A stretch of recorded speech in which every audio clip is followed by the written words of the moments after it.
Alright guys, well, it's been a really long time since we played Warhammer. Well, not that long in terms of the channel, because we did all that stuff in bulk.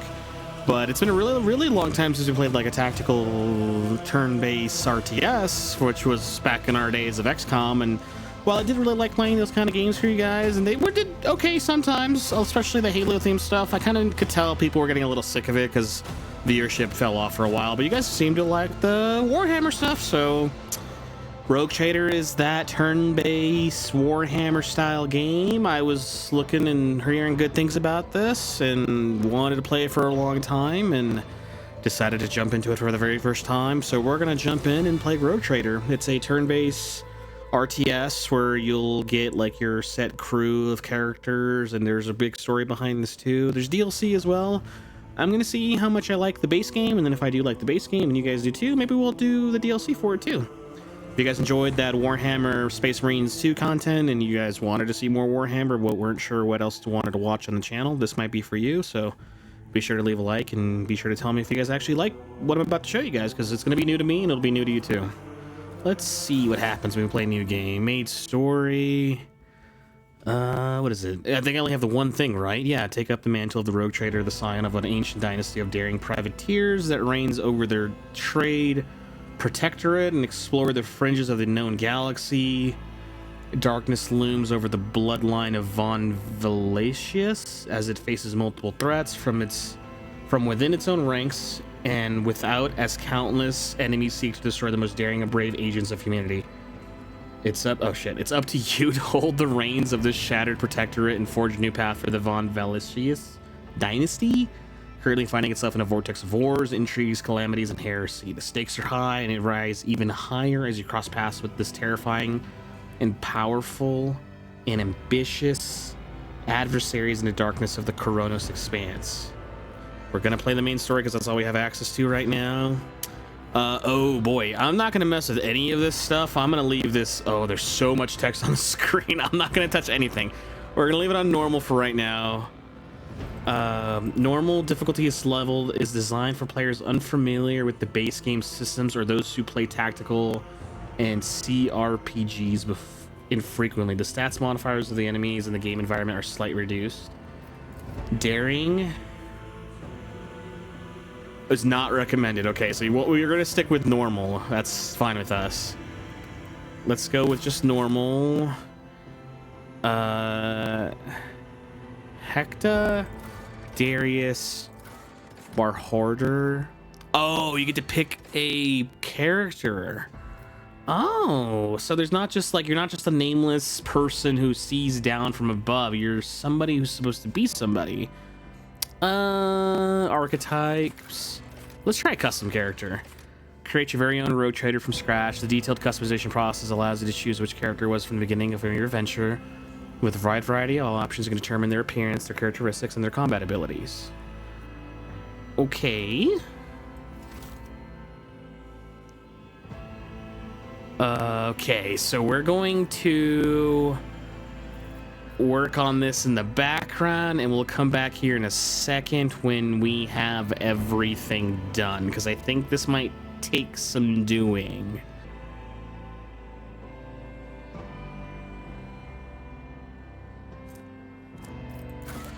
Void Winds are humans birthed in the belly.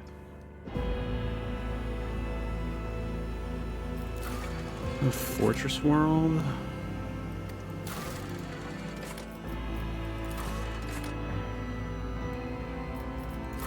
Master Militar. Oh, fucking hell! I do Orange and Tribe. Holy shit! The Astra Militarum colony noticing real. Archetypes. Frickin' hell! You can only choose one of the tier. Your characters follow. Each archetype encapsulates a unique set of skills and expertise and represents from frontline warrior to the indispensable leader, preferring to command from warrior. We're gonna go with warrior characteristics. Holy hell, what do I even do for this? Weapon skill. Available points. Weapon skill. Okay. Holy hell, we might actually be getting really close.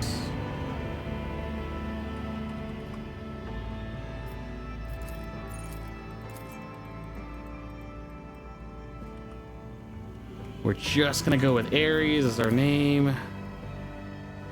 We decided to be coming from a fortress world. Fortress worlds are planets where the entire populace is immersed in warfare. They're constantly trained for the day they may be called upon to defend the Imperium.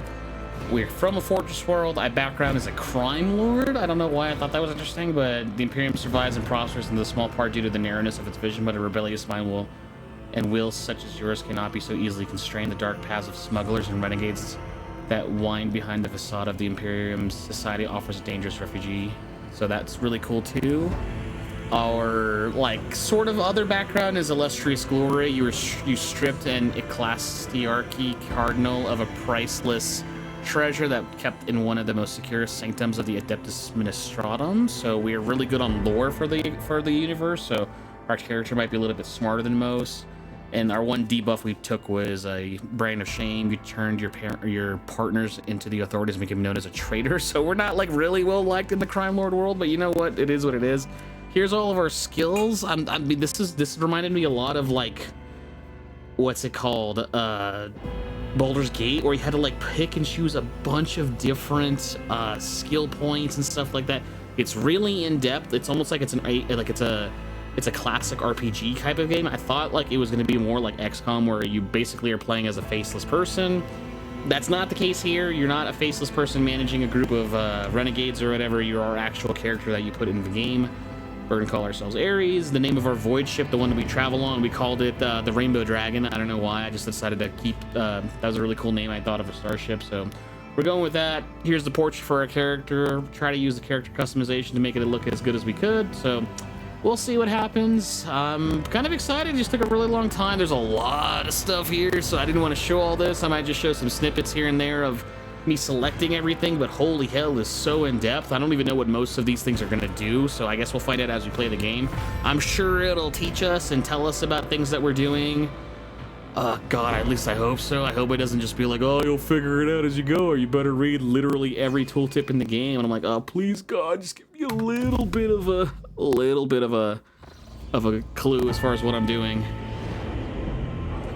We downloaded a couple mods too for a reshader / recolor pack, and we also downloaded a mod for our custom portrait so we can have a custom character. So let's see how this game is eventually going to play out.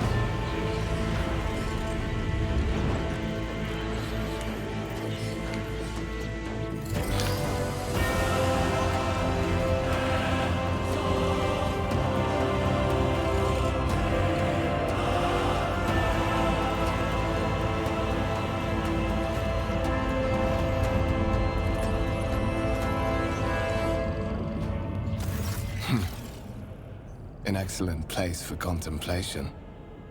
One has the best view of the cathedral from here. Mesmerizing, wouldn't you say? An impeccable manifestation of the God Emperor's sublimity.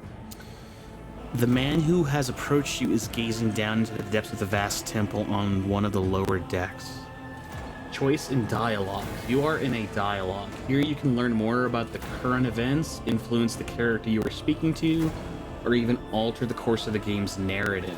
Your character's personal story depends on the dialogue choices you make. Available dialogue options are displayed on the right. Select a reply by clicking the left mouse button on it or pressing the corresponding digit on your keyboard. Got it. All the ostentatious luxury of this laughable pretense is enough to make one think that the architecture meant to compensate rather than glorify. Frankly, I find such excess can be tiring at times. I believe there are those among us who share that sentiment. But such is our duty, is it not?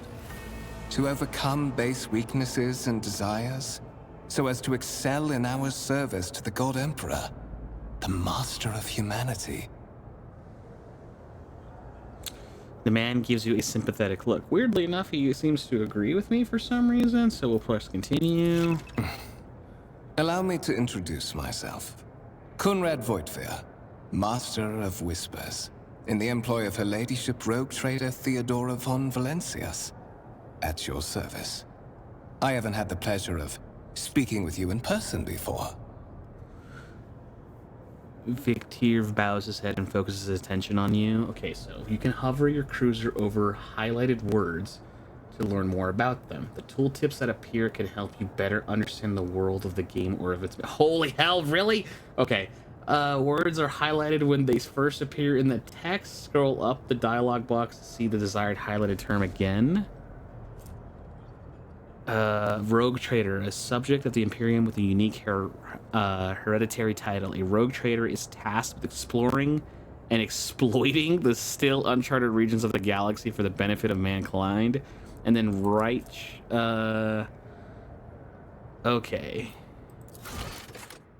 Oh, you can even go even deeper? Holy hell. Okay, well, we don't have to go that deep. Just the Rogue Trader portion.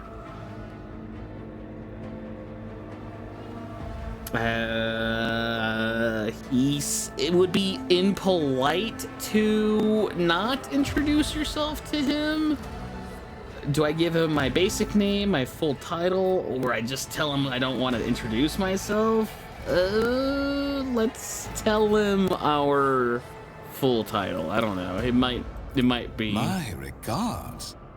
Naturally, the infamy of your achievements in the shadows of an entire sector is not unknown to me. Your enterprising spirit and, if you excuse my bluntness, refusal to die are qualities worth saluting.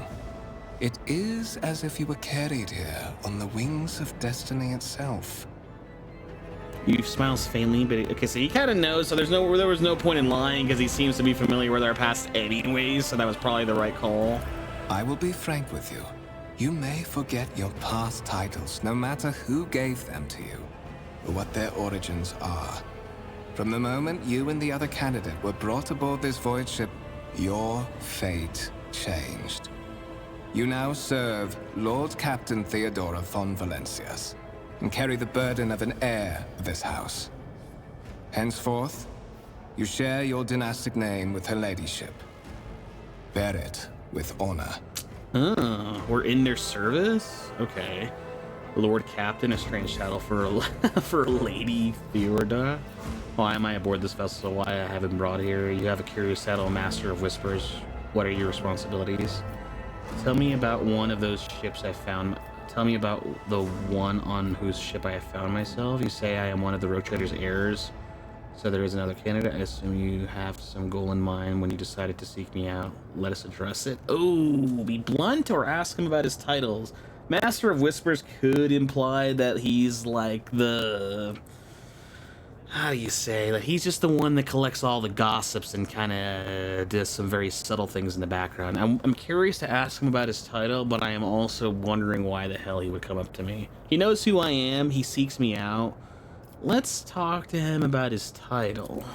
To put it plainly, I am the head of the network of spies and informers who serve the interests of House von Valencias. I uncover weak links both among Lady Theodora's retinue and in the ranks of her rivals. I eliminate our vulnerabilities and exploit those of others. Cool. That's probably why. Do we want to make a joke about the person he might serve? Maybe not. You say I am one of the Rogue Trader's heirs, so there's another candidate? There is. And you will meet him soon enough. So, one of the dialogue options flat out disappeared, which is me asking about his title. This is a grayed out option, so I don't think I should ask it again, because it's just going to repeat the same dialogue all over again. Let us address it. But of course, I have come to invite you to a meeting with Lady Theodora. I imagine you have many questions for your patroness, and I'm sure she has just as many questions for you. It is regrettable that you haven't yet had an opportunity to speak. It has been an arduous voyage thus far. Cool. Okay, so the very bottom option seems to progress the story forward, like in most of these RPGs. The Lord Captain and Master Edelthrad von Valencius are conversing on the observation platform. Let us join them there. Okay, so that was basically the end of the dialogue. I could have asked all those other things, but might not have needed to. I'm right with you. Rogue Trader Theodora von Valencia desires to personally meet with the person recently brought aboard her flagship. A storm is brewing over the dynasty, so the Lord Captain has something important to share with her heir if she ever gets the chance. You move your character by clicking the left mouse buttons on the spot on the screen. A symbol will appear and your character will move towards it. If the spot you choose is inaccessible, the symbol will appear where the closest accessible location. Okay. It says, like, ensure you with her heir even if she gets the chance. Why wouldn't she get the chance? We shall reclaim what is rightfully ours.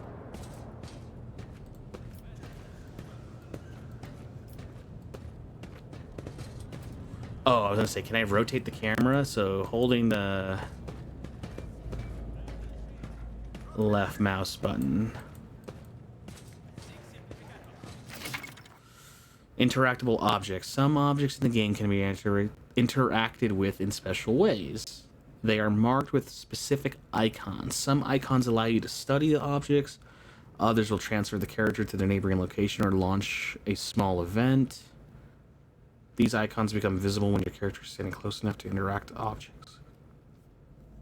Click the left mouse button on the icon to perform the associated action. Some interactive objects, such as doors or chests, are not always marked with icons, but the cruiser changes when you hover over them. However, if your cursor over the object, if the cursor changes, the object is interactable. Hold tab to highlight objects your character can interact with.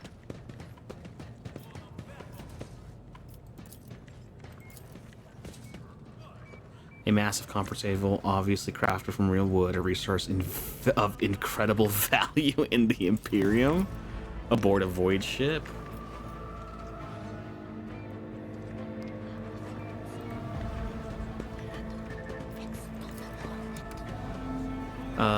Lay people interfering in the operation of a sacred mechanicus disturbs the machine spirit. In the name of the Omniscient, refrain from any further profane acts. Oh. It's just telling me the same thing. Incomprehensible information is displayed on a large screen above the cogitators. You can make out referencing of unfamiliar systems and worlds among the numbers. Technomat. Oh, can't really do anything here.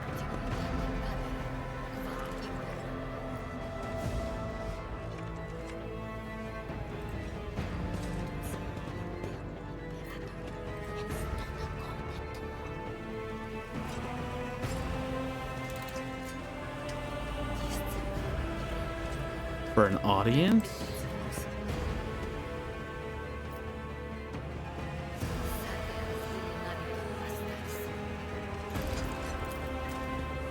A candlelit altar with a copy of the 2348th volume of the Lex Imperium, the Codex of the Sacred Laws of the Imperium. Holy hell, that's a lot of revisions, buddy. Okay, they went this way. Let us walk this path to the end. Saving real quick. We're going inside to talk to somebody. One of the Von Valencia's trophy rooms. Perhaps you would like to take a look around after your audience with the Lord Captain.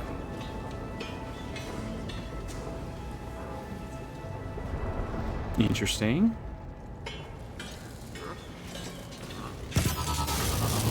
What's happening? Holy hell! Uh-oh. Run! The servitors have gone berserk! Buddy, I would have kept shooting. I wouldn't have just stopped shooting. Yeah, keep shooting. May the blessings of the Divine grant us the courage and strength. You have been ambushed. The battle begins. To survive in the Grimdark of the far future, you will have to face enemies of all kinds and fight for your life. These hints and tutorials will familiarize you with the combat system of Warhammer 40,000 Rogue Trader. Click the button on the top of the screen to start the battle.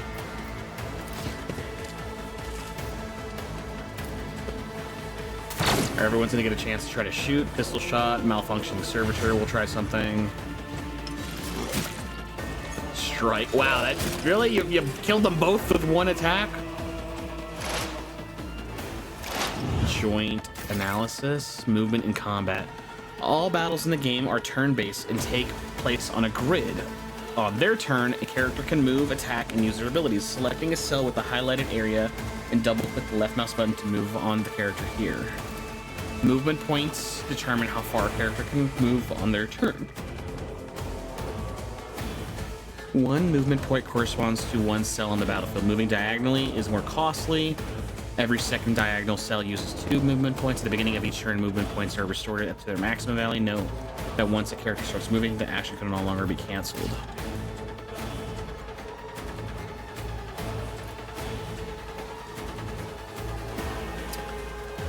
Can't really do anything.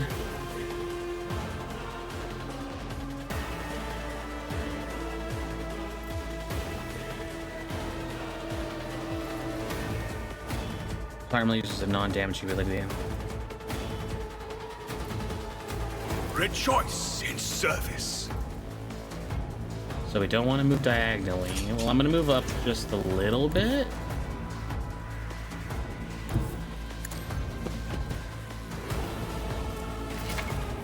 Action points. To make attacks and use abilities in combat, a character must spend action points.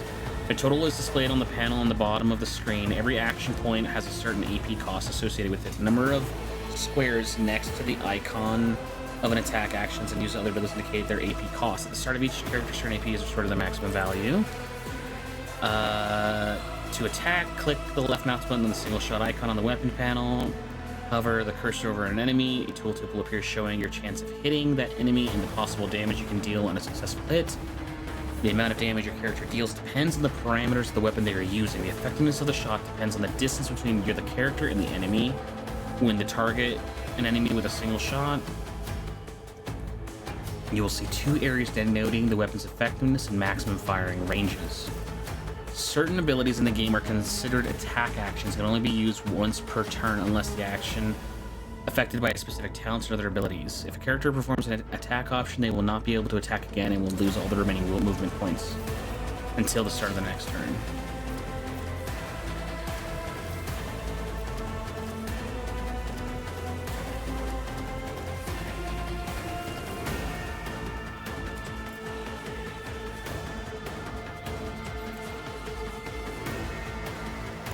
My enemies will be crushed like dust beneath my feet.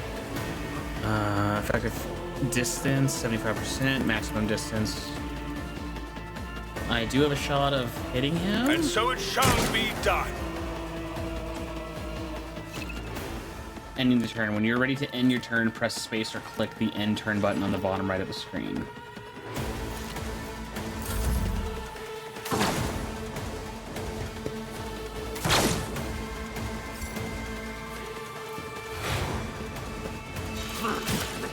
Dang, dude, you're really just killing them all in one shot. Joint analysis.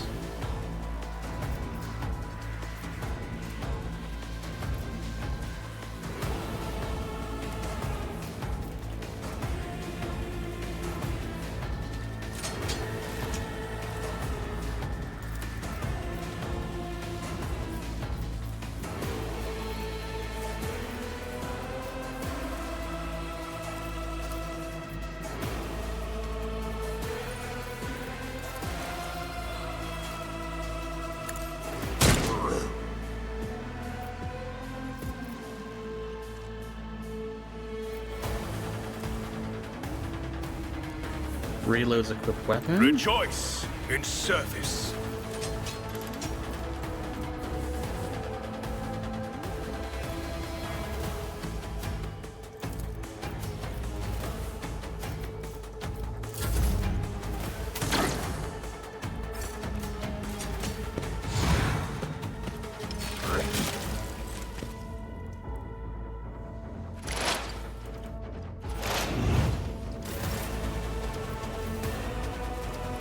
Movement points.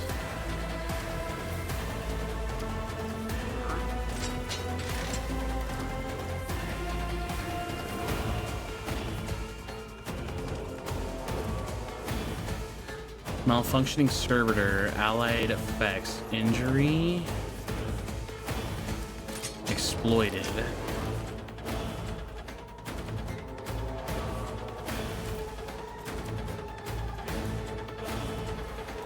So he's suffering from a couple different things. Injury? Doesn't tell me what, just permanent effect.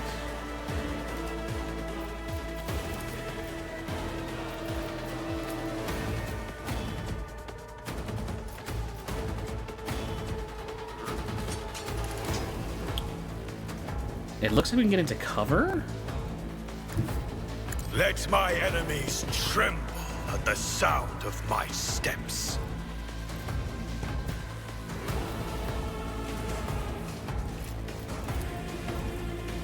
The Emperor commands.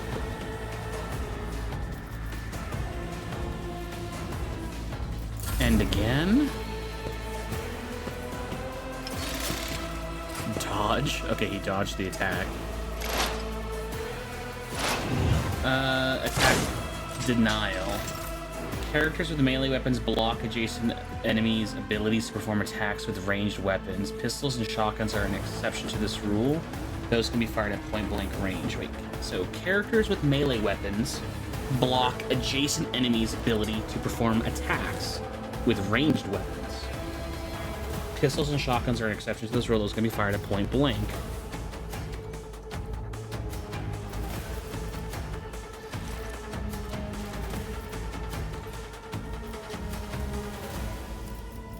I cannot comply.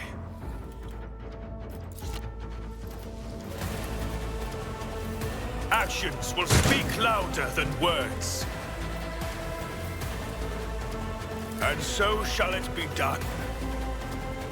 This is beyond me.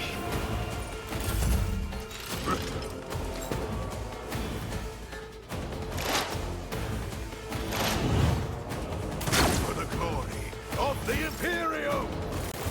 Cool.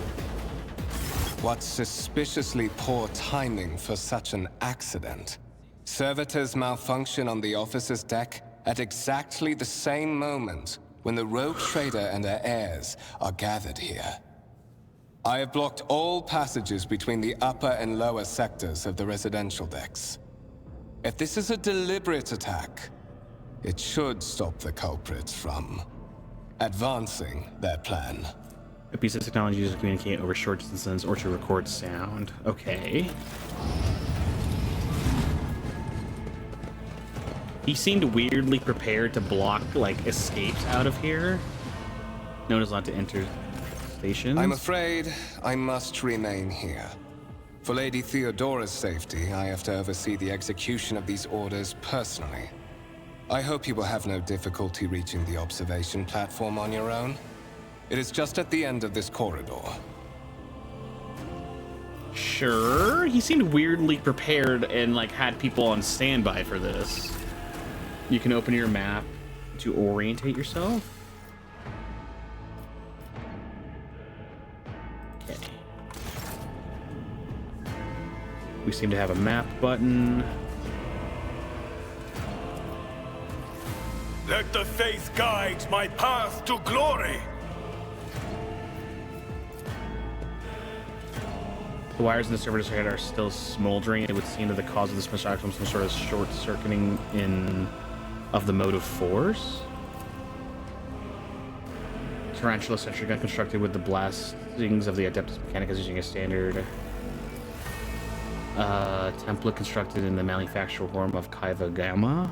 Is this a tank, like a Lehman Russ? I think that's what they call it. Yeah, it is a Lehman Russ battle tank, reclaimed and restored by the grace of the God Emperor, the first to breach the capital walls during the purification of the Vortex Guard. Yeah, I was like, I kind of think it looks like a Lehman Russ tank from, like, Space Marines, actually. Violet alloy used for the, upon closer examination, it turns out to be a handcrafted object. A symbol carved with the primitive tool are visible on the surface. Black shard resembling obsidian. It looks closely. You can discern a strange, barely perceptible glow inside the artifact. Massive golden amalgam interspiced with sparkling particles. The stone of the pedestal is no doubt solid, but its surface shimmers and changes hue. Cool.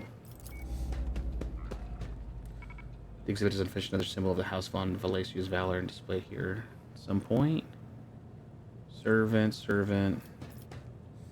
that hard at work? Bowing his head in fear and avoiding even looking at you. Even looking at me? Sure. The Divine watches over us!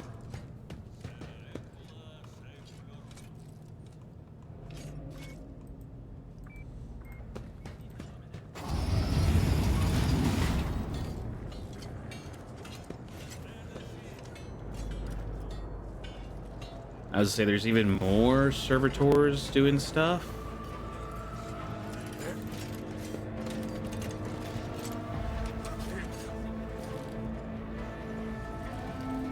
There's tech priest there.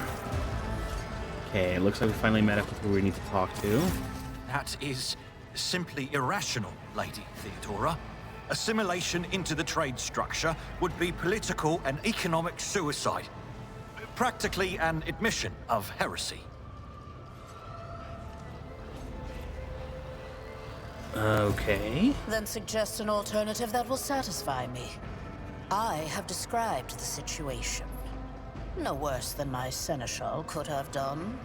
Make a decision. What will you do with Ion 6, Edelthrad? Survey the room. I am here.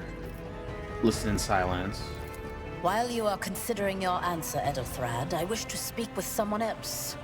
Perhaps I shall hear something more interesting than incoherent mumbling. Approach. Cool. Don't interrupt them. Let them talk. Yep, continue. What is this? Is this someone from your retinue, Theodora? Do you permit your people to interrupt your conversations in such a fashion? I give that permission to those with something of substance to say. Let us see if it was worth it. This is the second candidate for the title of my successor. Step forward. Consider this hypothetical situation. Ion 6. A new world on the fringes of the Coronis expanse. High seismic activity, regular magma eruptions, metamorphic rock deposits, prospects for large-scale mining. The world is populated by natives who worship some heretical underworld spirits that protect those who offer them sacrifices. Flights of fancy, you might say, but attempts to install ore extractors have failed for the second time. The mining crew sent to the planet's surface simply vanished overnight. My question to you is, what would you do with this poisoned treasure? Passive skill tests. Your character's skills reflect their knowledge and capabilities. Some dialogue automatically initiate passive skill tests. If such a test succeeds, new information will be revealed or a hidden dialogue option will unlock. Your character is traveling with allies. The party members with the highest score and the applicable skill is selected for each given passive skill test. Got it. So we have a couple different ones. Lore Xeno succeeded. Lore Warp succeeded. If my particular life experiences are any indication, some of the natives would eagerly betray their chieftains in exchange for a quiet life serving on board my ship. I would just leave dealing with Axiom 6 to those who know it best. Those reports of spirits certainly sound like evidence of heresy. However, I would put my interests first. No matter what that means, I would have to use the virtues of Avion would be mine. Avion 6 must be purged. For the good of the Imperium, I shall exterminate the heretical beliefs. Lord Xeno succeeded. Those spirits could be the natives' name for the dangerous aliens. I would verify if that is indeed the case, and if the population of Xeno engages in Xeno worship. Lord Warp succeeded. Oh, little dialogue thing came up. Lord Warp succeeded. There are ways to confirm whether what is happening is witchcraft or not. It might cost several psychers to do so, but it will give us the answer. Let's try the Xenos one. Reasonable and prudent. However, chasing after ethereal creatures may prove a rather long and fruitless endeavor. Apart from Xenos, an untrodden planet might be teeming with myriad horrors that are far more dangerous and difficult to eradicate. I suspect that you are simply unaware of their existence. The term used for the creature referred to aliens. I gave a straight answer to a simple question, which, as I understand, was still more than you can do. Servants of the God Emperor and Lady Theodora, does it become anyone of our status to engage in petty feuds?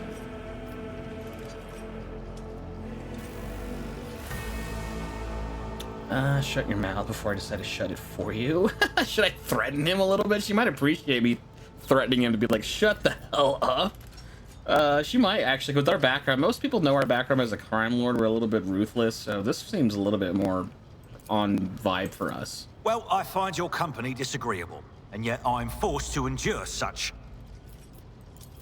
Edelthrad, I believe I gave you an assignment on this ship. Explain to me then why my senior congregator is still dawdling about the officers' deck, instead of proceeding to the middle decks to commence the inspection of the compartments in his purview. I beg your forgiveness, Lady Theodora. Your presence has such a profound effect on me that I well forgot the time. Cool. Seems like he was just like, So, whatever. Why are you here? Was it not you who sent for me? There are questions that I wish to have answered. I do not know just yet. I hoped you would clarify that. Should I sound stupid trying to tell her? Was it not you who sent for me? Yeah. You have ceded the opening that was offered to you in a woeful display of meekness. Admittedly, this tendency is equally strong in all who toil in the Emperor's service. Immutable hierarchy, absolute obedience, lickspittlery, compulsion to please. I value none of these things. From the moment my envoys came for you, the terms of your existence changed. Okay.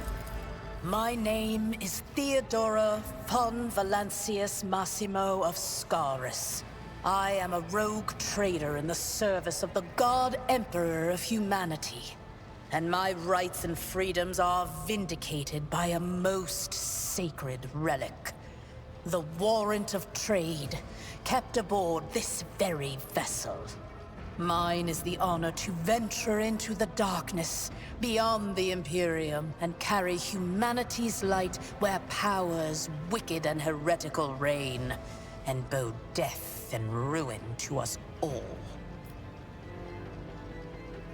Okay. It is my decision alone to determine the fate of whatever I find past the bounds of the explored void. Every world I discover, along with all there is to find thereon, resources, people, riches, and mysteries, is mine by right. I command millions of lives, rule over numerous planets, and possess fortunes that no planetary governor or commander could dream of amassing.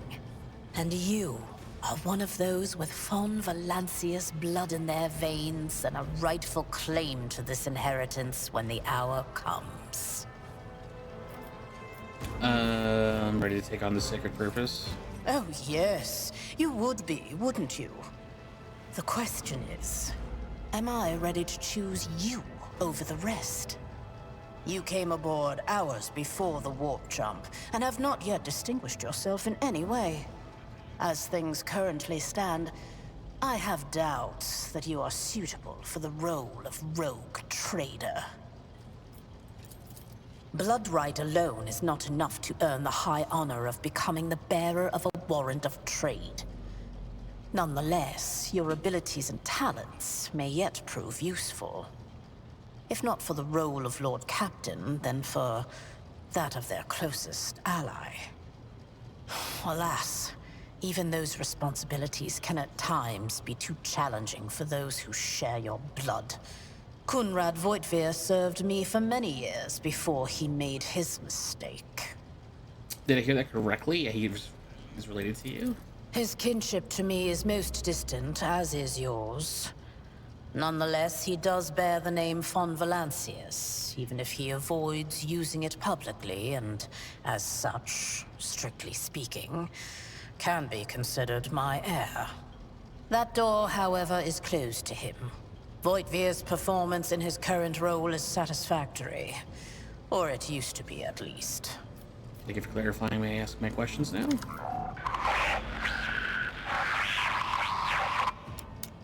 I have some time before the navigator gives the signal to initiate the void ship's translation out of the warp, and my presence is required on the bridge. A sanctioned noble mutant whose genes allow them to safely guide the warp-capable void ship through the warp. An ultra dimension of pure energy and madness existing as a mirror of the real space, also known as the Immaterium, the Imperium, the Ether, the Sea of Souls, the warp space. An incident took place on and off some servitors when Berserk attacked the crew. Is that so?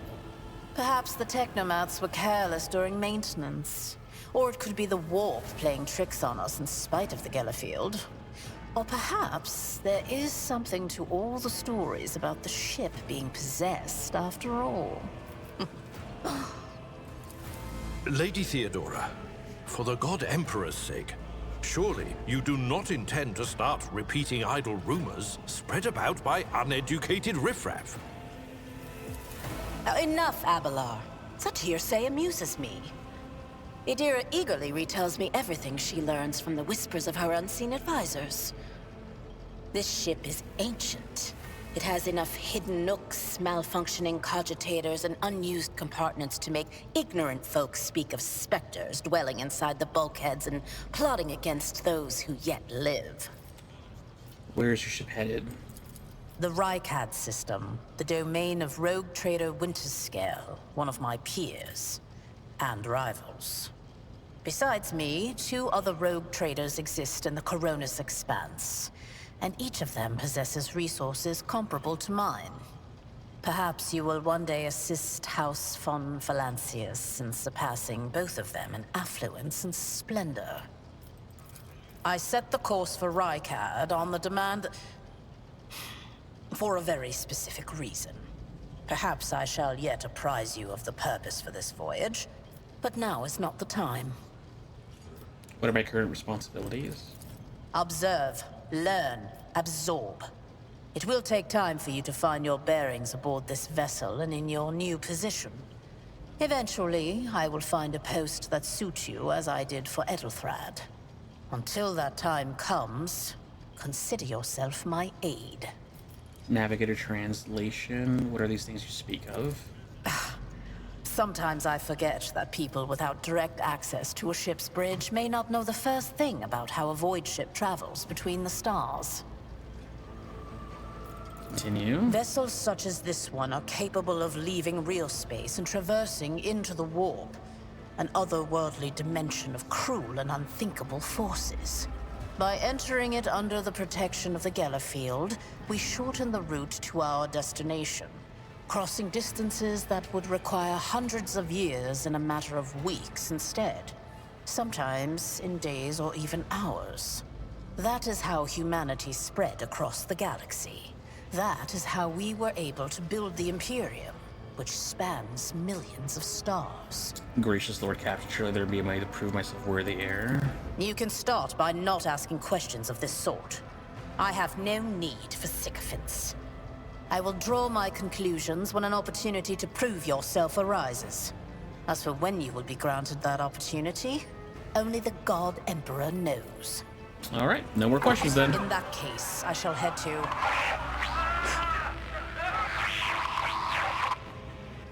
Disturbances reported on the adjacent decks. Seneschal, if the need arises, protect the new blood. It is possible that the chance to prove your worth may present itself sooner than you may have anticipated. Oh, so the servitor is freaking out is not an isolated incident, it's happening again. Oh, no, it's something else. People aboarded the ship were in the warp, so I don't know how that happened, unless these people were people who were already on board the ship to start with. I will cast you into eternal darkness. Surrender to the dark powers. You have an ambush. All combatants act in turns and have their orders is determined by an initiative roll. The order of turns is displayed on the left side of the screen from bottom to top. The character at the very bottom goes first, and then the one above them, and so on. Theodora goes first, Abriel, Mort, and then I go last. Theodora has a buttload of health too. She's like super tanky. Start the battle. I can handle this. Kill them? That's gotta hurt. Tried and tested tactics are the best ones. Follow my lead. Death to the heretics. Melt the scorching area effect damage.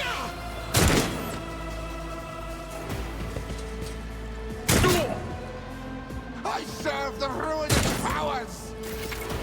Cover. Use cover to avoid enemy attacks. Cover that a character can hide behind are marked with a shield or a shield with a skull when standing close to them. The character will automatically take up the advanced position. In that case, the chances that enemy's attacks will hit you the cover and not the character behind them increases. The character will not receive a bonus if attacked from the side or if not protected by their current cover. Okay, so that's just basically from XCOM. Getting your characters into cover, you need to stay into cover. Theodora activated a ability.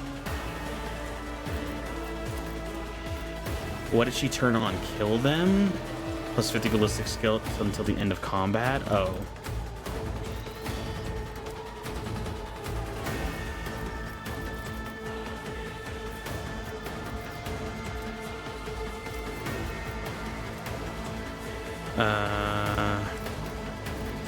I forget, so I think this was one stack and makes the next attack action. I will not be deterred.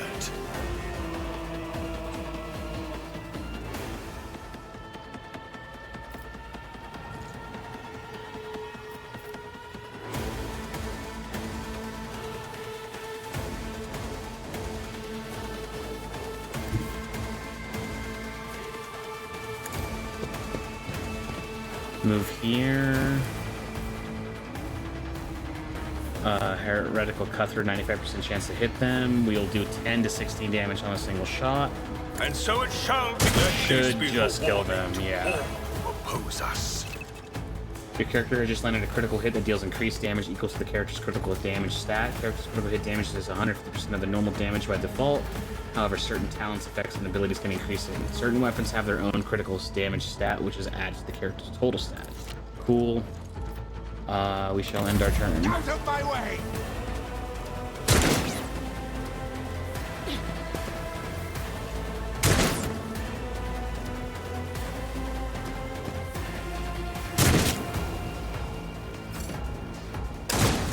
Round 2. I've seen worse battles than this in my time.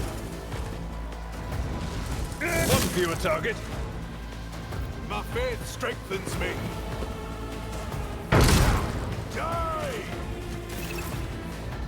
Your character has received a temporary positive effect from an ally. Such effects enhance your character's abilities in combat in some way. To learn more about the effects, hover your cursor over the effect icon next to your character's portrait. Never stop shooting. Stack 11 out of 100. Source areas. Each time a Fortress 4 character kills an enemy, they gain plus 10 stacks of never stop shooting. At the start of their turn, there is a chance stacks of never stop shooting percentage chance that the first attack this round will cost 0 AP and out count towards the attack limit.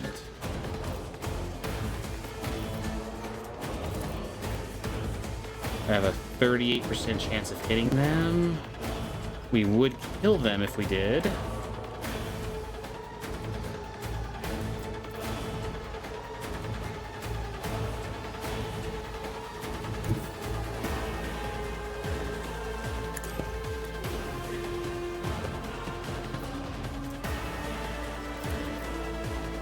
Our chances for hitting them go up by a lot. The Emperor, your corrupt way has There we go. failed you. I think that's all the heretics, right? More of you guys are showing up after the fighting's over. That's never a good Lord, sign. take a team with you and clear a path to the transport line. Do not let a single whoreson survive. Didn't bat an eye when that scum burst onto the deck, huh? Not bad. I have seen many an officer who panicked at the sight of combat on the upper decks. The false sense of security offered by their position makes them that much more vulnerable to the harsh realities of warp travel. What is happening? From what we have seen, I can speculate that we are dealing with some variety of madness induced by warp travel. Such episodes are not uncommon among Voidsmen who have found themselves outside the boundaries of real space, though such episodes seldom spill onto other decks. So we're saying that the traveling in the void has made these guys go crazy because that's the effects of the void? This looks like it was more of a coordinated thing that happened. Oh, the casters are not working, or have been sabotaged. Either the warp is toying with us, or someone went to great lengths to cut the ship's communications. I will need a direct channel to the engine seer prime before I can get a sense of what we are up against. Whatever it may be, keep your weapons at the ready. I imagine it will be some time before we no longer need them. How could there be armed people in the ranks of the crew who would dare attack the Lord Captain? Yeah, exactly. This is hardly surprising for a crew of thousands. Really? The lower decks are a fertile environment for discontent and heresy, no matter how one tries to incinerate any seed before it can take root. All it takes is a hint of warp influence to cloud the minds of normally obedient cattle. Sporadic riots on the lower decks never reach these compartments. No, the tumults of the rabble are always contained within their own territory. This is too well organized. It is spreading too rapidly. That's what I'm saying. And now the thing that was happening with the servitors seems a little bit too well coordinated. Possibly. Quite likely. We will investigate at a later time. Right now, we need to isolate the affected compartments and try to assess the situation. What are your orders? Mort has gone on ahead to clear a path for us. If you want to make yourself useful, go after him and see if the Arch-Militant requires aid. And be quick about it. Okay, go by right of blood, go to journal. Find the Arch-Militant. Rogue Trader Theodore Val just personally meet with you. Bar store. A storm is brewing over the dynasty. This makes it imply like we weren't even going to get a chance to talk to her because she was going to be ambushed, like the game knew it was going to happen. The officer's deck is under attack by an unknown enemy, so Arch-Militant Mort has left to clear the way to the lift leading to the upper decks. The officer has not yet returned, so it might be time to find out what is taking him so long. He only left like a few seconds ago. Okay, I guess we're going to try to run out there and try to help him. Alright, she wants us to go find her friend. Know your duty. I think he saw him go this way, right? Oh, maybe not this way? Maybe up towards this way?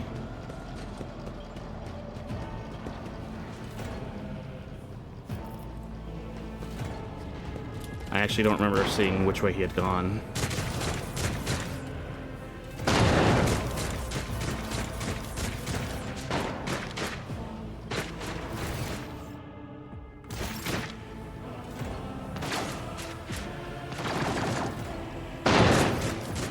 They're having a gunfight across the ways over here.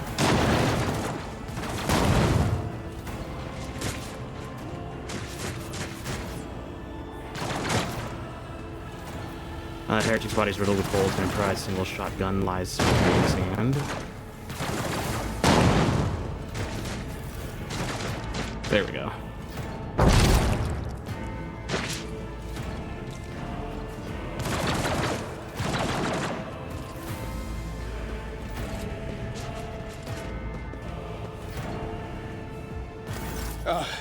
Thank Providence you are alive and well. Always on time, eh, Coonrad? The moment we finish chasing the riffraff around the deck, you show up. Always just after the fighting's done. You could set your chrono by it. Mort, hold yourself together. What, did the Lord Captain send you to chivvy us along? We're all done here. I'll report right away. And these guys finally showed up with us too. Master of Whispers, what is happening on my ship? The Voxnet is silent. The Voxmaster is not responding. Armed assailants have stormed the officer's deck, and my arch-militant just destroyed several more heretics on the way here.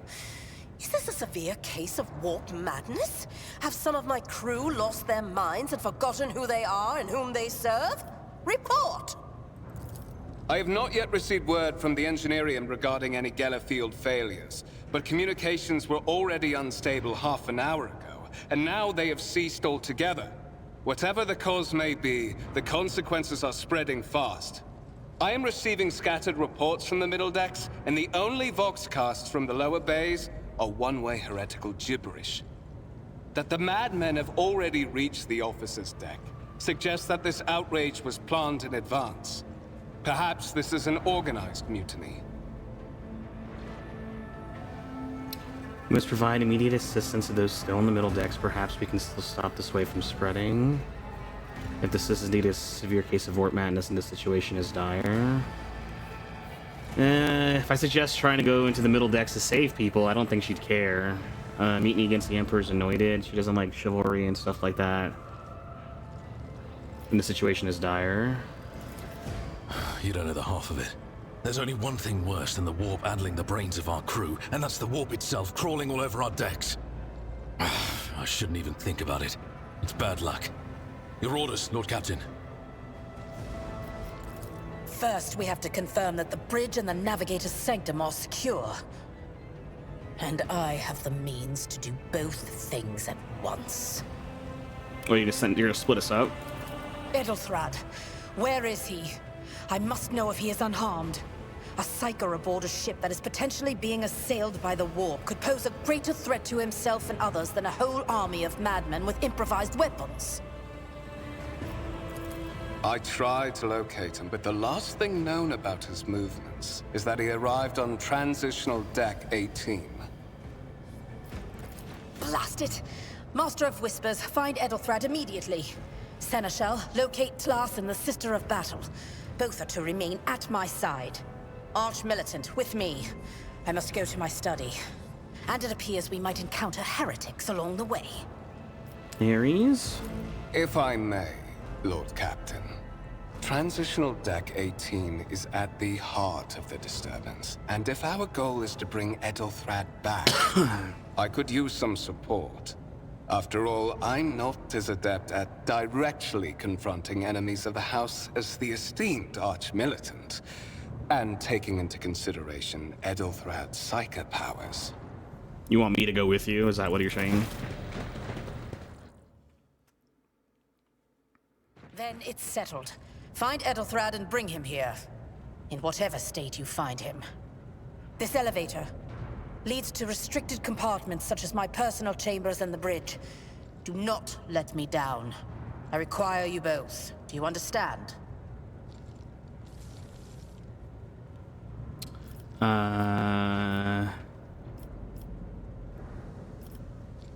In what state? What does that mean?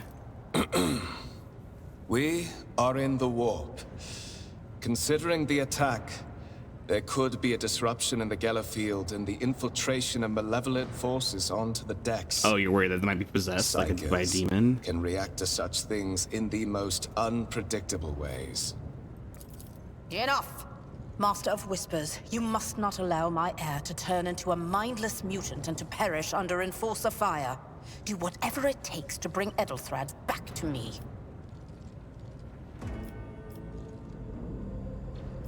Hear and obey. Then move out! Mort, come.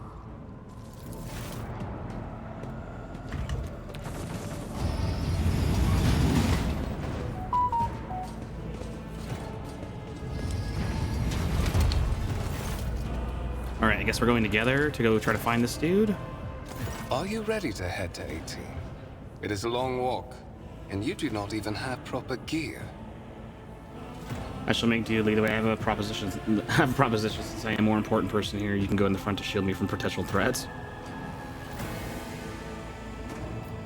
I'll make do. Just lead the way. Of course you will. Lady Theodora would never have someone she couldn't rely on as one of her heirs. But that is no longer relevant.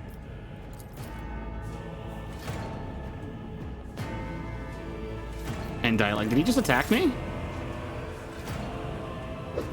He did. Oh, what? Who would have thought the Master of Whispers guy was the weird one who actually did the infiltrating part? Yep, I kind of suspected. Why am I not surprised that this conniving dude was the actual one who set up the mutiny? I should be shocked, but I'm not really. I was kind of waiting for this to happen, actually. I just thought it would happen in the middle of combat. Ow. Careful, careful. Be gentle with our guest. He has an important mission to complete during our visit to the Warrant Chamber. And for that, I need him breathing. Oh, you are back with us, I see. Delightful. You're the one behind this mayhem, yep. How perceptive of you. I'll help you with the next insight. I need you here for your blood. You have the option to share it voluntarily, or I will squeeze it out of you myself. We are in the anteroom of the Warrant Chamber. This void ship's most hallowed vault.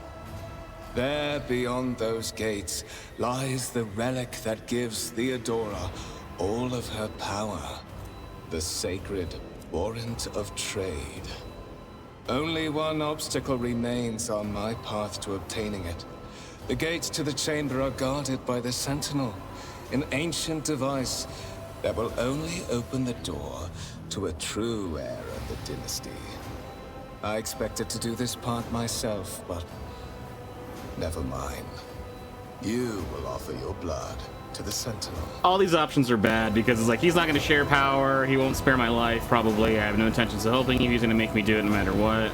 He doesn't care why he's doing it. He's just been snubbed, so I don't really care why he's doing this. Like, what is he like you thin for the Sentinel? On the contrary, the Warp's blessing has raised me too much above your kind, Fon Valencius. The Sentinel refused to submit to me.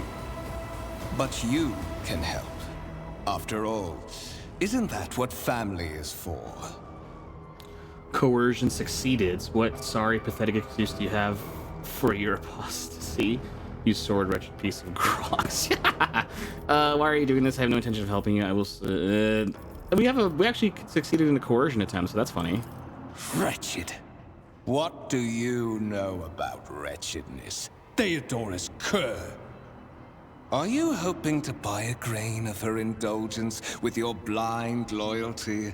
Oh, I know this delusion. But thank the gods it no longer has power over me. Humanity can rot. I no longer serve mortal kind. Interesting. I don't know why you'd admit that to me, but okay. Once my work is done, I'll make that pompous wench Fon Valencius watch as I sacrifice her entire dynasty and commit their fate to the gods. And you will be the instrument by which I will accomplish this righteous act. They are heretics here, so he might be doing something for chaos.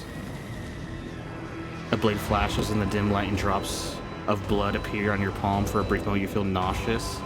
Your head is spinning, and then quiet whispers begin to flood your mind. More and more sourceless voices echo each other, drowning you on your own thoughts, replacing them with the singular urge: go to the gate, go to the gate, go to the gate.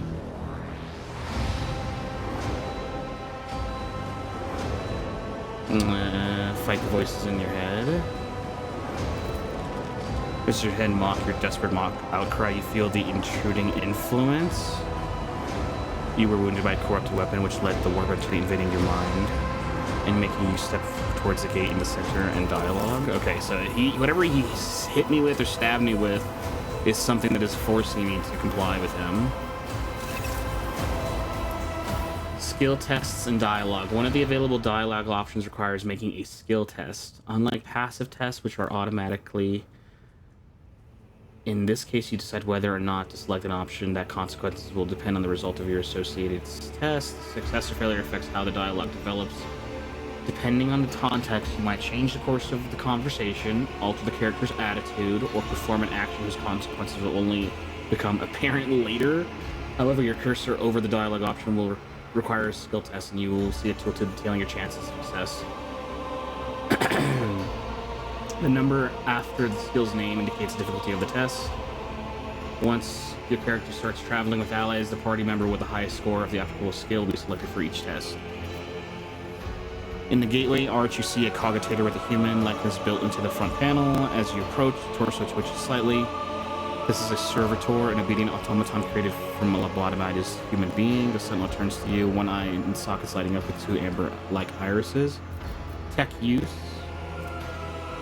Skill value 40, difficulty modifier plus 70. have a 100% chance of succeeding in this. Look bad. Look for anything that can be used as a weapon. After finding at least something that can be used as a weapon, your searches of the chamber or anteroom is completely empty and in a perfect working condition. Nary a broken panel or protruding piece of rebar in sight. Tech use, just examine the device. You carefully inspect the design of the gate commutator. What immediately catches your eye is a strange alloy that was used as material for the machine's components, some of which are unfamiliar to you. You suspect that this might be some kind of archaeotech relic. Powerful piece of stone. The servitor on the gate begins to move. You with the screeching groaning of metal, it leans forward closer to you. Its lower jaw opens with a drawn-out shriek, much wider than the jaw of a living human could. The servitor's mouth is filled with sharp metallic veins that glint in the dim light. The vid screen to the right of you lights up, showing the strings and mysterious symbols of the green background. A whisper runs through your consciousness, insisting, demanding sacrifice. The voices that fill your head after Vogtvir wounded you with the blade did not go away. On the contrary, the source coiled itself into a tight knot somewhere in the depths of your mind.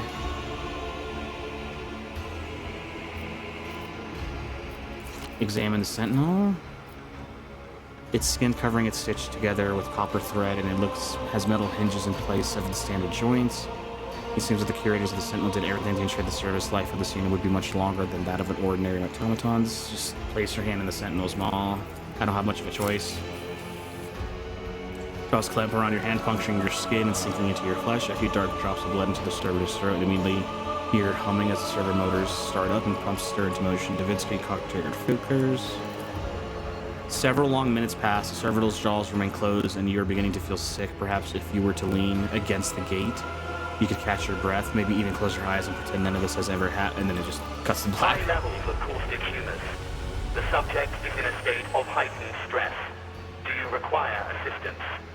You do not understand where this quiet voice is coming from, crackling like static. Is it the sentinel? Is it the cogitator?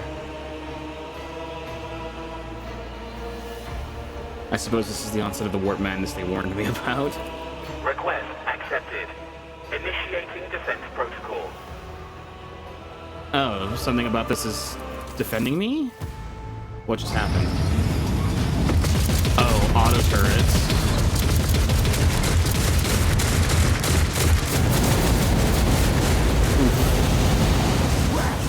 There is still another way.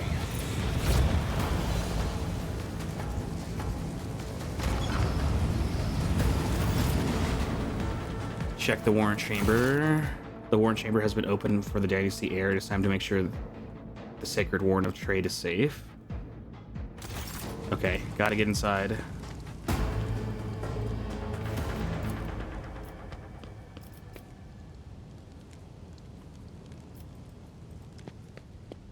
Alright, the room seems pretty bare of everything. Let the faith guide my path to glory.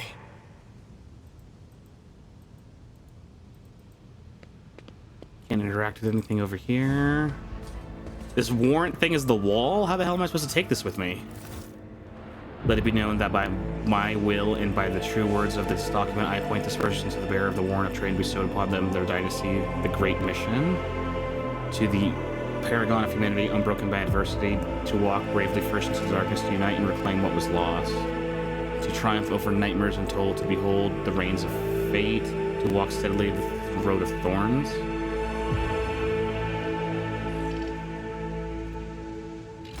Escort the child of the house to safety. What madness is happening here? Who are you? Who addresses me? I need a weapon. Distance from the current location to the nearest arsenal. Initiating situational calculations.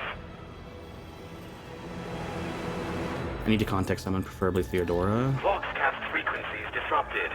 Initiating setup. Establishing connection. Voxmaster, restore communication with the navigator's sanctum. I am trying to contact the bridge. If anyone can hear me on this frequency, regroup all available forces and head to the upper decks at once. I repeat, regroup all available forces and head... Communication protocols breached. Signal latency assessment unavailable.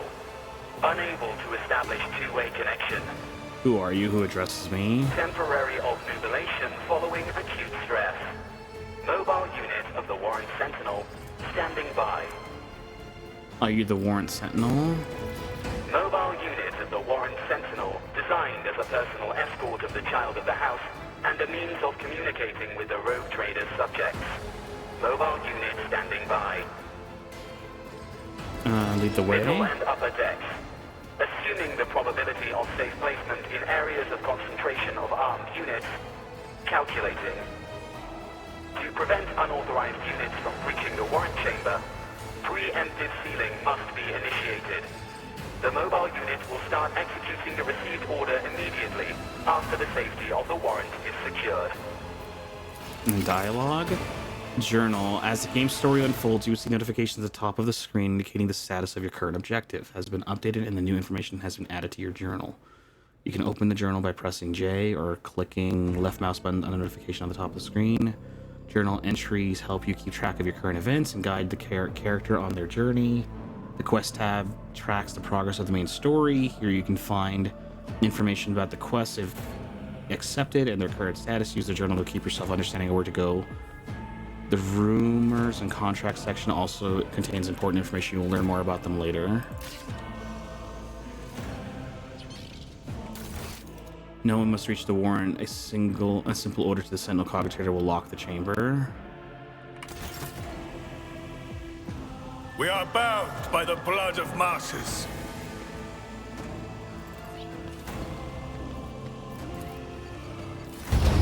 Seal the chamber.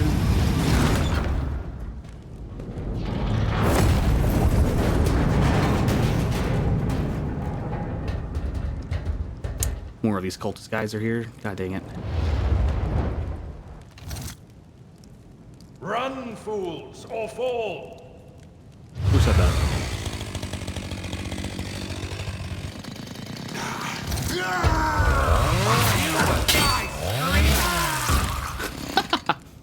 Got him in half with a chainsword. Funny. Who are you? I don't think I've seen you yet. Master! What? Whatever are you doing in the warrant chamber? How did you... Throne preserve me! What is the meaning of this? Abelard, Seneschal Abelard Warrensane has lost some of his former polish. His forest is sweating, and one of his sleeves on his coat is torn and soaked through with blood. Nonetheless, despite his heavy breathing, he stands firm. Is a traitor. When he parted ways on the officer's deck, he stunned me somehow and brought me here. What? He intended to take revenge on Theodora for something, and trying to reach the warrant was somehow part of his plan. He's clearly serving the unholy gods of the warp. Yeah, let's go with that. Serving the gods of the war? Kunrad is a heretic. Oh, Voidfare, you void rat. Madness. And this mutiny is likewise his doing, no doubt. Yeah, he is the mastermind behind the mutiny. Saint's blood! And it is small wonder that the heretics are so well organized. I thought his order to seal the passages between decks was his attempt to stop the attackers from spreading to other levels. But now I see the real reason. It was to stop the enforcers from intervening. At least you are alive, and now safe, Master. Alas, I doubt we can afford to look for a compartment to sit out this disaster. You're in a bad way. I can treat your wounds. I have a Medicaid kit with me. And for the love of the throne, now is not a good time to be walking around the decks without means of self-defense. Here. You receive an axe, auto pistol, flak chestplate, medikit. Cool. While fighting, your character can lose some of their wounds. Your character has suffered an injury after being attacked by Kunrad. This happens when a character receives damage that exceeds 50% of their maximum wounds within one round. The exact percentage of the wounds a character must lose for this to happen may vary depending on the difficulty of the game. Injuries reduce the character's resolve. When a character initially suffers an injury, it is considered a fresh injury during the first 3 rounds. Once 3 rounds have passed, a fresh injury becomes an old injury. A fresh injury can be healed using a medikit without passing any skill tests. Old injuries must be healed with a medikit, but they require the character administering the treatment to pass a Medicae skill test to succeed. Use medikits to restore wounds and heal injuries. Note that when a character loses all their wounds, they fall unconscious. The character lost consciousness, their wounds have been reduced to 0. The character can no longer participate in the combat, nor can they be resuscitated by any means. They will regain consciousness after the battle and received a trauma, which can be healed by resting on the ship or in certain other places suitable for rest. But the wounds for all party members are replenished automatically, but any injuries they may have sustained remain. Those can be healed with a medical kit. Can only be used by characters who have the field medic feature, base skill medikite, or have taken medikite skill advancement at least once. Whenever a character uses a medikite kit in battle, medikite skill test determines the number of wounds that will be restored by the result. Can heal your character injury. Click left mouse button on Orchard's Fortune, select medical kit. We are the spearhead of the Imperium. Let's patch you up. Your aims will not be forgotten. I got new stuff for my inventory. Oh, dang, more tutorial stuff. Okay, to equip your weapons and armory, open your inventory and double-click on the right button. Alternatively, you can hold and drag the items to the right slot to view the parameters of an item. However, the cursor of its icon and wait for its information to appear. You can switch between party members using the arrows at the top of the screen, on the inventory screen. And item descriptions can contain comparisons with any corresponding items already equipped to a character. So that's him. This is me. We want to put the battle plate on.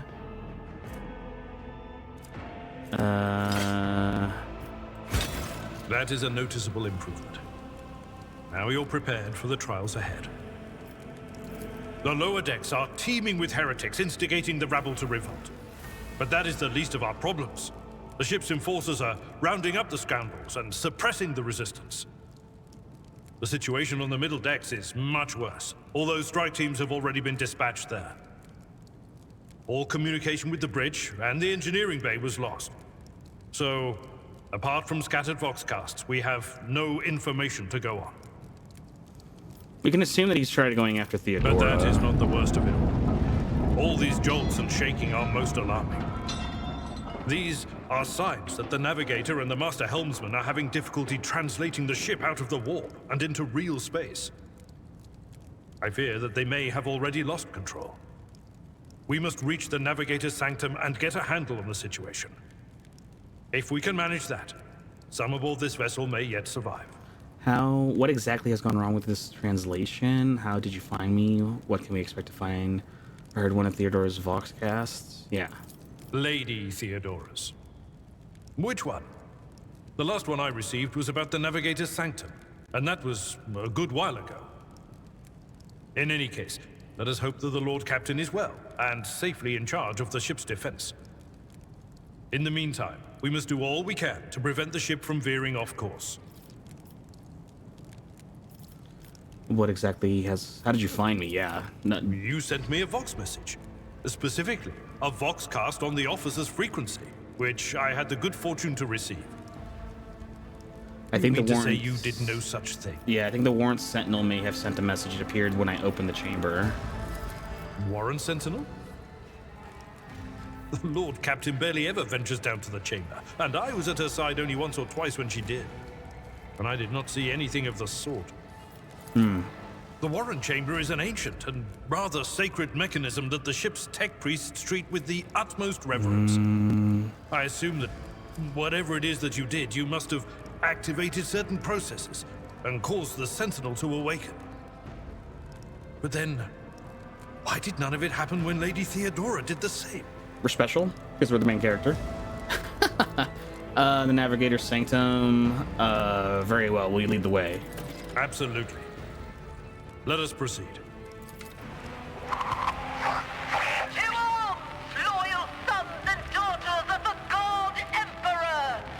Fight the heresy and corruption that threatens to consume our home, and with all your might, destroy those who have dared! The Lord Captain is calling her crew to battle. Which means the Vox networks are set up for broadcast transmission, not message exchange. Splendid. While the rogue trader inspires proper resolve to fight in her subjects, you and I shall prove that her trust in us is well-deserved. Onward. Don't actually betray me too this time, though. But he did heal me and gave me weapons, so maybe he's not gonna. Uh-oh. Close ranks. The master's demand. Oh, man. Tactical pause. Oh, tactical phase. Combat begins with the tactical phase, during which characters cannot attack or take other actions, but may try to take up advantageous positions. Select a character by left mouse clicking on their portrait on the top of the screen, and then left mouse on the cell you want the character to move. Red cells are areas inaccessible to the character. During the tactical phase, each character in the party may move up to the maximum movement points, but cannot position themselves adjacent to an enemy. Press space to start the battle. I'll put him here, and then I'll put me here, because I think we're both melee units now, right? This is as good as it's gonna get. Chaos guides me. I shall endure everything without sacred faith. Be careful. Companions can get hurt by your burst attacks or area attacks. To avoid friendly fire, keep an eye on the trajectory of the shot and the area of effective attacks and melee burst attacks. Okay. Your new companion is a warrior. Albert specializes in melee combat and drawing the enemy attacks. Charge is a unique warrior ability that works only when they use a melee weapon and is not considered an attack action. Use charge to close the distance between you and an enemy to deal damage. Click on the ability's icon and choose the direction to charge. If an enemy in the direct path of charge, Albert will attack them and will be able to use an attack action afterwards if he has not used one this turn. Note that charge can only be used if the character is 2 or more cells away from their target. This character is using a melee weapon. Melee attacks require the character to be adjacent to the enemy. To make a melee attack, we'll click on the strike ability and then the enemy you wish to attack. Unlike single shots, melee attacks hit automatically with no need for a roll. The enemy will try to dodge and parry the attack if they are using a melee weapon of their own. Melee weapons can be used to make area attacks. All creatures in that area will suffer damage unless they succeed in a dodge test or parry test if they are armed with a melee weapon. Damage dealt by a melee weapon depends on the parameters and their strength score. Okay. Brace for impact. The Navy officer grants the brace effect to each ally, including themselves, in a 5-cell radius. The effect lasts for 1 round. Gains 1 charge of this ability at the start of combat when their wounds drop below 50% the first time in combat each time. Maybe we should try this to start with? I will do my duty.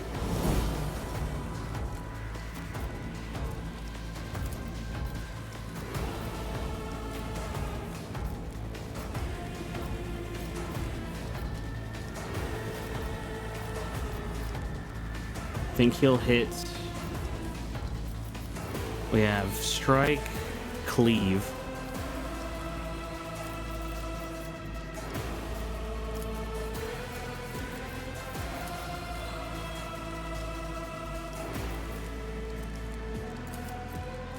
All creatures within the area of effect within a 1-cell radius.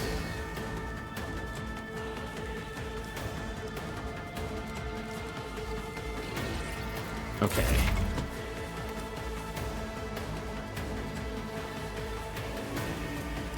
Abilities? Did I just read this or not? Oh, no, I didn't. The abilities, combat abilities of characters different depending on their archetype. The available abilities are located at the bottom right of the screen. Click on the icon of the ability before the ability is used. The character will get to review its estimated outcome while hovering your cruiser over a character or an area of your choosing. You will see the ability's area of effect, and each character in the area will have a number displayed over them, noting the probability of being successfully affected. Okay. So if I click this and hover over this,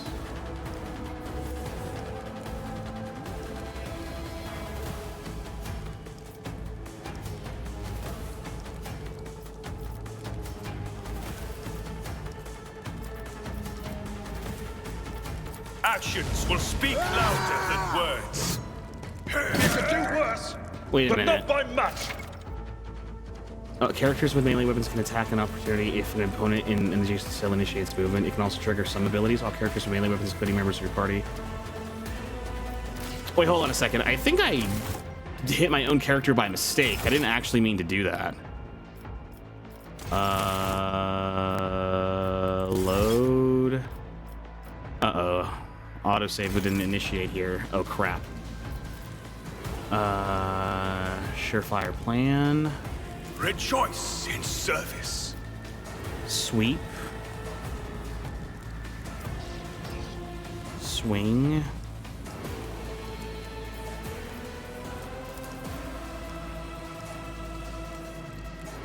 I will not let this be the warning to all who oppose us. So I think I used all my abilities for him.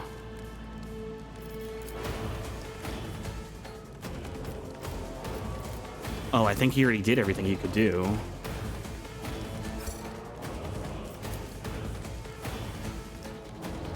Oh, I think we're done for the... Oh, I think I might have messed up, but we'll see. Death to the weak. Strike parried. Just a minor setback. Death to non-believers. Ow. Parry, parry. Pain of this mortal flesh means nothing.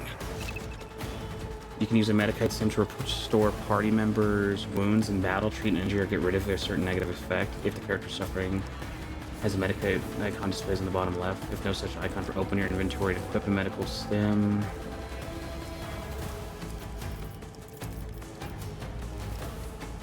This wound will make a fine scar.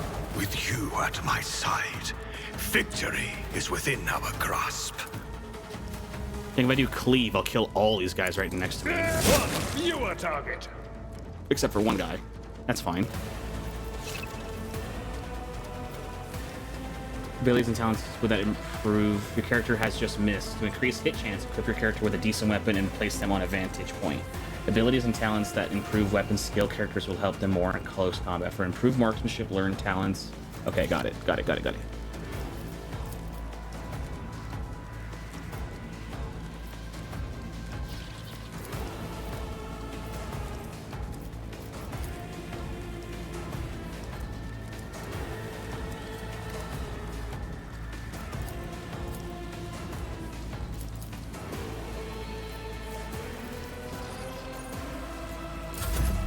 And my turn for him.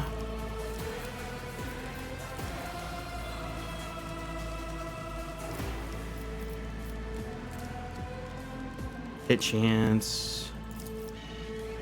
Swing at these guys next to me. Rejoice! Another step towards our ultimate victory.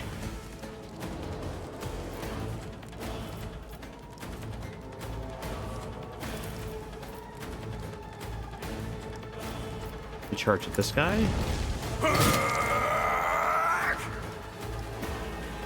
And then I think that's all my movement stuff, so just end my turn too.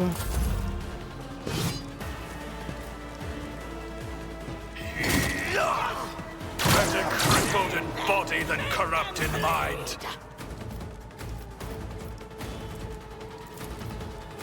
Strike. Reduced to dust. The order in which actions are taken in combat matters. Your character can only move around the battlefield before they take an action. Once a character attacks, they lose their remaining movement points, unable to move until they start their next turn. There's a way around this, however, if, for example, a character has some way of gaining movement points after attacking. Got it.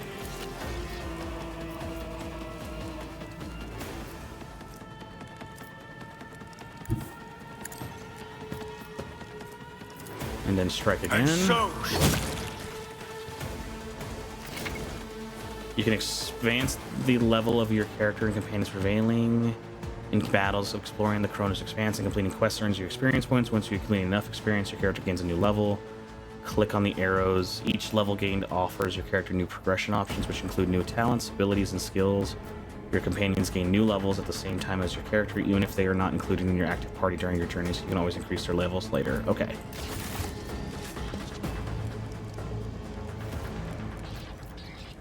The Emperor protects. So we just leveled up our character just now.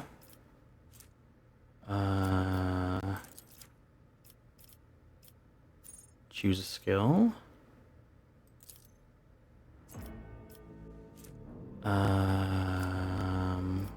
Athletics.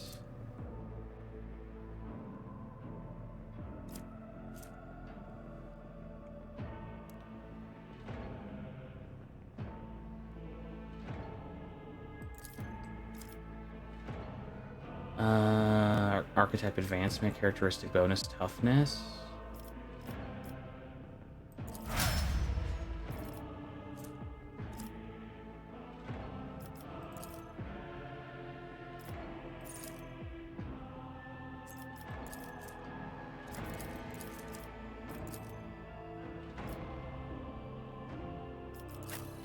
And then Ablard could also rank up to.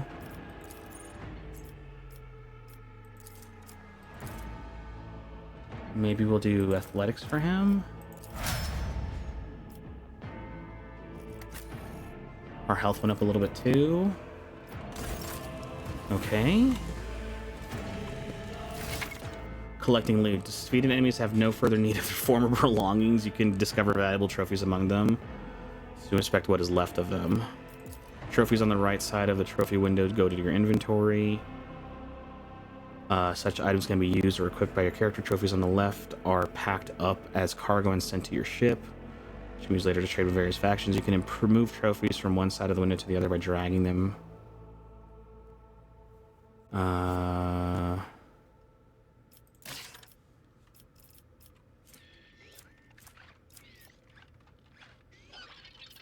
So I'm seeing a bunch of swords.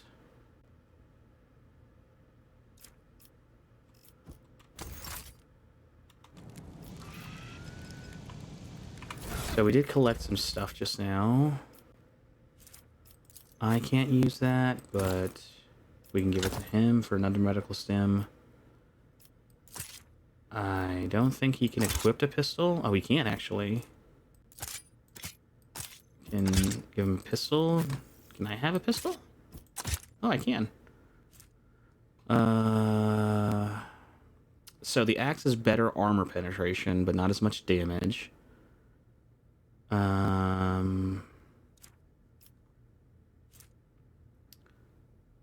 We get more synergy for using melee weapon.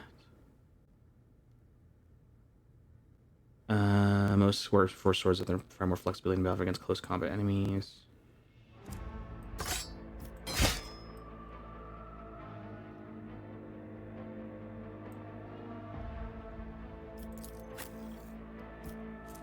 Chainsword.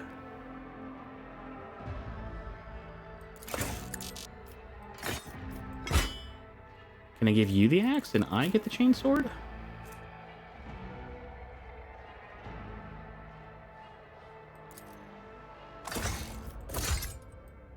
Yeah, we can. Cool.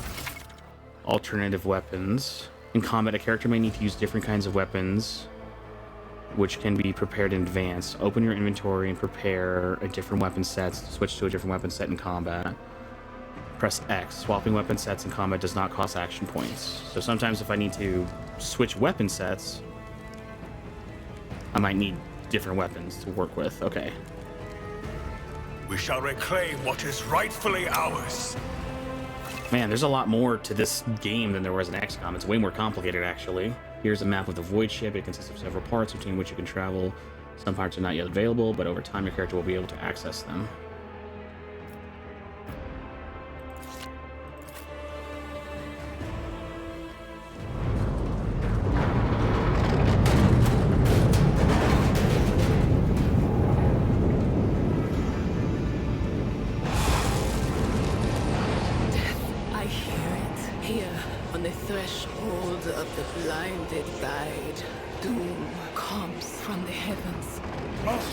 Watch your head.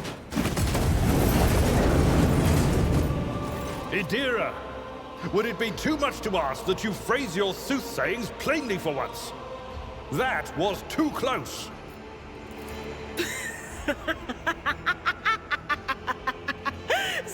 sorry, old man. Their voices are so loud I can't even hear myself. They shriek, they sing, they... Oh, Abala, how they sing. This is Idira Tlas, personal psyker and diviner of Her Ladyship Theodora von Valancius. Idira? I'm not drunk, old man. I'm suffering the effects of the warp that is seeping through these walls. I see the ship's fate. To die in the waves of the immaterium, fall under the burning rays of the final dawn. And in the roaring blaze, I see a figure standing. Who is it? I have no answer.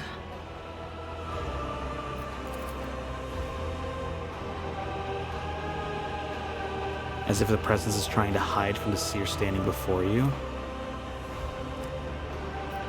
A diviner, are you? The voices from beyond the threshold whisper to me. Sometimes their murmurs are clear, they grant insight. Sometimes they drive me mad. But I am patient. I know how to listen and discern. But now, with this clamor around me, too many voices, too loud. And you are von Valancius, one of Lady Theodora's heirs. Well then, we finally meet.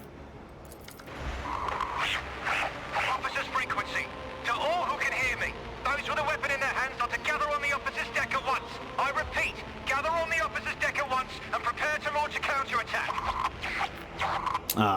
There's the calling for help. That's Edelthrad! Oh, Emperor's Providence! The other heir lives as well. Quickly, we must head to... Not so fast, old man. If we drown in the warp, Lady Theodora's heirs won't be any good to us. If Edelthrad's like me and hasn't yet surrendered his mind or body to the mercy of the warp, then he can still hold on a little longer without us. Blast it! You're right. First, we need to deal with what is happening here. What are you doing here? She knows who I am. How do you know who I am? I don't care how she knows who I am. The whispers called me. The ones I could make out among all the screams and screeches. Those who are rocking this boat hit us where it hurt. They went after the navigator, our guide through the warp. Other whispers called me to the enginarium, but it was too late. I heard the cry of our master Cog, and the silence that followed. What? You don't mean the Enginseer Prime is... You dead? Said, without a doubt. And the voices wail, heralding countless nightmares, cackling at each soul among the hundreds that are now joining the warp. The shriek from the Navigator's sanctum was louder than the rest. And it's better that we saved the Navigator than some lever puller from a cooling module or a cook from the middle decks. How did you know who I am? What? You think Lady Theodora didn't ask me to peek into the darkness behind the backs of those she sees as her prospective heirs? I have seen you. I have seen the footsteps of your past and the wounds of your heart. Oh. The seer's words bring back a wave of memories of bitter, humiliating moments of your greatest shame. Something sour rushes onto your tongue and your head is clouded with a sickening sense of your own worthlessness. We have to see the navigator as well. Let's go. Oh no. No. Nothing is well about him. Can't you feel the chill crawling on your skin? The eyes watching you? The warp ice has already encased the bulkheads. What follows is calamity. But we're not just going to stand here and take it, are we? The state of things in here suggests there's a navigator around. Maybe one who's crippled or at death's door, but still kicking. And since our skin hasn't peeled off our faces just yet, his third eye must be closed. At worst, it's a little roughed up. So what are we moping around for? Let's go protect that noble mutant while we're still alive. Party controls. Irida has joined the party, which now consists of several characters. Select one character. Click on their portrait. To select multiple characters, hold and drag the box around them. To select the entire party and issue commands to all of your characters, press the backspace.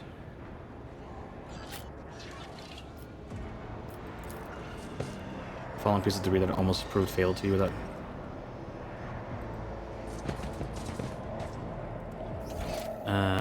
don't think we can go... Can we go this way? Oh, we can go this way.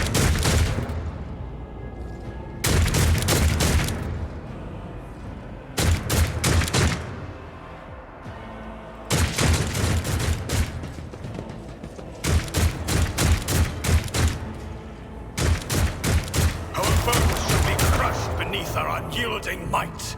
All of you will bleed.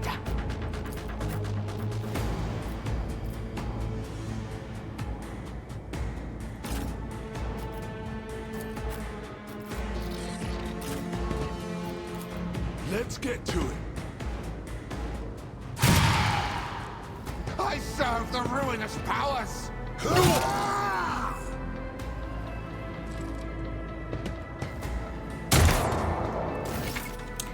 Hologram. You can use the hologram to gauge the effectiveness of your intended actions.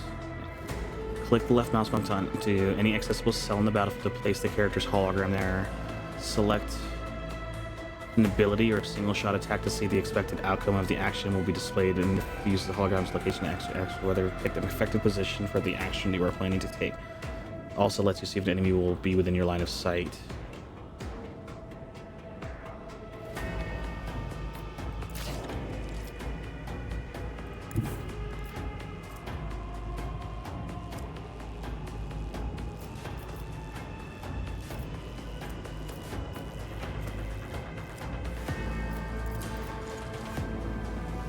My enemies shall be crushed I can like kill him and dust still be in beneath combat. my feet.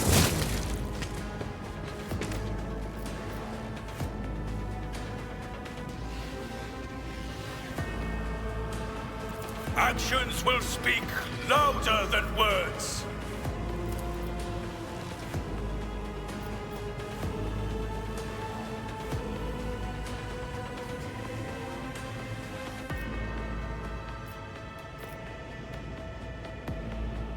I cannot comply. No line of sight on the target. Target's too close. I won't suffer this. I think our turn is over then. Me.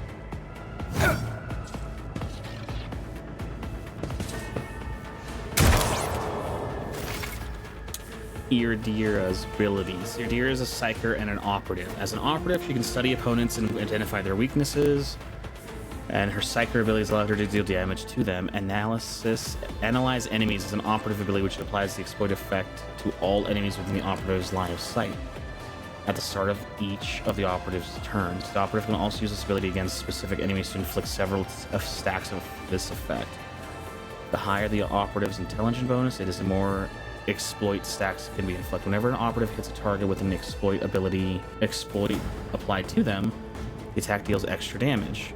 The amount of extra damage depends on the target's number of exploit stacks on the operative. Exposed weakness is an operative ability which can be used against a single enemy who is under the exploit effect. This ability reduces the target's dodge, parry, and armor. Jesus Christ, okay.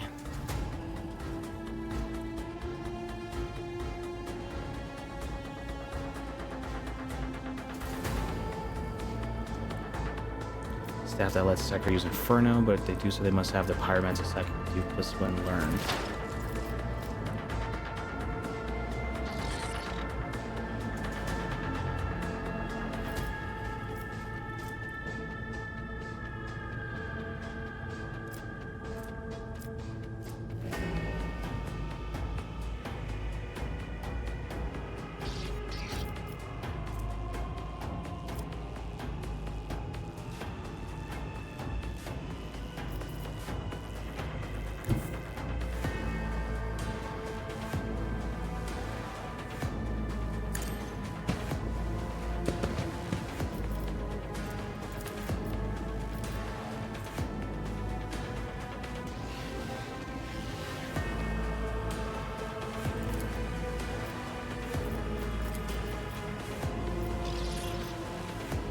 will do.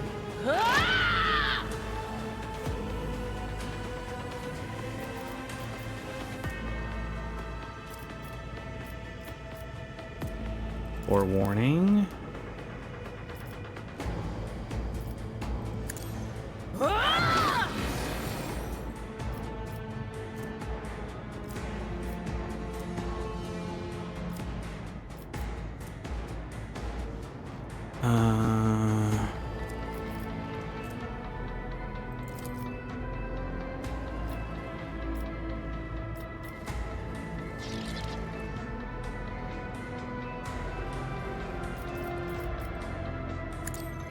Be gone!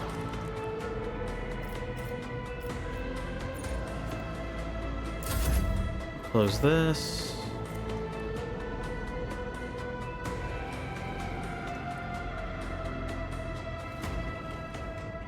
Billy's.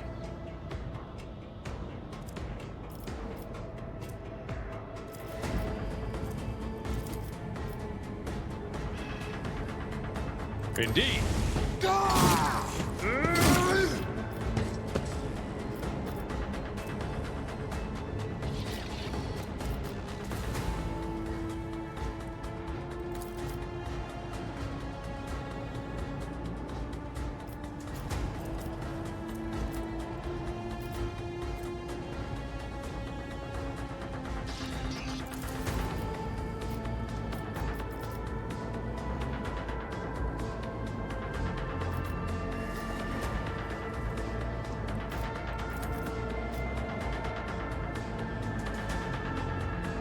Victory is imminent. I took care of this one.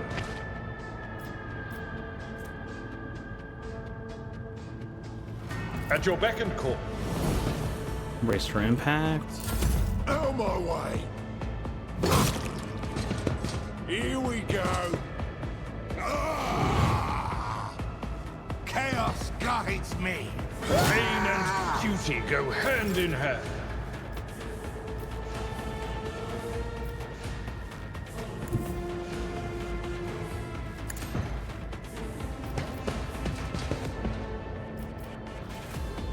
And so it shall be done.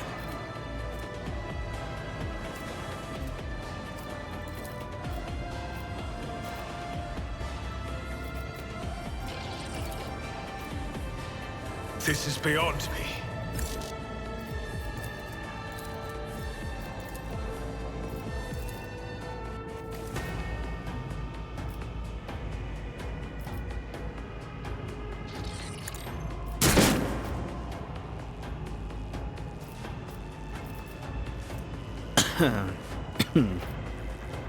Can I make one more shot with the pistol? I will not. Your corrupt way has failed you.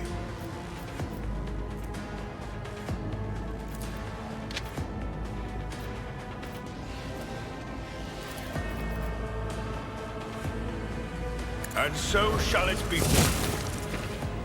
There we go. Creature in the chair appears as if he's been one with the throne. You see pink parchment-like skin stretched between seats and the limbs that cover too many joints for a normal human being. The navigator is breathing heavily, the air whistling as it exits through two dark gill-like slits on its cheeks. Two ordinary eyes, as well as the third one sits in the center of the forehead. I believe Master Vespider still lives. Well, the servants are dead. But the chamber, thank the Emperor, is still sealed from the warp. Well, we have a chance of leaving this place alive. What's wrong with him? Wounded. Exhausted. Fighting back the endless horrors of the warp that are forcing their way into his head. Pick one. Your time is short. Grill at the base of this bizarre chair. It is unclear how the navigator is able to produce human speech. Our time is short to do what? Fall to your knees, mortals, and behold the final dawn. Suddenly the navigator's wrist starts thrashing in place. It lurches forward and falls back onto the scene and thrushes forward again. Slowly turning crimson, the gill slits burst open, forming two hideous, screaming mouth-like pits. beyond. His body is not his.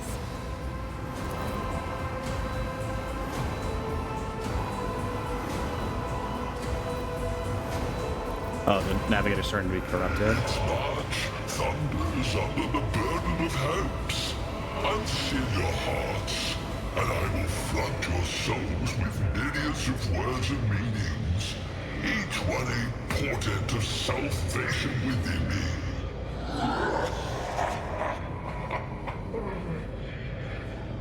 Coming out of his nose, and there's a purplish swelling around the eye.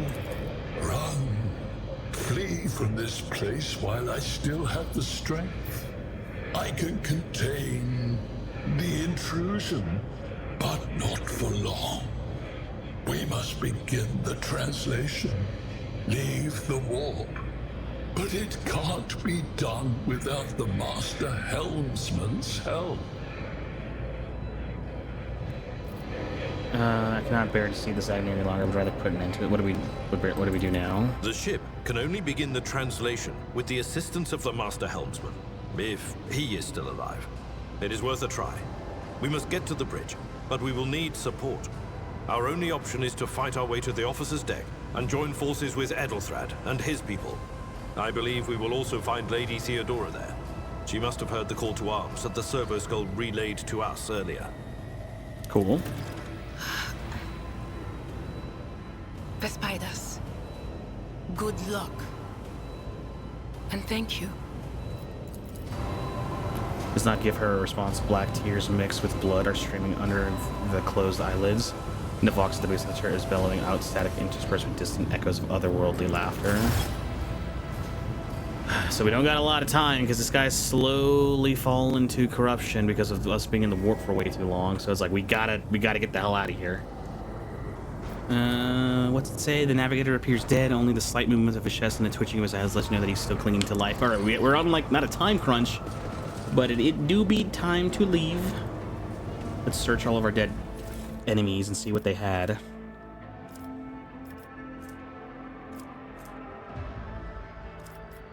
Collect it all. Heresy grows from idleness. Let's see, we got new stuff. What is this? Scrap. Oh, two-handed range weapon, light, solid projectile. Rate of fire 4, real kill 15, range 8. Max ammo 24, single shot, burst fire. I'll give us the gun. We're like a melee focused champion, but like we'll take guns anyways, just in case. And she has like a staff. Psychic staff. Exactly the same. It doesn't really matter.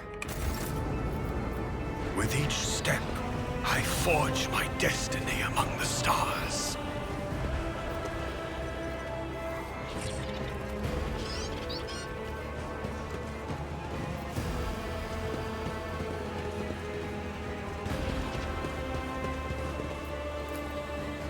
The door does not bulge. Clots of vicious flesh have entangled the metal, sealing the door shut. Ew.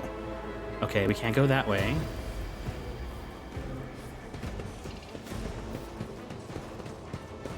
Can we just go back the way we came? Officer's deck?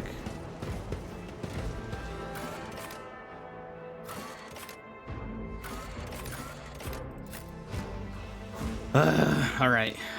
The navigator's fine. We need to get to the officer's deck to talk to the helmsman and get him to engage the warp field and get us the hell out of here because we're running out of time. Because he's gonna be possessed by a demon soon, and he can only fight off the warp for so long. Buddy, get into cover. Oh, never mind.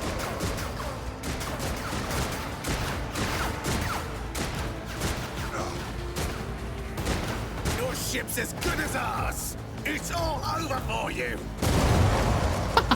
Sure. I shall pity not your enemies. I shall heed not their pleas. Somebody shoot these.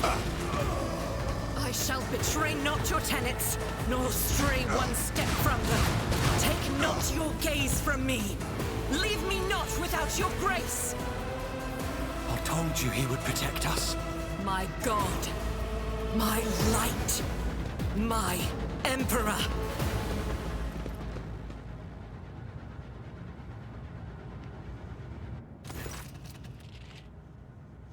The white-haired warrior turns to face you. Her dark eyes blaze and the weapon quivers in her hands for a brief moment. It seems she is not going to stop and will instead continue eliminating every target she sees, starting with you. Is she a sister of battle? She is. She's using a bolter rifle. That thing's huge compared to a normal-sized person. Sister Argenta, it is a relief to see you. We require all the forces we can muster. Continue. Your face. It is unfamiliar. Who are you?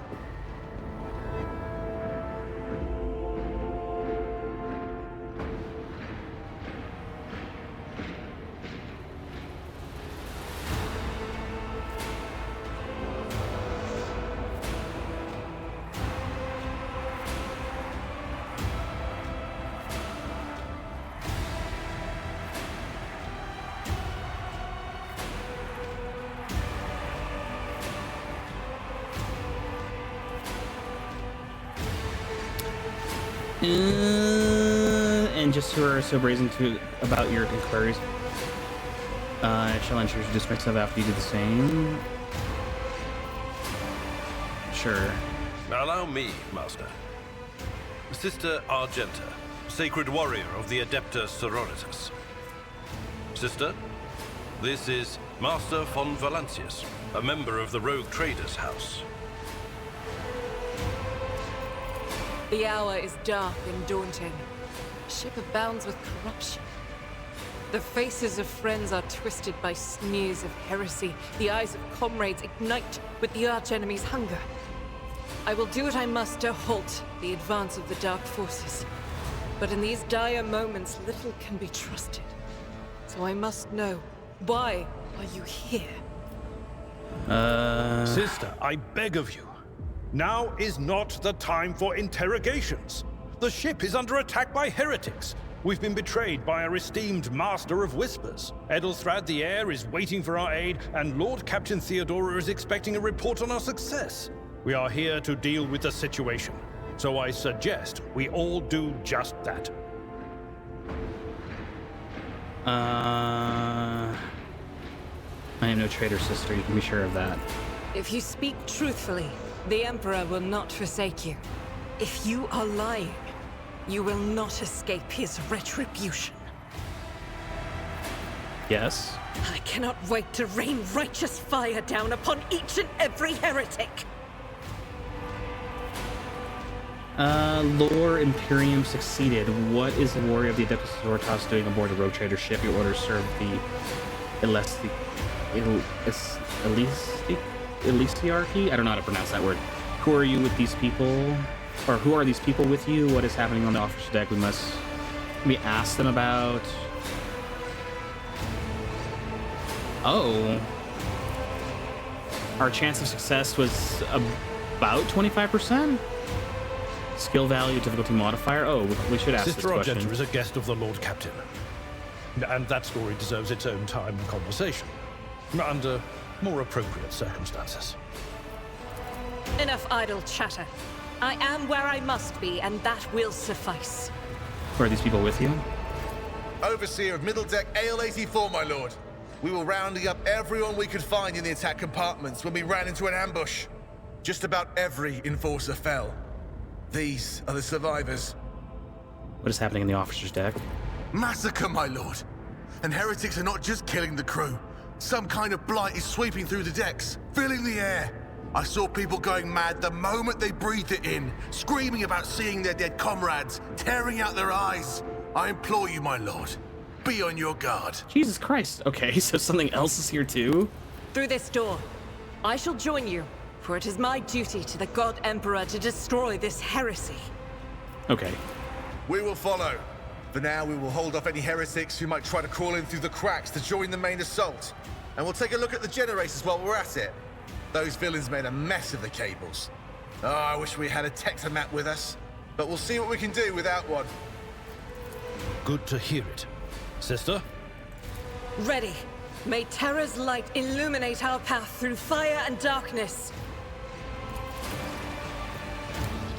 A server skull from the warrant chamber has relayed Ilthra's message. The crew need to be more powerful weapons for the coming battle. Maybe something suitable can be found on the officer's deck. I'm restless. Join me in prayer. Okay, so she has a bolt rifle and then an auto pistol. Unfading Fate Valor, two-handed range weapon. This Godwin Patter bolter was given to Sister Argent on the day she took her vows to join the Order of the Martyred Lady. Unfortunately, despite its illustrious name, the gleam on its metal has dulled after years of travel and encounters with horrors untold and the sacred prayers engraved on.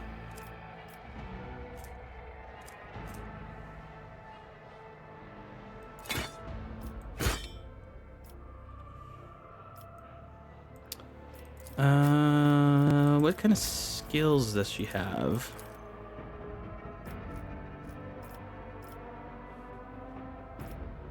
This doesn't really display like my abilities, does it?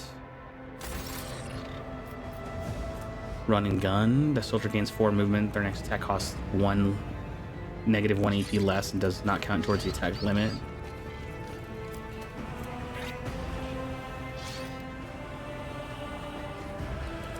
Okay.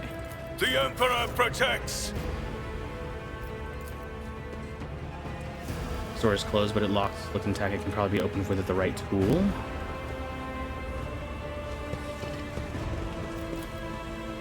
Blasted a hole through the door, large enough for a person. Oh, can't go that way. Can't go that way we came, so we just gotta keep going forward.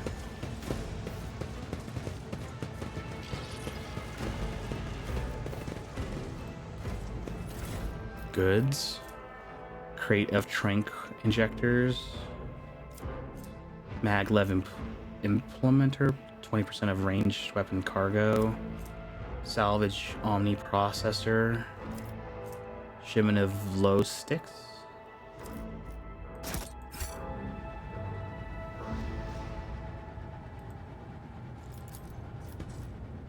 This door will not move an inch. We are bound by the blood of martyrs.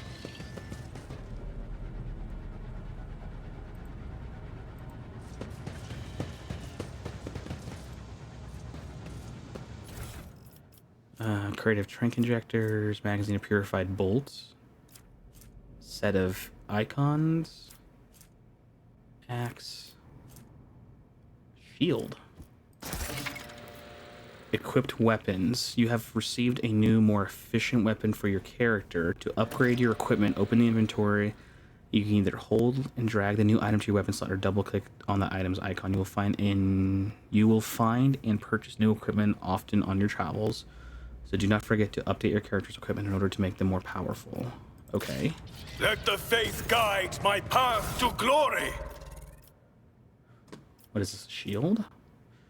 Shield chance block. Stalwart defense. Shield allows you to block attacks.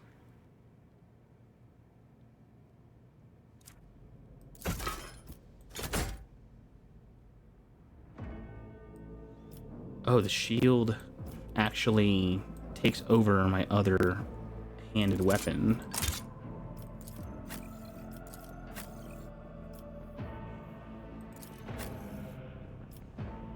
Interesting.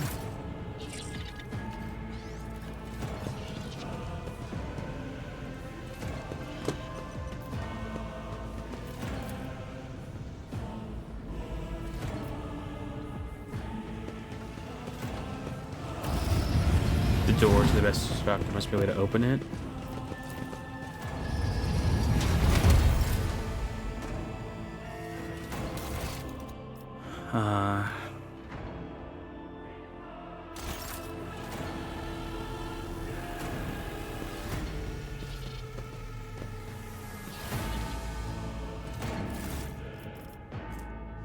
Machine right set, a set of sacred oils and cogitograms. Meganaphe is the keeper of any technology, provides an additional opportunity to call out a machine spirit and interact with the device. An expendable item. Multi-key.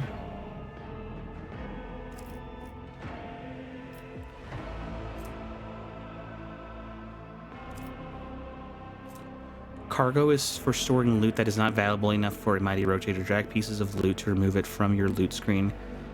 It will be packed into a suitable cargo space. You may withdraw loot from cargo at any time. Selling full cargoes to merchants improves your reputation for their faction. However, all the loot inside the cargo will be lost. Okay. Golden Toki. Possess Daemon Engine and Heart. Rolls of Synth Leather.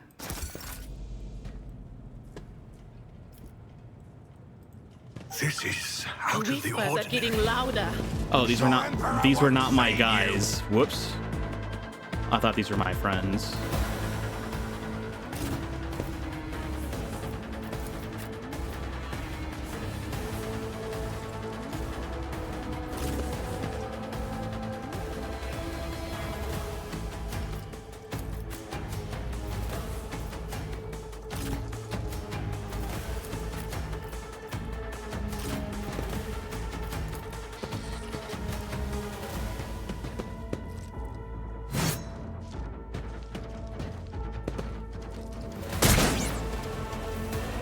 Miss. I serve the ruinous powers! Miss blocked. Argenta's abilities. Argenta is the warrior that they dip a sword toss and a soldier. She is an expert with burst, ranged weapon attack, and weapons that deal damage in an area. Another of Argenta's strength is her mobility in combat. Running gun is a unique soldier ability. Using it to grant the soldier extra movement points and reduce the cost of the next attack by 1 action point.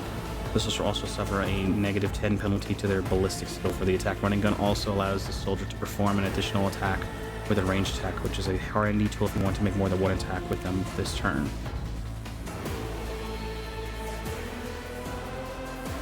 Revel in Slaughter is a soldier's ability that can be used once for each 3 enemies the soldier kills in a single combat. Each activation of this ability increases the soldier's ballistic skill, critical hit chance, and critical damage. This effect stacks and lasts until combat. Certain types of weapon lets you make burst attacks. When performing a melee burst attack, the character makes several strikes against a single target. If the first strike hits the target, all subsequent strikes automatically hit. Fires several successive shots with different trajectories. Both of these shots are concentrated in the center.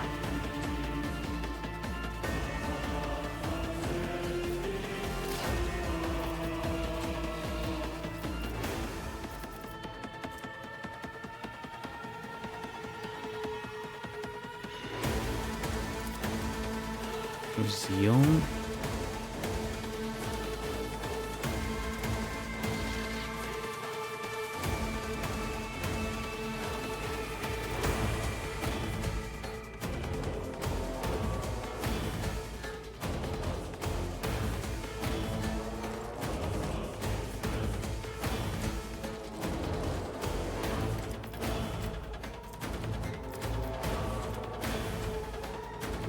Faith without deeds is worthless.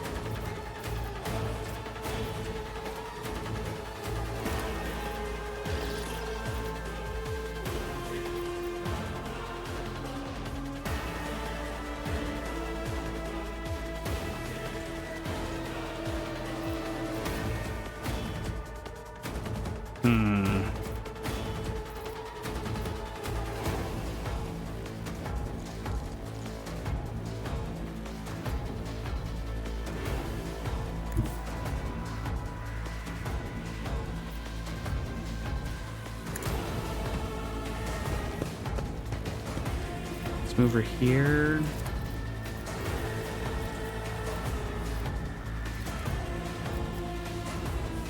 And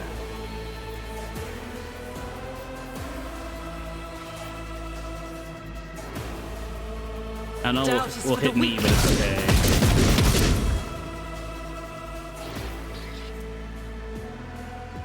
I'll do it.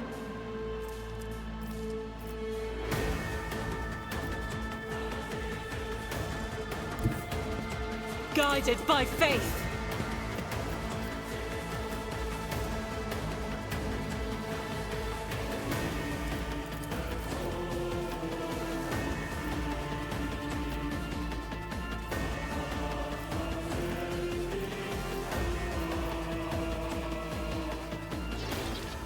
As the Emperor commands.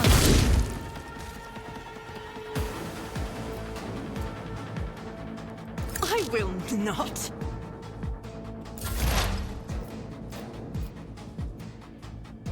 Assailant, character cutthroat, assailant, assailant, assailant.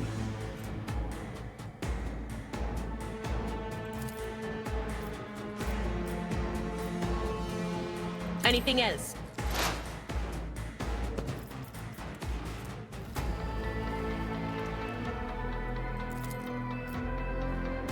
But of course.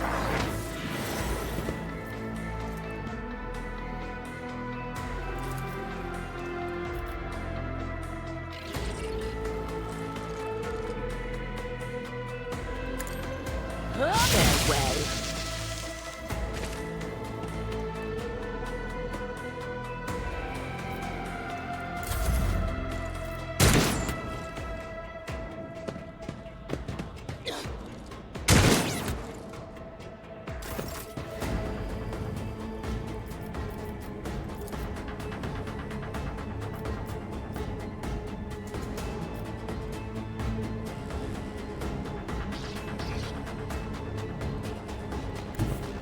I've seen worse battles than this in my time.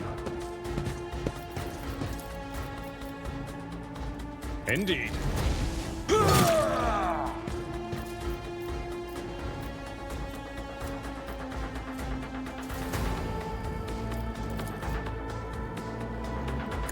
One fewer target. Oh crap, even more guys just showed up.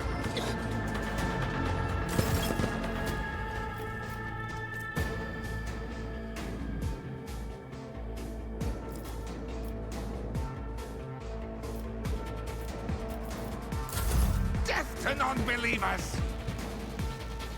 Crush the feeble!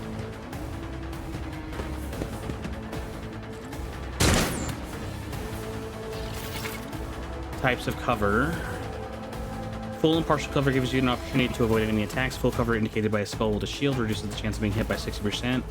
Partial is 35. At the same time, the chance to hit a character behind cover may depending on the difficulty of the game you choose. Some covers can be destroyed by melee attacks, area attacks, and abilities. Destructible cover has a durability bar above it. Single shots can penetrate through any cover.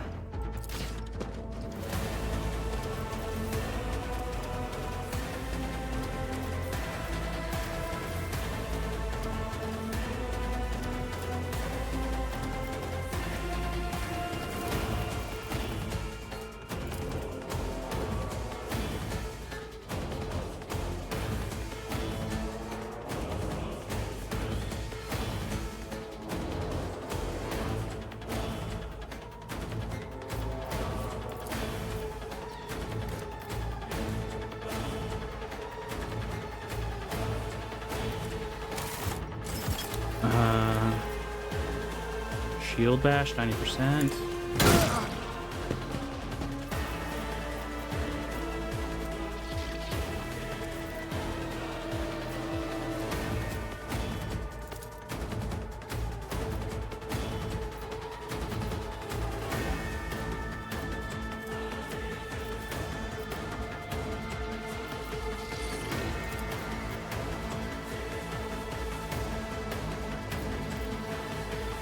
I will not be deterred. Character assailant, dodge. Death to the weak! Just a minor setback.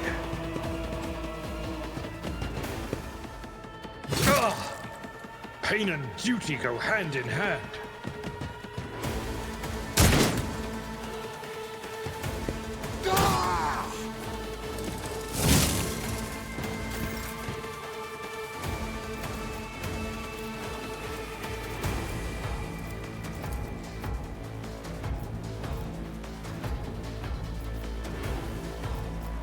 Faith without deeds is worthless. I'll do it.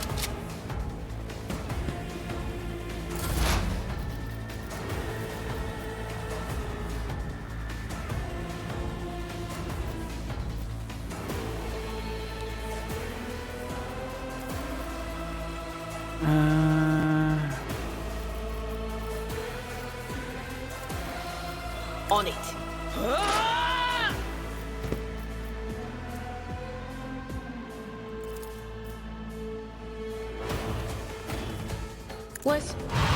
Was that you?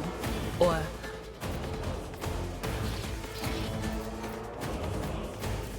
Will do.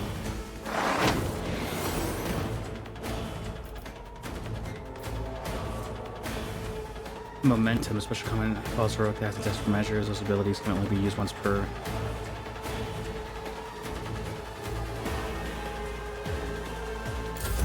I serve the ruinous powers.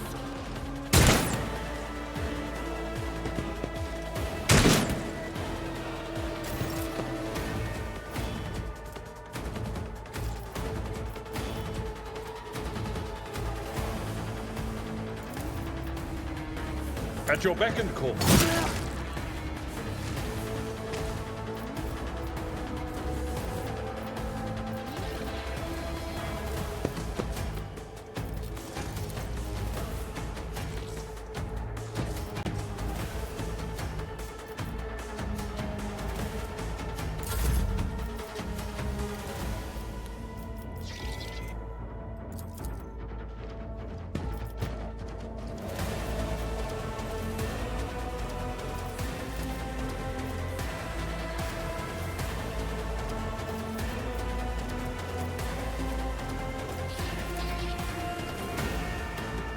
I cannot comply.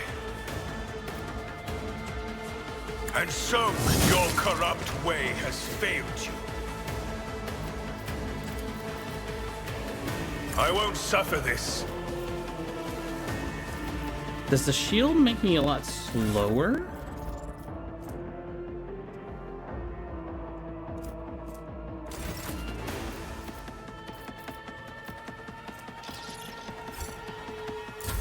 Out of my way!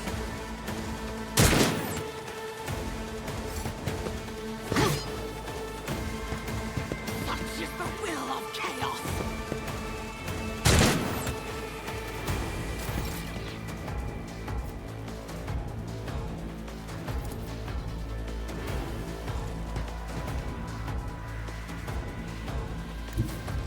God Emperor, move through me. Be the fire in my heart.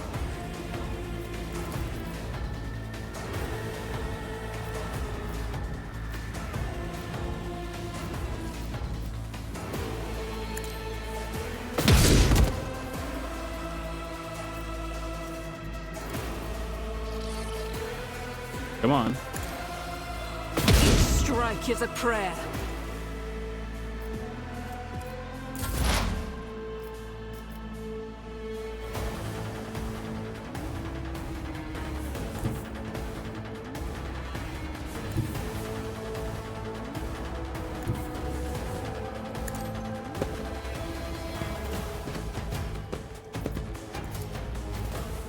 But of course, be gone.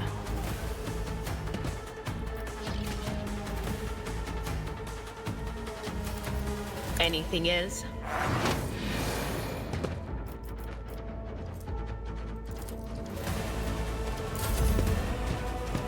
I will endure.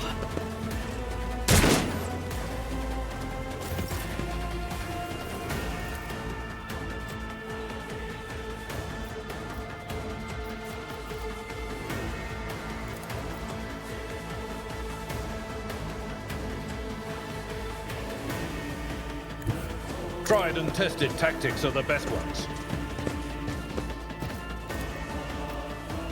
That's not the Seneschal's job.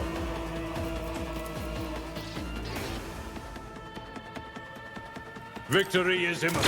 I took care of this one.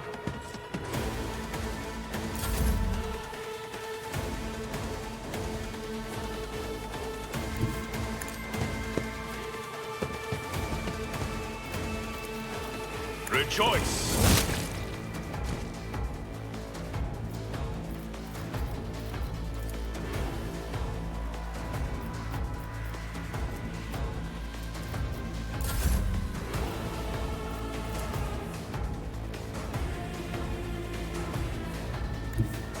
I will bathe this battlefield in righteous fury. Doubt is for the weak eradicated.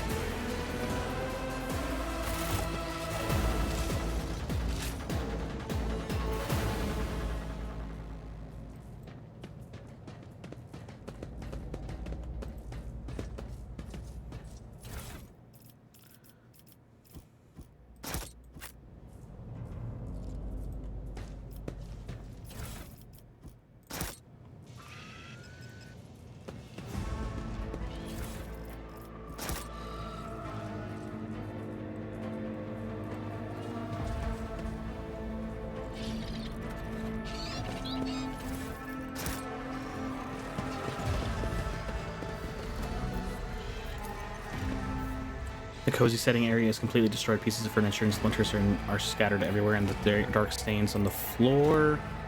Upholstery. Know your duty.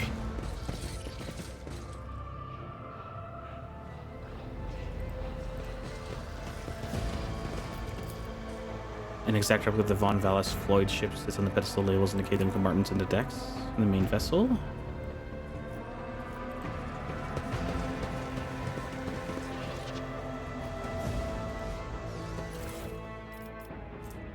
Belly churn wheels. Machine spirit vaultlet. Set of axons.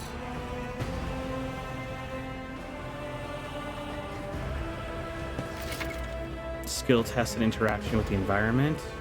To open the door, click on the icon above the cogitator. The character with the highest logic will make the skill test. If the skill test fails, doors will remain closed. A particularly bad result of the logic test would cause the core to become permanently stuck and impossible to open.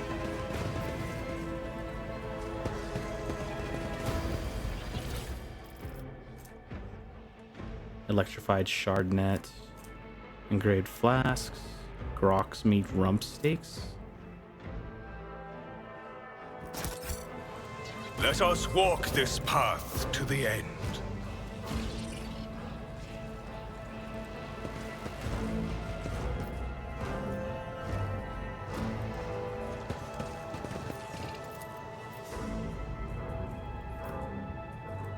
Logic 100%. Ares can open the door. I have proven myself yet again. D10 system. Your character is about to make a logic skill test. In dialogue, and during exploration, you will often make various skill tests. The results may determine how successful your character efforts are, make hidden dialogue options appear, or reveal new information. The success of the test is determined by rolling a 100-sided die. Each skill test has a different value up to 100, including negative results. To successfully, you must roll a value of equal or less than the sum of both the stated difficulty and the value of your skill. For example, you're attempting a test with a difficulty of -10. Your character's logic score is 40, so 40 minus 10 equals 30. The higher a character's skill score, the easier it is for them to succeed on tests. Skill scores depend on the characters. Goodness, it's so much reading. God. The Divine watches over us. More goods. Anointed purity seal wax bottles. Catechism of St. Duris. Plasty crystal cores. Servo skull anti-gravitic implementer. Operator's gloves. Melt the charges.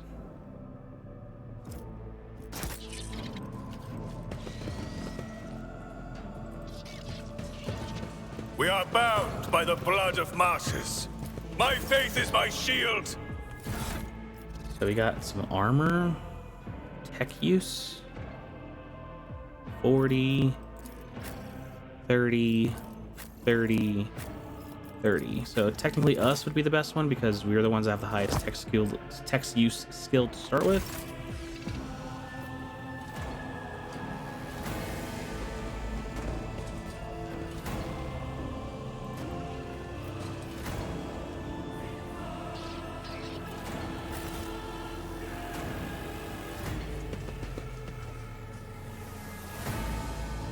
Say no more.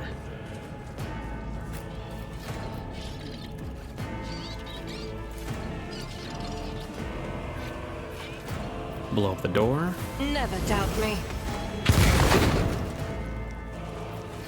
Heresy grows from idleness. We leveled up 2. 1 rank available.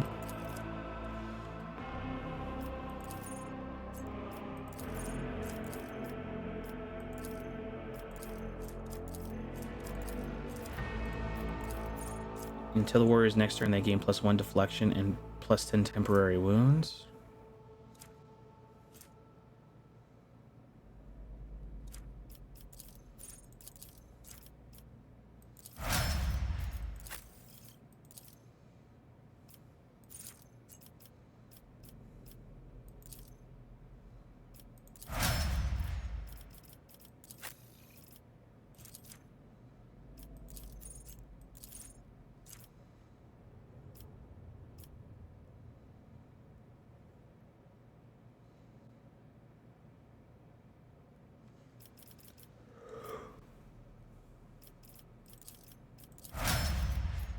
Take that.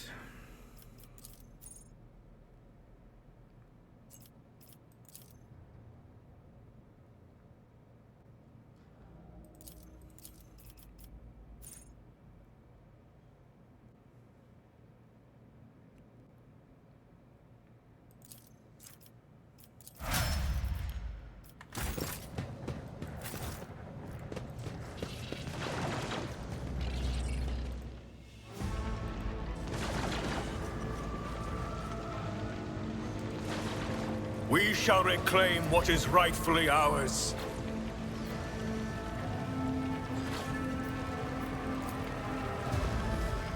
Duty prevails.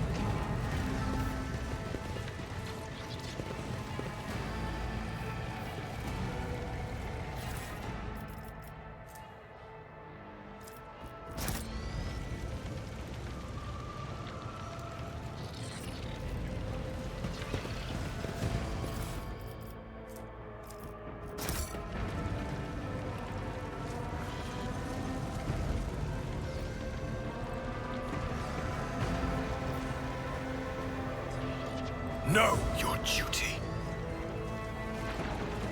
Over there. Bench and even container torn from the proper place are stuck in a rough semblance of barricade.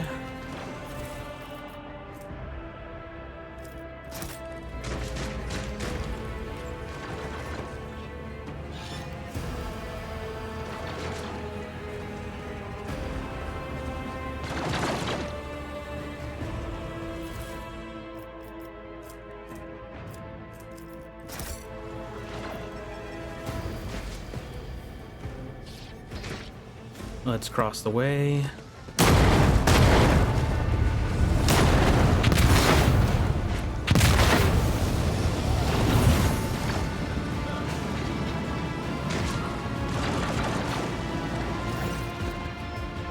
The war of the fires ring in your ears, and the choking smoke makes you cough and gasp for air. You instinctively recoil from the scorching heat.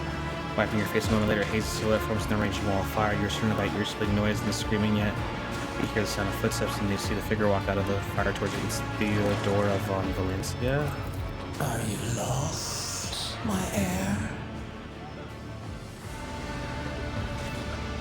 A lens hands resting on the hilt of her power sword. The rays tracing an inviting gesture. Are you lost? An apparition. A sorceress apparition. Trickery of the warp.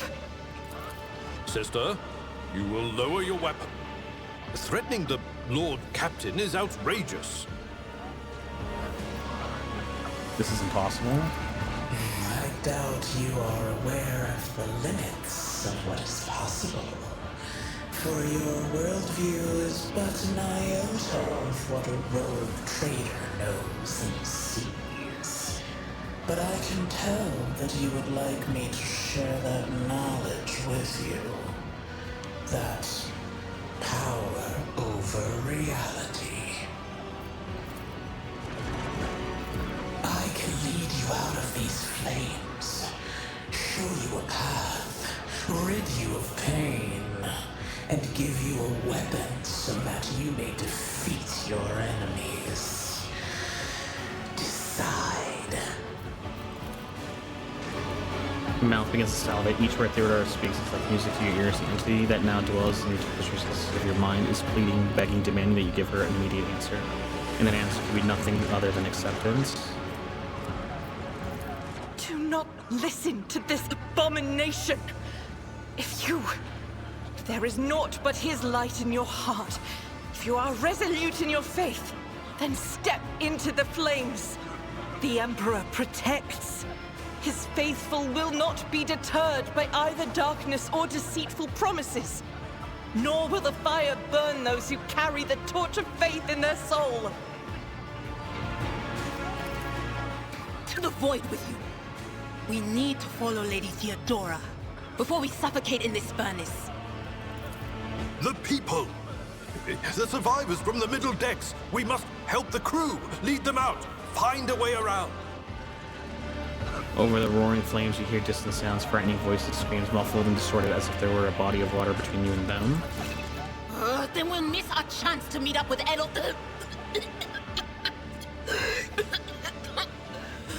What are we waiting for? Sometimes your character will have to make tough decisions based on their values, interests, and goals. Such decisions affect their convictions. This can be developed in 3 directions: dogmatic, iconoclastic, heretical. Each includes 5 ranks. The higher the rank, the more zealously the character follows their convictions, and the more noticeably the world around them reacts to their actions and decisions. Promotion through the ranks of each of these 3 directions opens up new dialogue lines, events, and unique abilities. It also changes the attitude of the others towards your character. Also, some items may only be equipped by characters with a certain conviction. When one of the conviction branches reaches rank 3, votary, it becomes the character's main focus. When that happens, the other 2 conviction branches cannot be raised above rank 2, adherent. Walk through the fire, the Emperor will guide the righteous on their path. Heretical, accept, take my pain away and give me power. Iconoclastic.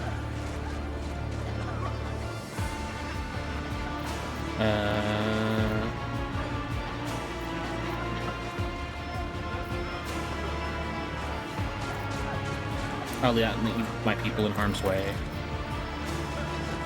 You look away. The illusion breaks. The unbreakable heat instantly makes your skin burn. The voices of the people beyond you, shroud of smoke, grows stronger and hopeful. Once you and your companions rush back, breaking orders and guiding the survivors in your determination, you completely forget about Theodora, and then you turn your head, you see nothing but the billowing fire.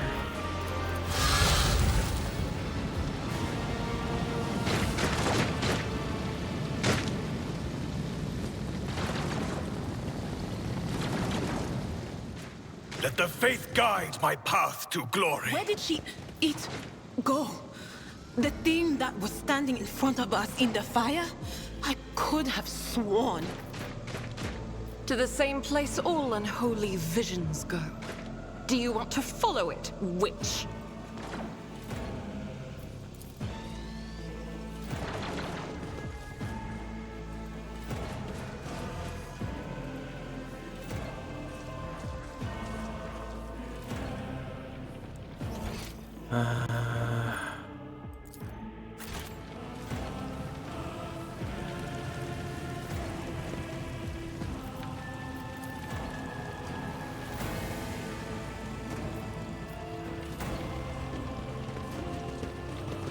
The Divine watches over us.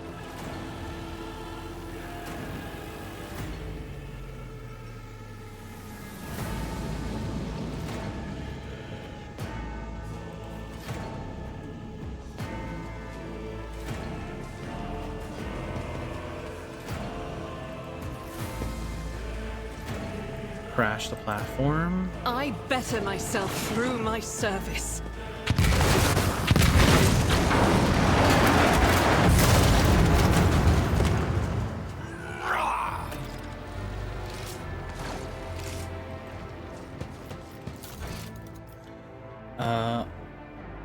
The need more powerful weapons.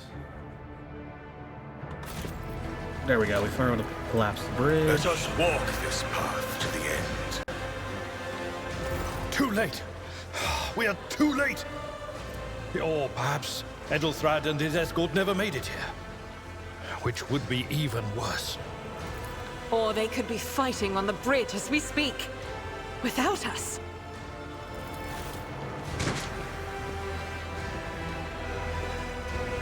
My lord, I beg your pardon for interrupting. The people are asking for orders. You came back to save us. So now we will follow you through thick and thin. To the bridge. If Edelthrad is there, then he requires immediate assistance. I say there is one thing that I find most troubling. The Lord Captain's Voxcasts. They are still coming in, even though it would make sense for Lady Theodora to be on the bridge right now, at the head of the counter-assault. I feel uneasy. What if the Lord Captain is besieged in her own chambers? With your permission, I suggest that we confirm for ourselves that she is not. We can use the same elevator that Lady Theodora and Mort headed for earlier.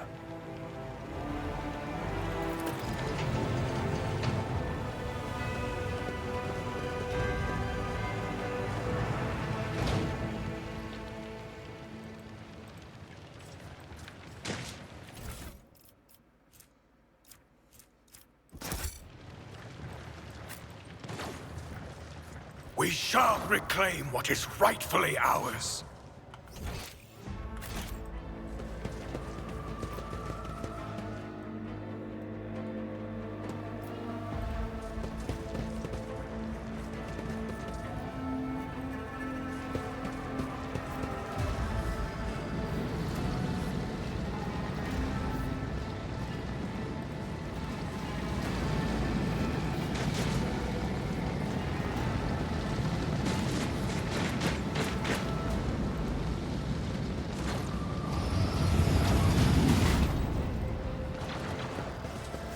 Pay attention.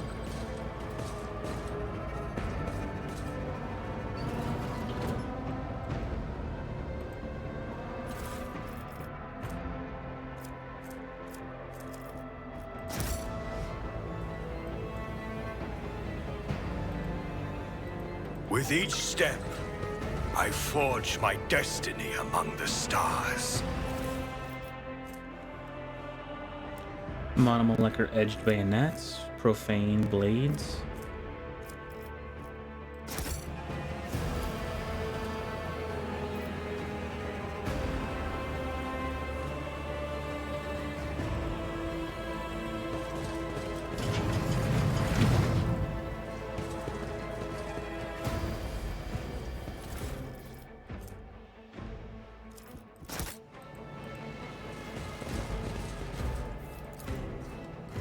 Plasma conduit blazes with energy capable of powering a vast void ship.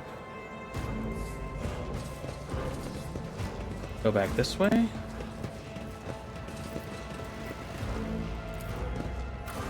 Lord Captain's quarters.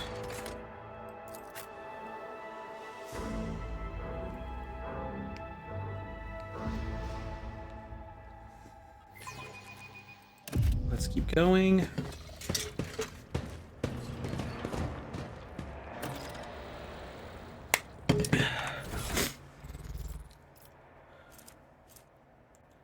Grants 5 armor.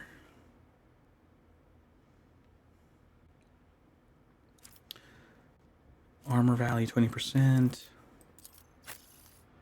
35, 15, 25. Let's give it to her. Logic.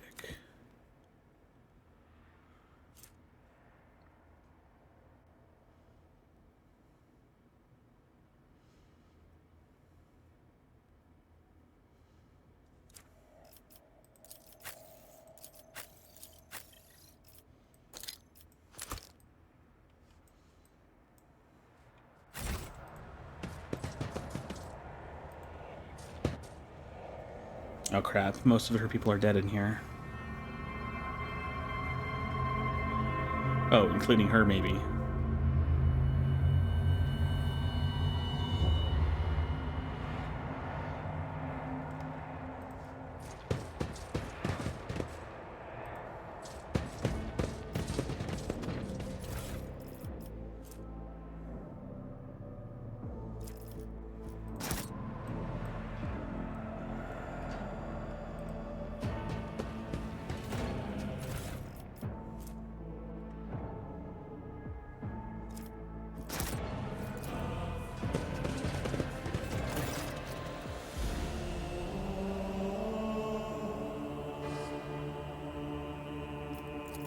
Emperor, accept thy faithful souls.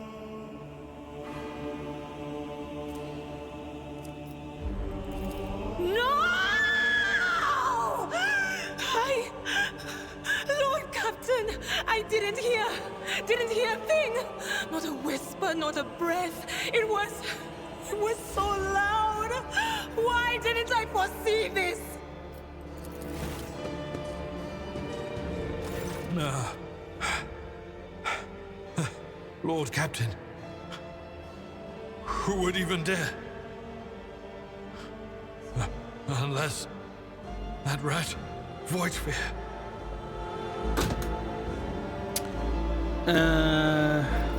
I doubt it. Volknir wished humiliation and suffering upon Theodor, not a swift death. It could have happened in the heat of battle. Not to mention that Mort was here, and he would have protected Lady Theodora to the last. How could Mort have failed her so terribly? The Arch-Militant was born on a death world. He had lightning-fast reflexes.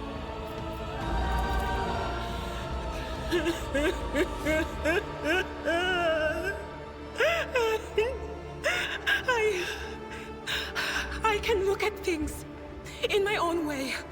If you find something that might bear the imprint of the killer, just give it to me, and I'll try to see what secrets it holds. Examine the Arch-Militant's body.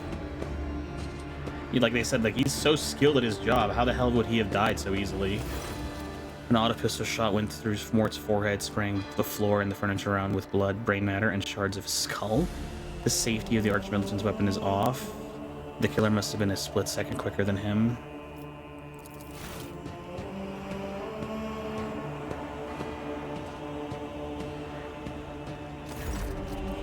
Close to the body, the cause of death is impaired. The rogue trader's life was ended by an auto pistol shot, an extraordinarily accurate one at that. Face bears the expression of surprise, the last emotion she experienced in her life. Something on the floor catches your eye, a heap of blood-splattered parchment and scrolls that must have fallen off the desk. As you lean down for a closer look, you notice something else, small shards of glass scattered to the floor.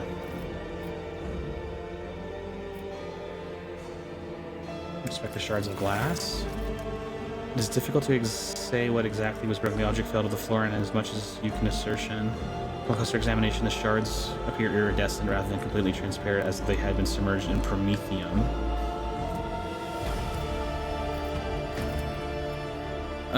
Reports, accounts, dispatches. You go over the scrolls until you stumble upon a document with a starkly different from the rest. It is a handwritten letter signed with the initials XC and is sealed, somewhat vaguely familiar to you.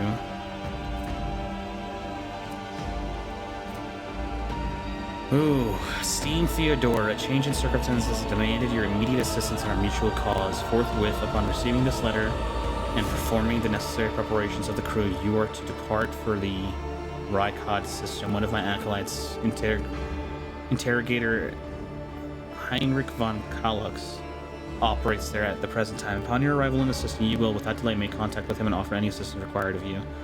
After which, you will provide him with passage to the Furibundus system aboard your ship. On footfall, the interrogator will remove himself from your presence and await further instructions. Anticipating any questions you may have, I will stress that the nature of the interrogator von Kalux's activities in the Rydok Minisaurus is of no concern to you. If you require, Kalux himself will disclose details of the mission. May the Emperor Light be with you. And sends a shiver down your spine. The author of this letter addressed to Theodora von Villa, assigned it with a seal of one of the holy ordos of the Imperium's Inquisition? The secret police of the Imperium that relentlessly hunts heretics, xenos, and other enemies of humanity. Gain 4 experience. It doesn't work like that. I can try to read the memories of objects, but dead bodies are a different story. Something like that would require her soul. And after what we saw on the officer's deck, I won't risk searching for it in the warp. The shards? I see streaks of color, luminescence, blue lights, faces, drawing closer. Lady Theodora, and Conrad, and what is that? Ah! Something dark, enormous. Oh, this glass thing was something foul, that's for sure. Tainted witchcraft. No, wait! We must see if we can find anything. Idira, you can't bring her back. Let her go. You'd give up so easily, old man? I expected as much from the sister. It's not like she has a heart. But you? Oh no. I'll get to the bottom of this. I'll find the one responsible for murdering the Lord Captain.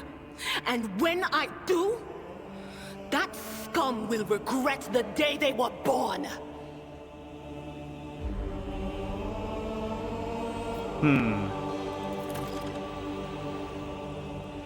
Reached the Void Ship Bridge. We were here, but it arrived a little too late. Parlor, organ with various ivory keys, yellowed by long service. He had a gun with him, didn't he? Lex Mechanicus goggles.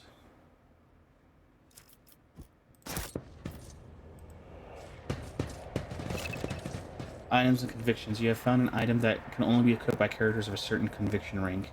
You can open the character menu to see which convictions your characters follow. Note that both your character and your companions have their own convictions. You can check what the convictions the character adheres to in the biology tab in the character menu.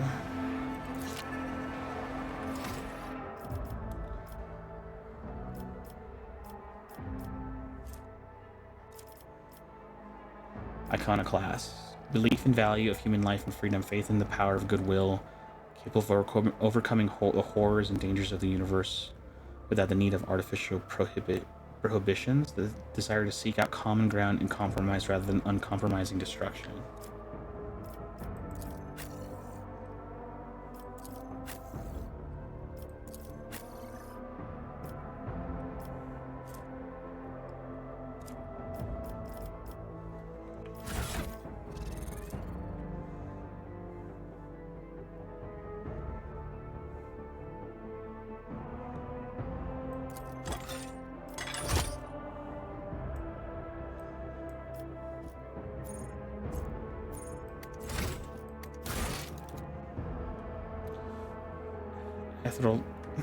Endelthrad was going to confront Conrad and his redicks on the bridge. We need to get the help we can get for the counterattack to succeed.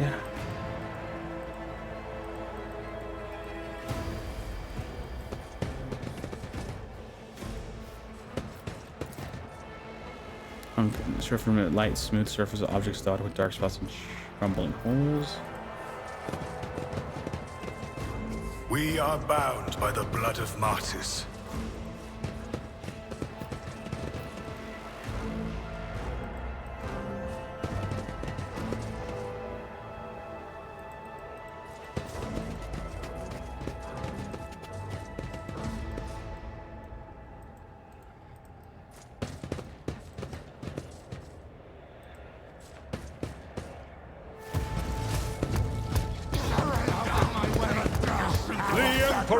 With us. Oh, it's a combat servitor that's already hurt.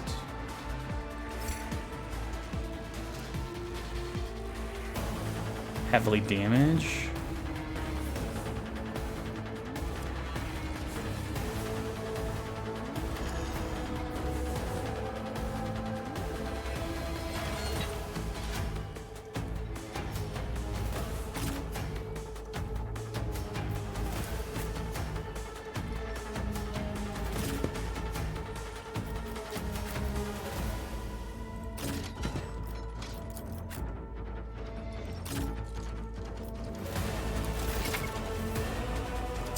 Dang it. Light and medium armor. Armor protects the character from incoming damage. Light and medium armor types are both available to you at the moment. The armor stat indicates what percentage of incoming damage from an enemy attack it can absorb. The type of armor also influences the chance the character wearing it will pass a dodge test. The higher the dodge penalty, the lower the chance to dodge the enemy attack.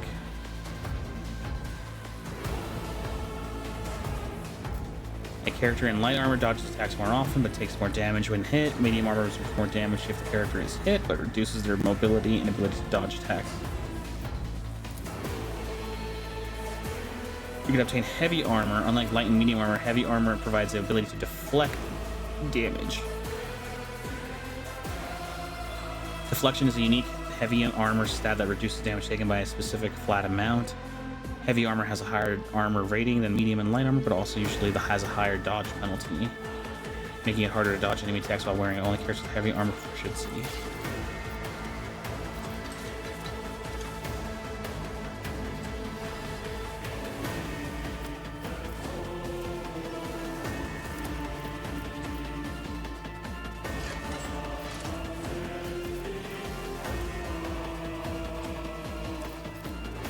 At your beck and call.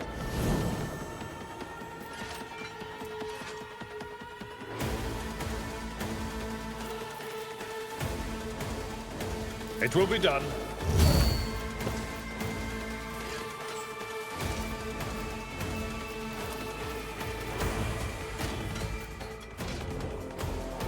Indeed.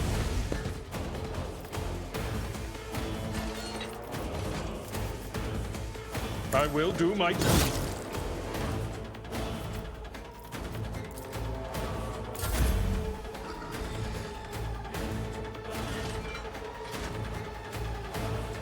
And so it shall be done.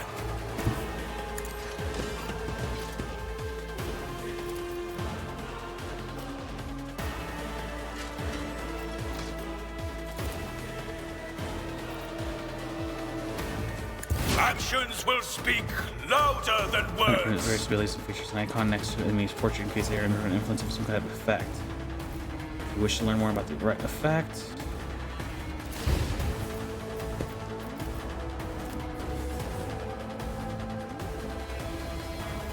As the Emperor commands, I act.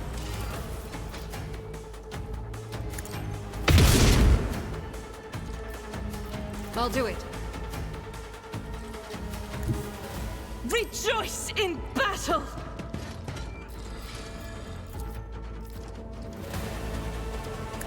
The torches are fight like this! over-penetration. Some shots are able to pierce enemies through and deal damage not to them, but also the character standing behind them. The arm penetration parameter is found on most weapons and affects how much damage the target takes, as well determine the chance of over-penetration. The over-parameter, which depends on the type of weapon, value, of penetration.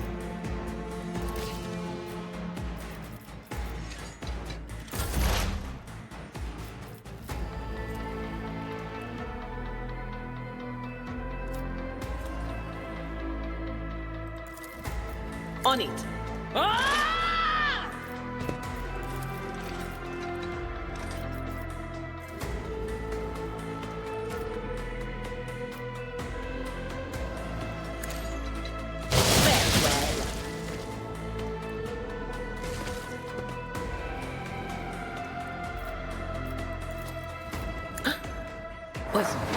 Was that you?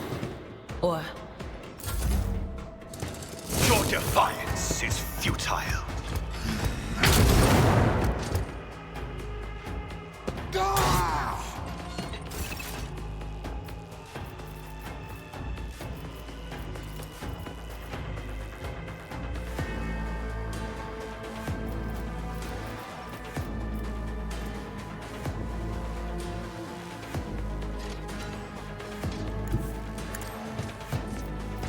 I'd rather not. At your beck and call, an exemplary strike.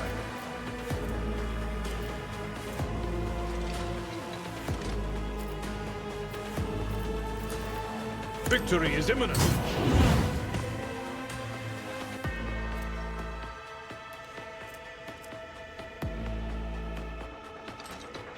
Then we start dealing damage every time his round starts.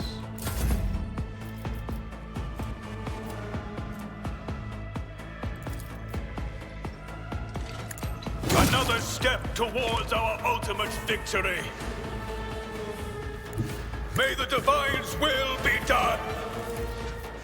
This is beyond me.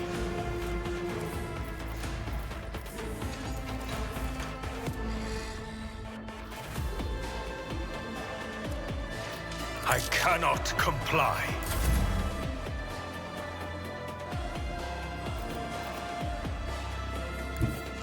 The enemies of the Emperor will be undone. As the Emperor commands, I act.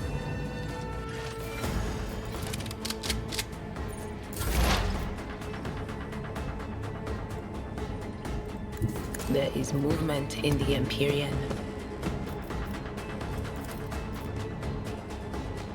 But of course.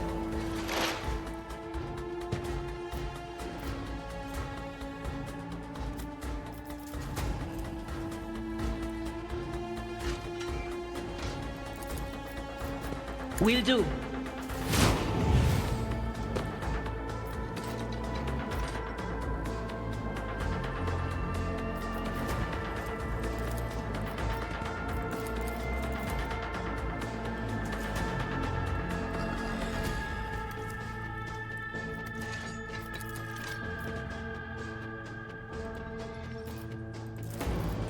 On it!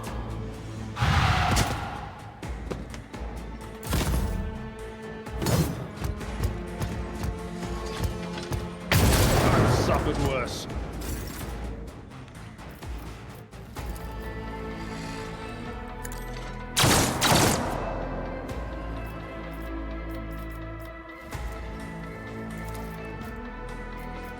It will be done.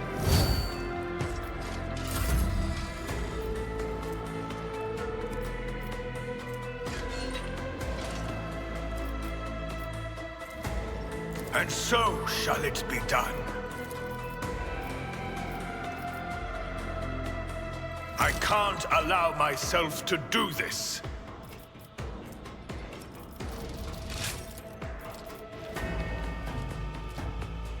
The Emperor commands.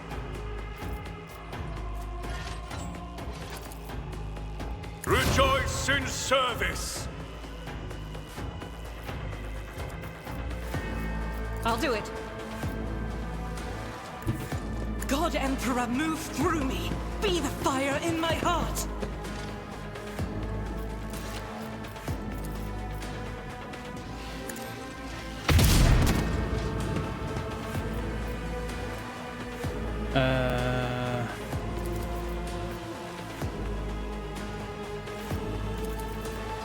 Faith without deeds is worthless. Dang it.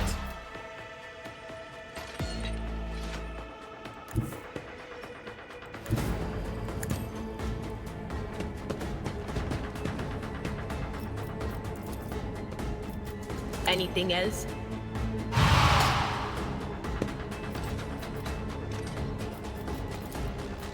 But of course.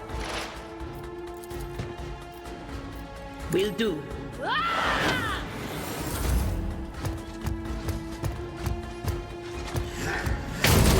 Shields me.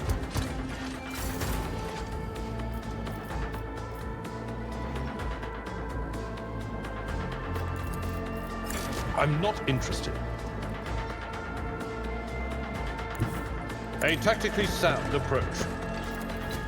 I will do my duty.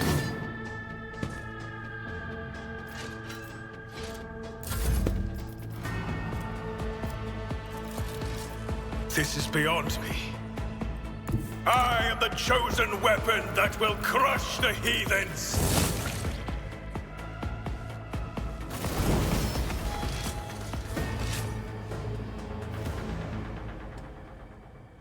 Looks like that was it, finally. Oh, thank God. Loot all the bodies. Bunch of plasma pistols. Grace of the Oblivious. They were against +5 toughness if their intelligence is less than 35%. The Emperor protects. We can level up finally.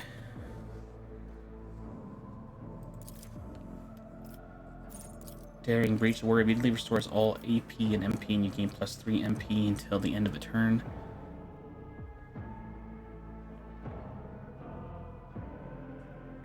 They do not lose MP after performing this action. The warrior has no limit on melee weapon attacks this turn.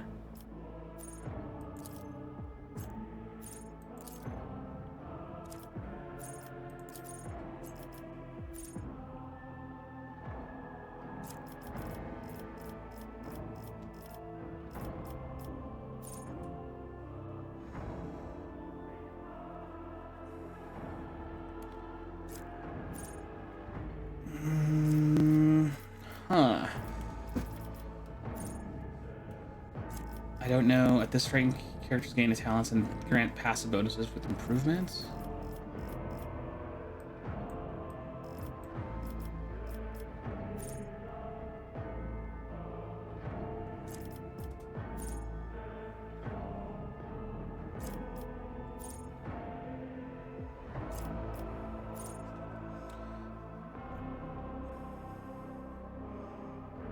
Start of the turn reigns.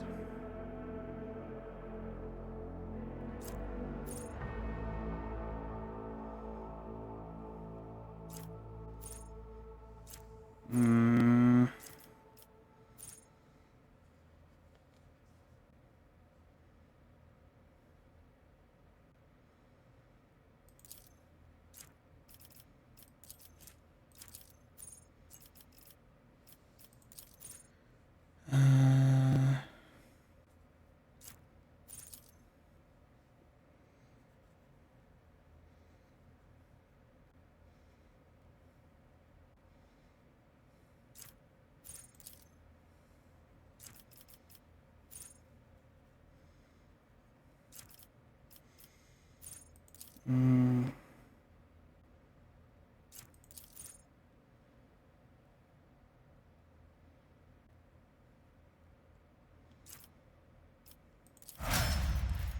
try that.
And how long characters can fight in battle.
Comprehensive analysis.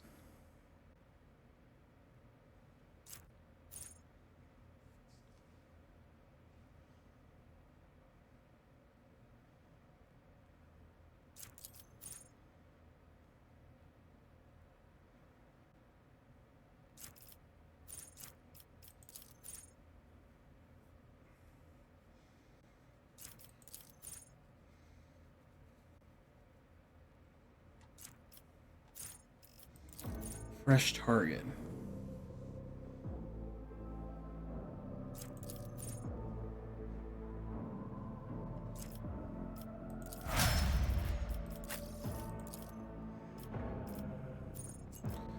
Gains the ability to make a number of extra attacks equal to their weapon's rate of fire, minimum of 2, using a weapon that stacks.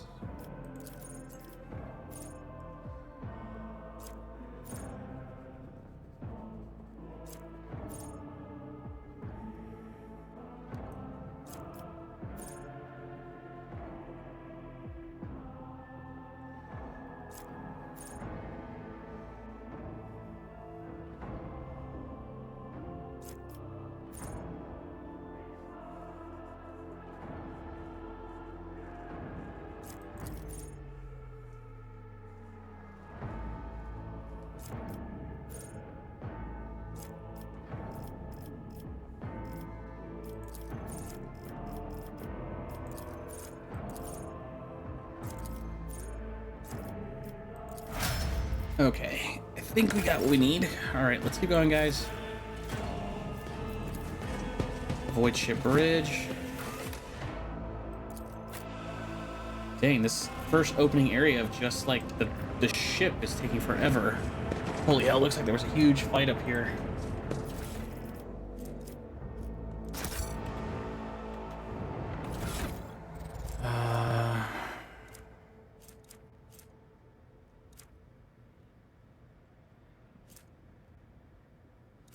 Intelligence is less than 35.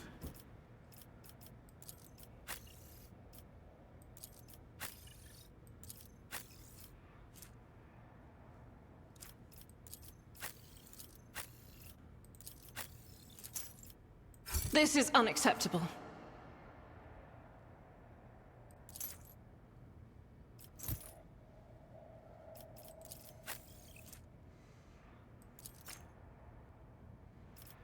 I won't suffer this.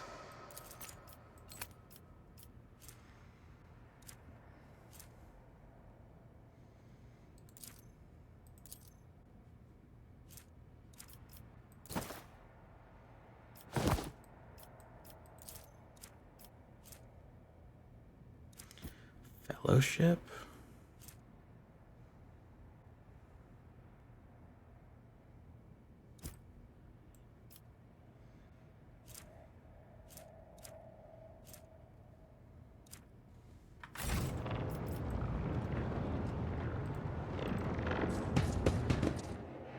The first sacrifice opens the eye. The second sacrifice draws its gaze.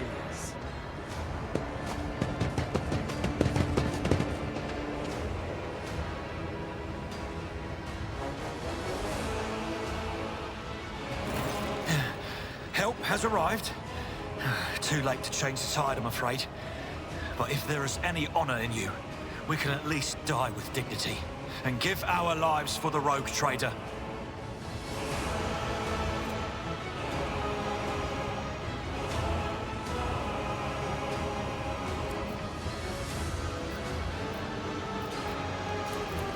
God Emperor, preserve us.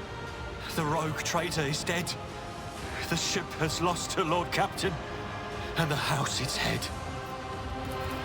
No matter what ritual Kunrad is performing there, the warp is too strong. I cannot withstand it. I feel my body changing with every second. The warp is ringing in the air. This is the end. We will perish in the warp, along with the Warrant and all the dynasty's heirs. The enemy of humanity has triumphed. I've seen it before. We'd better get away from him. The changes are already accelerating.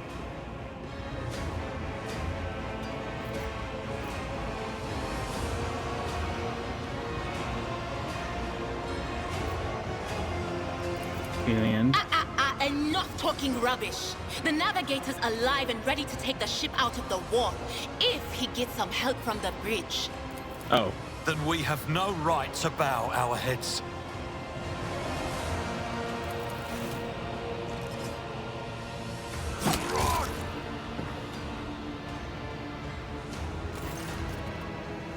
With the bridge, the broken blade, he is holding a stain with dark drops that seem to have pearlescent glimmer to them. We are out of time!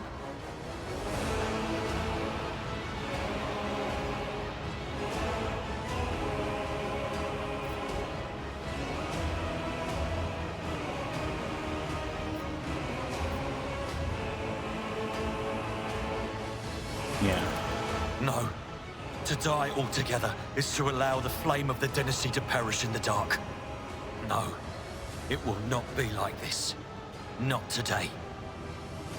What do you suggest, dude? The ritual will not be completed. I'll take care of it. And you, see to it that the void ship breaks free from the warp. Watch over our realm. And farewell. Accursed traitor! A time will come when you will bleed for her ladyship Theodora's murder. Remember my words, for they are the vow of he who marches toward his death. What? Theodora is dead. No, that can't be. Not now. I still haven't. Your ritual won't be finished, heretic!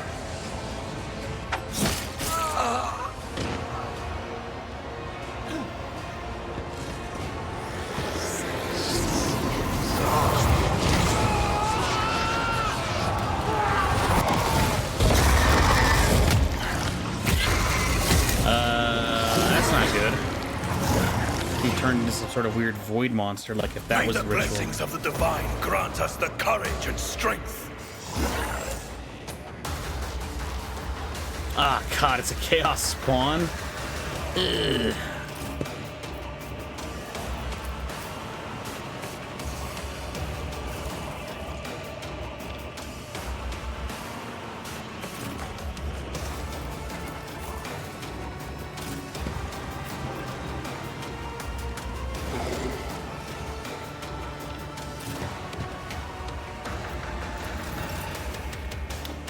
Enemy status. You will encounter enemies with various abilities and features. An icon next to the enemies. Blah blah blah blah blah. Okay.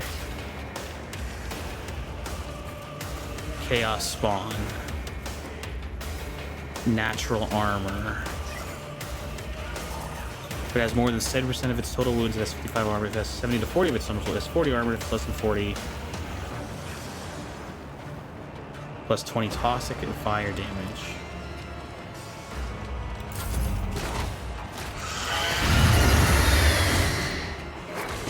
Oh crap, I don't think that character moved.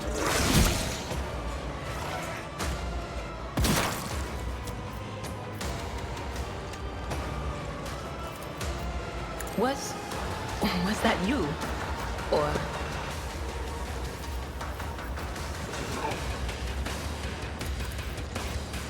Will do.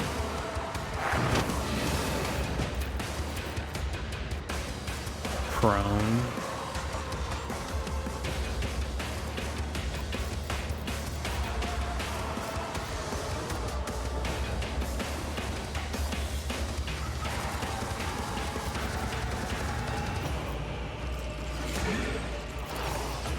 On it.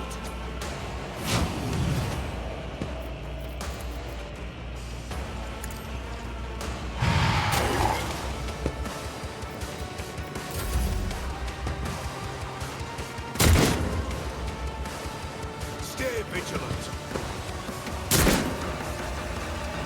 Chaos guides me. Follow my lead. I serve the ruinous powers!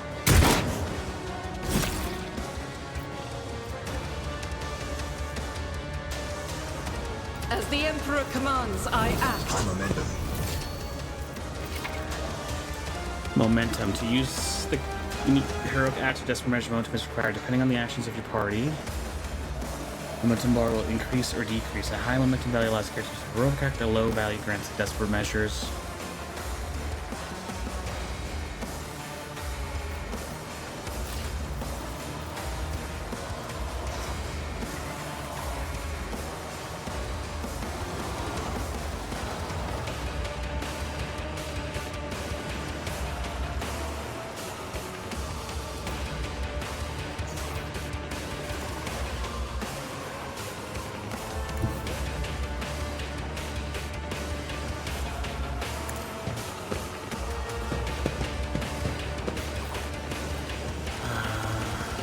Power resides in the will of the righteous. I'll do it. Each strike is a prayer. Doubt is for the weak. None can escape the Emperor's judgment. As the Emperor commands.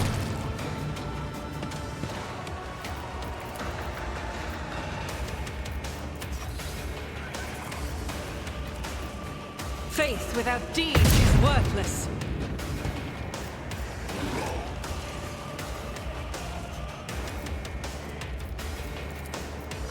As the Emperor commands.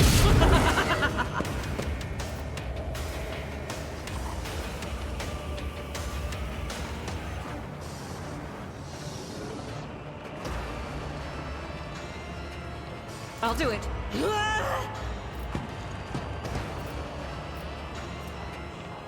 Doubt is for the weak. Faith without deeds is worthless. I will bathe this battlefield in righteous fury.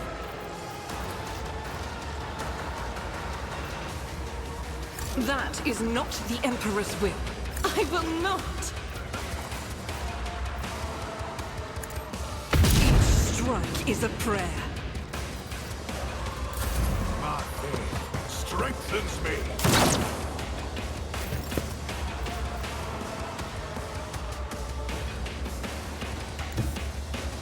Follow my lead.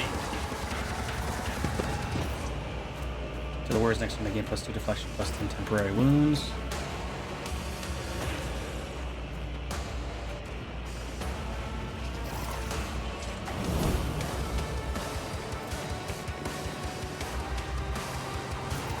At your beck and call. Let's patch you up. Even in the darkest moments, there is hope. Indeed.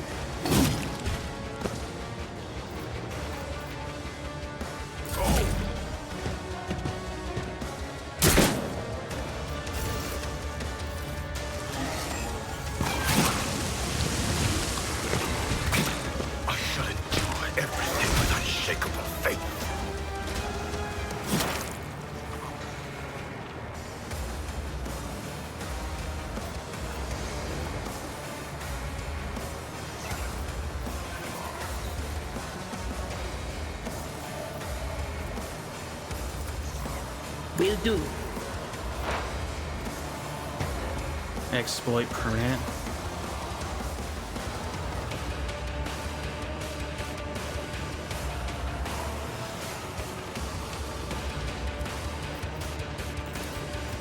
But of course.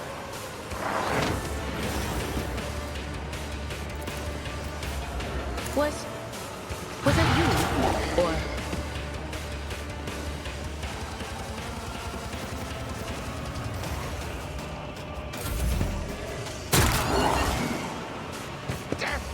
Non-believers! Weapon at the ready!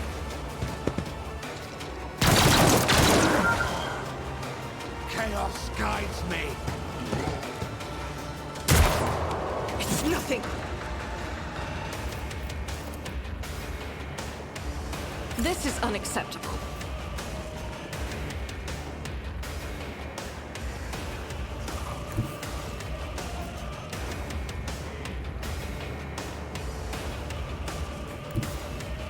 Rejoice in battle!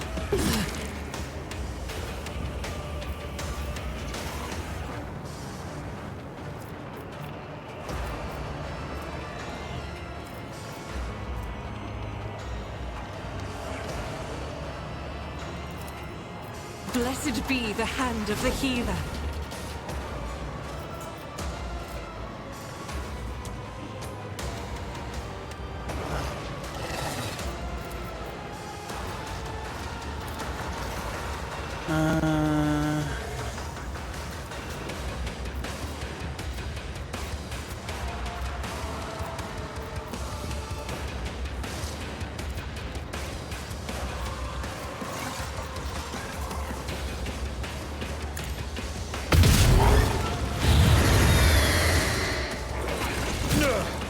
My ears are ringing.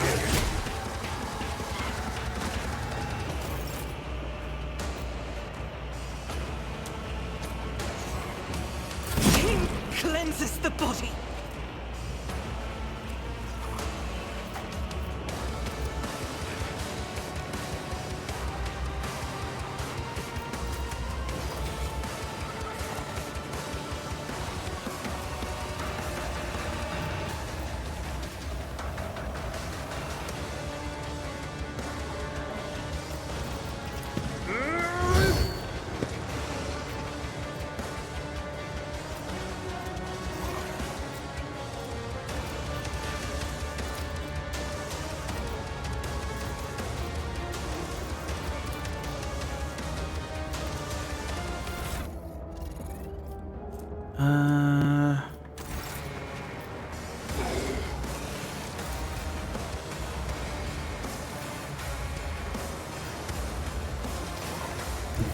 My place is at the fort. At your beck and call. It will be done. Break their morale.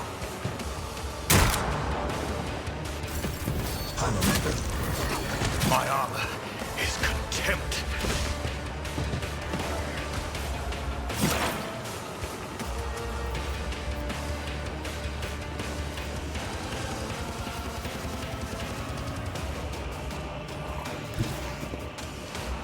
I know what is to come. Can I fall back now? On it.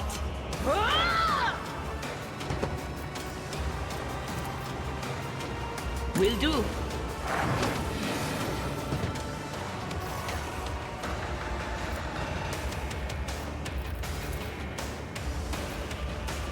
That is not my destiny. Death to the weak! Follow my lead.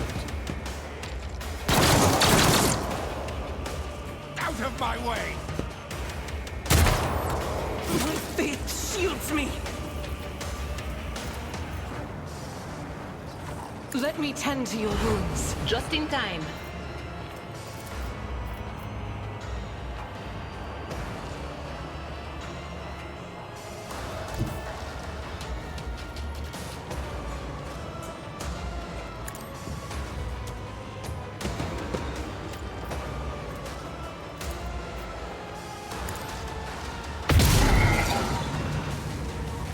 As the Emperor commands, I act. Guided by faith.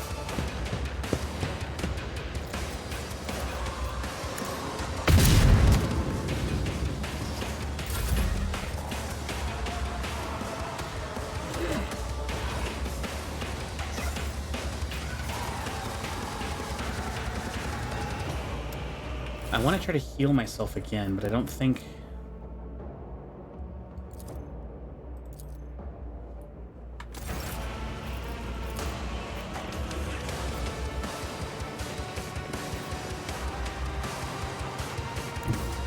I've seen worse battles than this in my time. This wound will make a fine scar. With you at my side, victory is within our grasp. Imminent.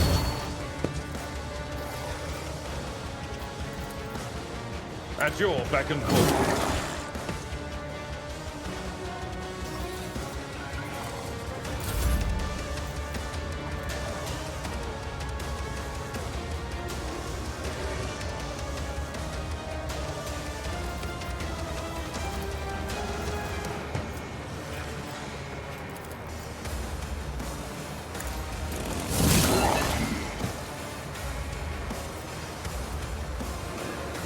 Immediately ends the turn.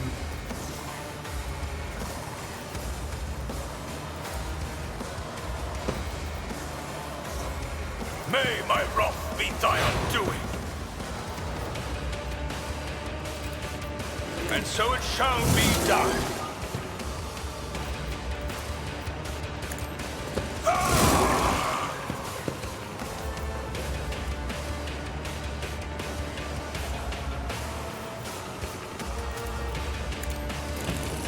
My fury rain down upon thee. Stop it!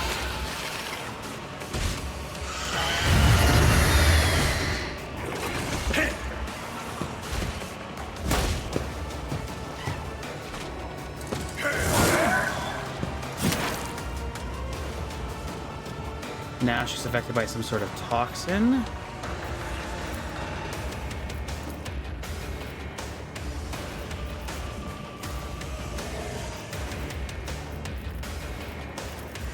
Anything else?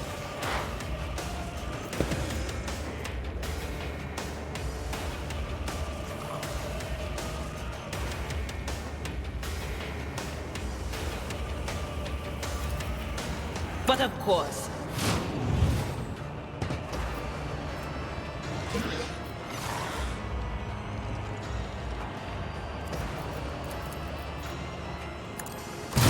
Crippled in body than corrupt. corrupted mind.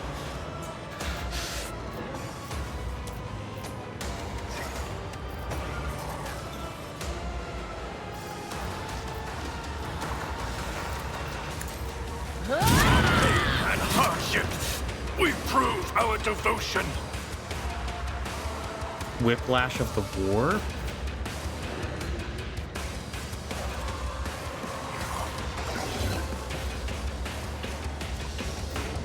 I'm not sure why we're getting that kind of stuff. Bestial Rage.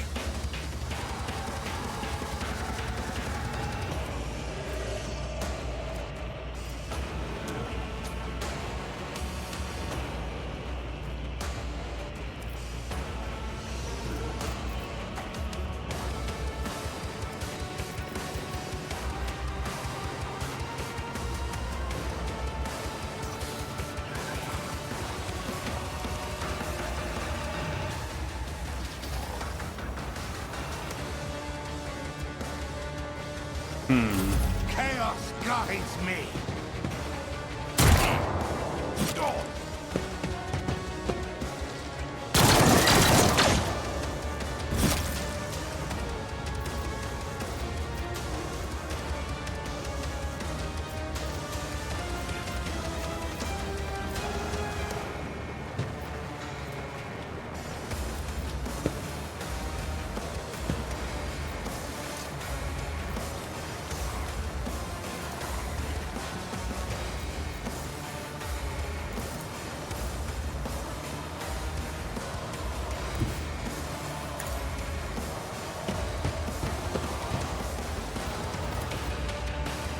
I'll do it. Doubt is for the weak.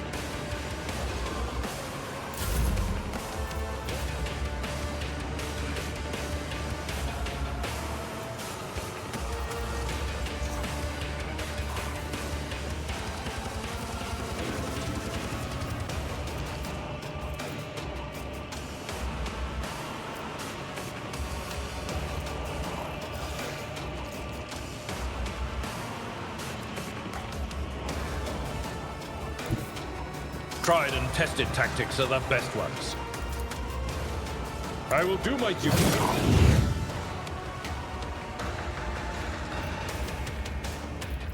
Indeed.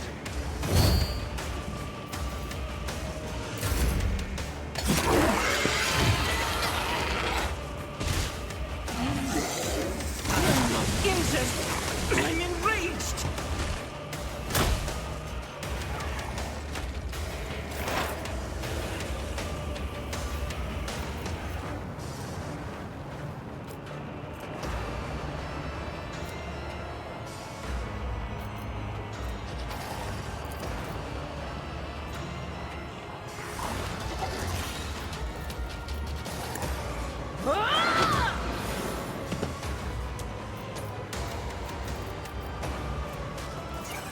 On it.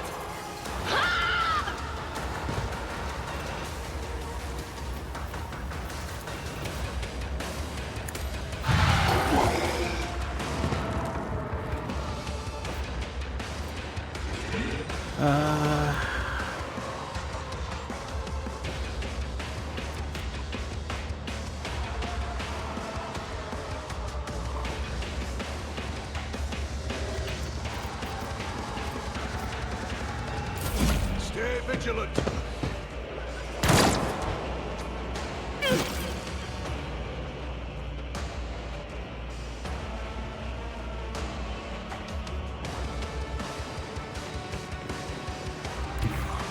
God Emperor, move through me! Be the fire in my heart!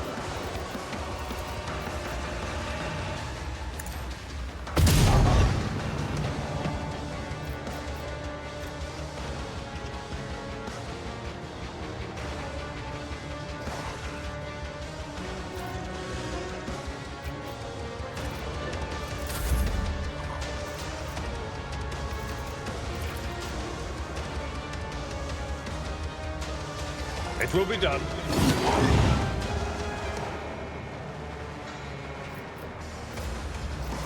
Victory is imminent.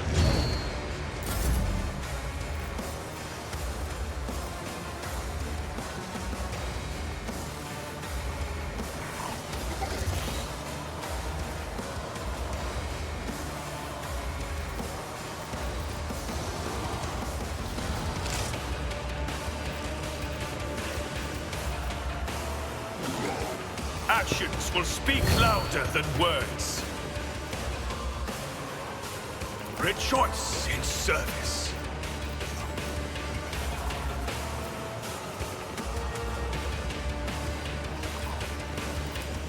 The Emperor commands!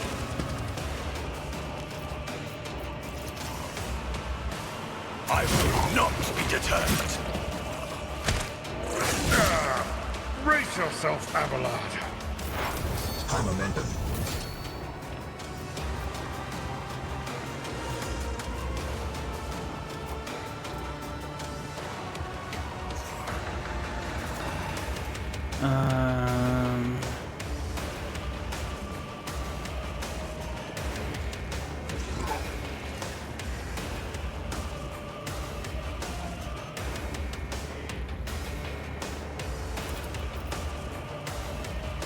Not this squire's job. No can do.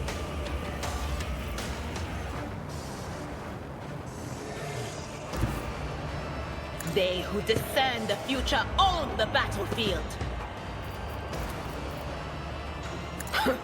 The whispers must be appeased.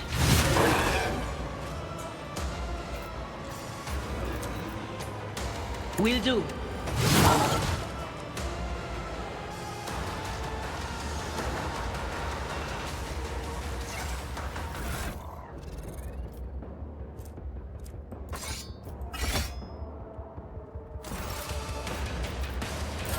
Follow my lead. Pain cleanses the body.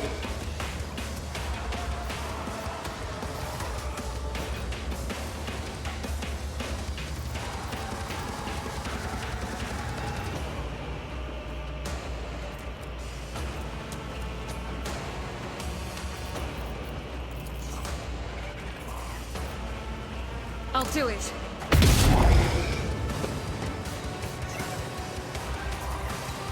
As the Emperor commands, I act. The enemies of the Emperor will be undone!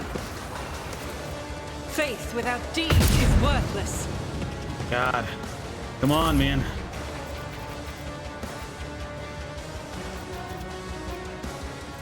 Is that bleed effect?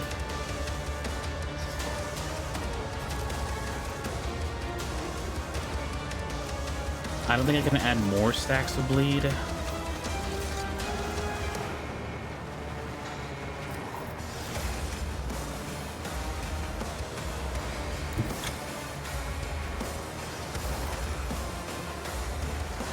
A tactically sound approach.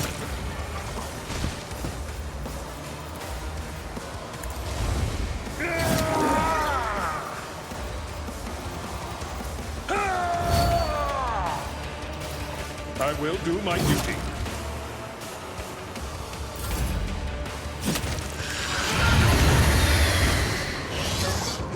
She did want to be a martyr.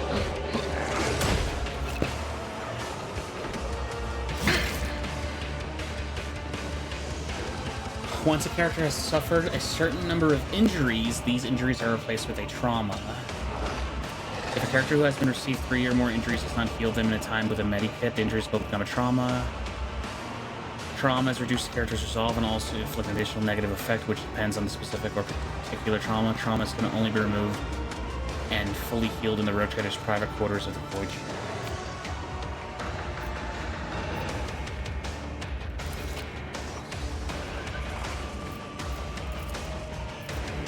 Anything else?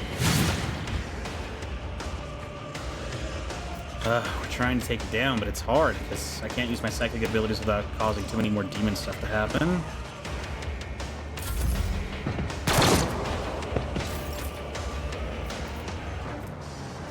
At your beck and call.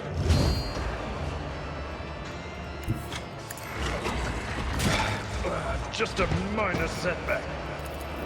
Indeed. Victory is mine. Oh.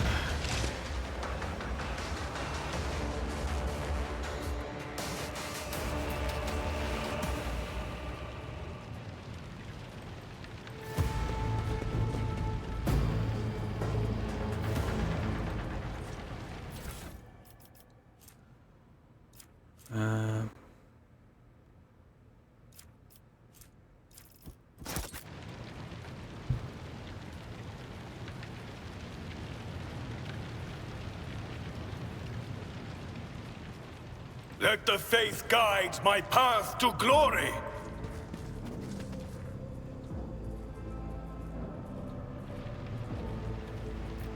I woke up with a feeling of wonder, as if a field of flowers was blossoming nearby. Crippled arm A permanent. child was saved from death. 1,000 heretics were burning alive, begging and sobbing and howling.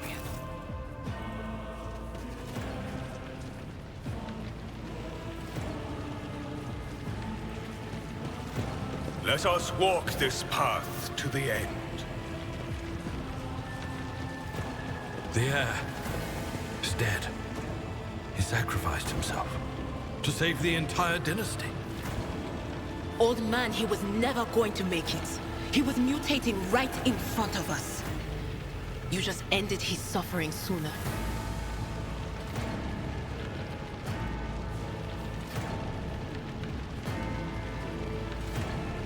Right now, but it's 0 to 15 on my repairman already hard at work fixing the damaged components. The divine watch! Trevor, Master Helmsman, systems status report. By the Emperor, it's the Seneschal. Living and breathing. Well, there's a tricky question. The old place is so overgrown with foul wickedry. We'll be scrubbing it off the vid screens for throne knows how long. Same time, it's our only chance to escape the warp anymore.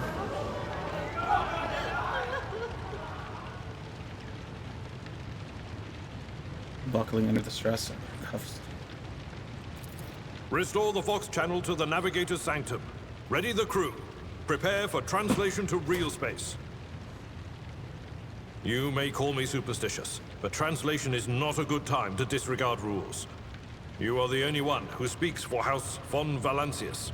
You may not be the Lord Captain, but you, more than anyone else, deserve to take her place in the ritual that is about to commence. How did people survive in here? Must have been Providence. It better have been the Emperor's, not someone else's. When they barged in here, the ones with the Master of Whispers, some officers charged them, but it wasn't even a fight. I grabbed whoever I could and dragged them behind the cogitators. Then, I prayed for our rescue. What must I do? Take the Lord Captain's seat. Order the final preparations. Wait for the officers to report and... blast it all to the void! Translation is a craft, not something to be explained in a tick. Just go up to the throne, Master. These people are about to do the impossible. I'm ready. Let's just start then. Hurry up. Let me take the seat on that throne. If it has to be some sort of ritualistic thing where I have to order it from this seat of power, then whatever. We need to get the hell out of here before more... We barely survived an encounter with one void spawn. And I was like, we fight those in Space Marine 2 all the time for fun. The image before you is hazy swaying and sorceress currents invisible to the mortal as whatever is beneath this thin shell is constantly changing while still remaining the same. It has taken the guise of Theodora, but the false rogue trader's eyes reveal the entity's true surreal nature. One of Theodora's eyes is engulfed in otherworldly fire. The other, a vessel of ancient evil, bores into you. A voice deep seeps directly into your brain without ever reaching your ears. Who are you to oppose destiny itself for the sake of lives that are not your own? So many threads stretch between you and other creatures of your world. Pitiful, worthless links, ready to shatter at the slightest touch. A muddled, erratic, pointless tangle. It resonates and merges with the voices that have already dug their foul roots into your consciousness. A moment later, you realize that all these voices are myriad manifestations of the same call that has finally invaded your mind. You were the one to blame for Theodora's death. I am the beginning and the end, and all that courses in between. I am the voice of the truth that is destined to triumph. For this triumph is the terminal point of every twisted maze of fate.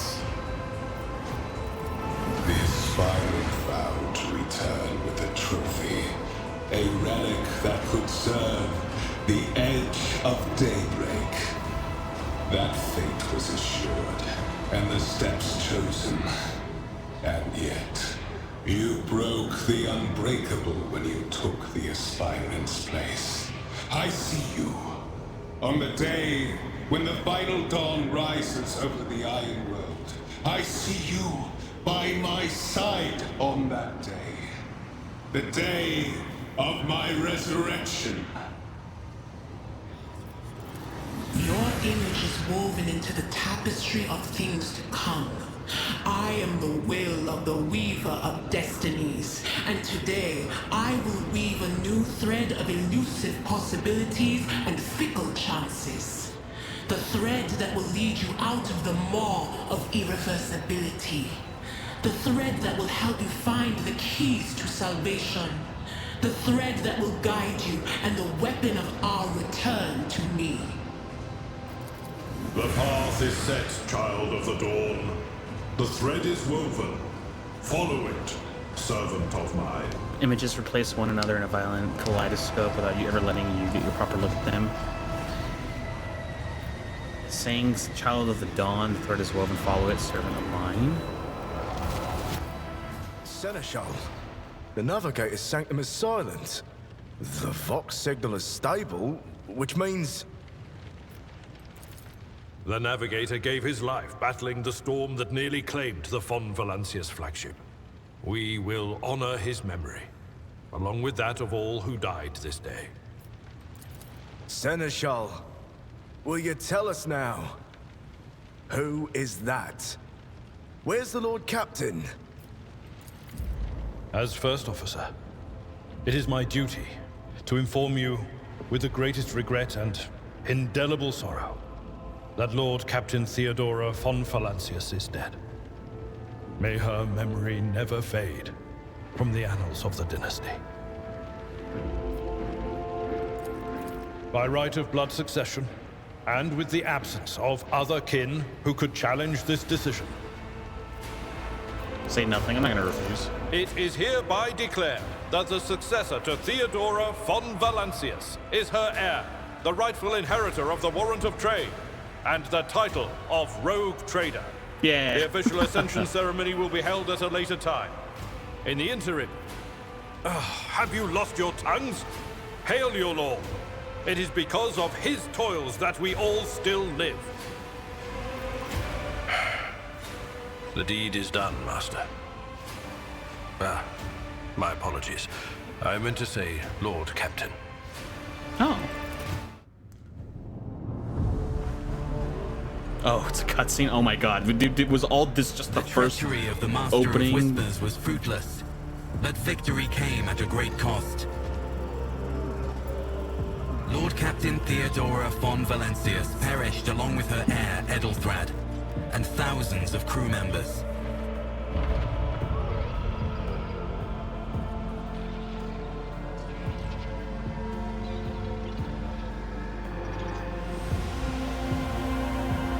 Yet hope remained, for the second in line to the Rogue Trader dynasty survived, and through the strength of his resolve, saved those who were counting on him for protection.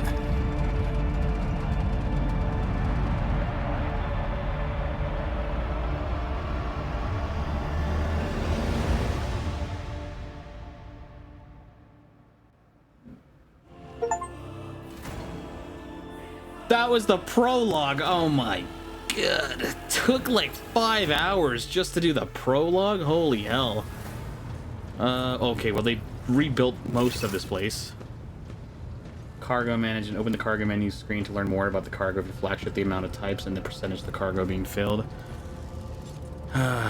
Deep shadows of weariness can be seen on Abelard's face. Though the old officer's eyes are keen, they rake over you from head to toe. He frowns, muttering something, then nods himself. Well then, your lordship. You cannot help but notice that the Seneschal does not know how to talk to you or where to begin. His hesitation brings an involuntary smirk to your face, as though someone else entirely is gloating at the old officer's confusion. Seeing your smile, pulls itself together. Oh no, it's now going to be all me doing all the talking. You must now hold your first officer's briefing in the new role as Lord Captain. For those who are about to join us on this bridge, this is also going to be their first briefing. We sustained massive losses among the senior and middle rank officers. Some posts have had to be filled by the deputy, while others go unfilled entirely. And now the desk clans are deciding on who will take over the leaderless crews. How did we come to lose so many officers? It appears the heretics were deliberately targeting the vessel's command. They knew exactly whom they were looking for and where they could be found, which is unsurprising given that their informant on board was our own Master of Whispers. What is the agenda for this meeting? Reports on the condition of the ship and crew. The Lord Captain is not usually drawn away from her important affairs to attend such routine briefings, but this is a unique situation. I am still receiving updates from across the ship. They are not encouraging. Getting this bird to fly could take gargantuan effort, even so far as you personally negotiating with the authorities of the system we are currently in. So prepare to hear a bevy of complaints and excuses, your lordship. Take this opportunity to get a good look around at the officers who work 6 decks away from the bridge, and they in turn will have the honor of beholding the visage of their Lord Captain. Have you succeeded in tracking down Volkvir? And is he still on board? In all the commotion, his trail went cold. Our people are still on the hunt for him, and many years who may still be skulking in the ship's many corridors. But frankly, I would not be surprised to hear that they are all now on one shuttle short. I am afraid that there is some time before he answers for what he has wrought. This is altogether a more pressing problem. I do not wish to be the rogue trader.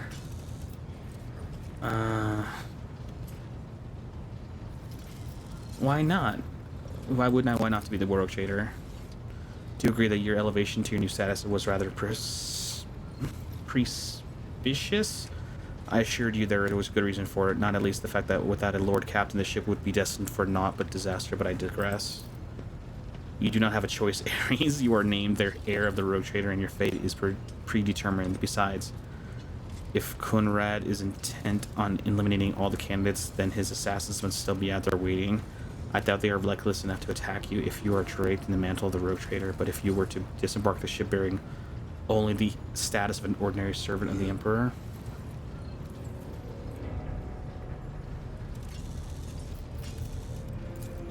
pressing matters. Summon the officers.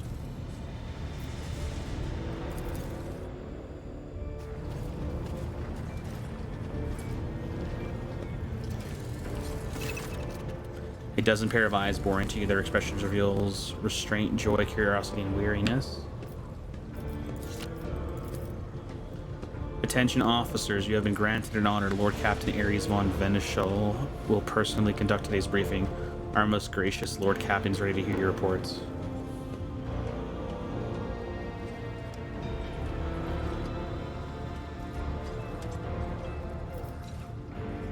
Perhaps we should introduce those present Abelard. Points a tall, slender woman whose body seems to contain as many implants as it does flesh. Vigdis Suri Otta of the Tolan line, our new Vox Master.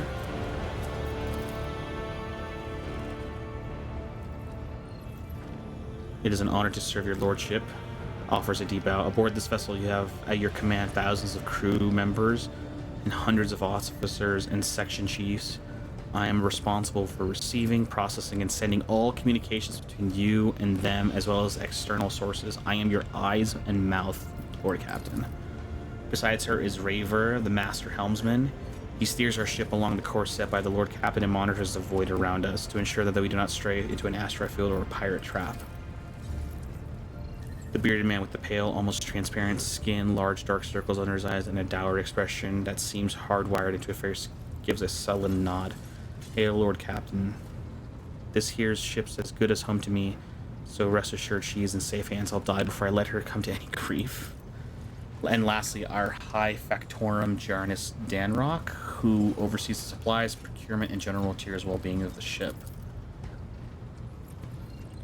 High Factorum Janris... What the hell? Just some dude. It is an honor, your lordship. You may trust me with all your matters concerning your comfort. Everything will be done to the highest standard.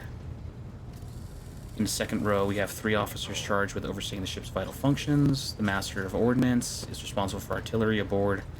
The Infernus Master, who crew work to prevent extinguishing fires on the ships. And lastly, the Drives Master, servant of the Omnissiah. The officers salute you. The Infernus Master doesn't go so with confidence, while the Master of Ordnance betrays nervousness. The Drive Master offers a salute resembling a dance involving a complicated manipulation of all the Tech Priest's mechadendrites. Is that everyone? Unfortunately, our choir master, the esteemed Zachary Weiss, head of the Astropath section, is unable to join us. He's in charge of communications with distant star systems. Master Weiss has been in a trance for some time now, attempting to contact other planets in the Von Valencia Protectorate and inform them of Lady Theodora's passing and Conrad Vogtivir's treachery. I will deliver a report to your lordship on the Astropath's progress as soon as I'm able to do so. It is equally regrettable that two more individuals worthy of mention could not join us at the briefing. The Master at Arms and Confessor Adalbert. The eminent Adalbert must see to the funeral services being held for the fallen officers, as to whom are too many for him to take leave from the chapel. And Mistress Sauerback, who has replaced her late predecessor as our Master at Arms, is currently leading the search for any surviving agents of Volkdevir.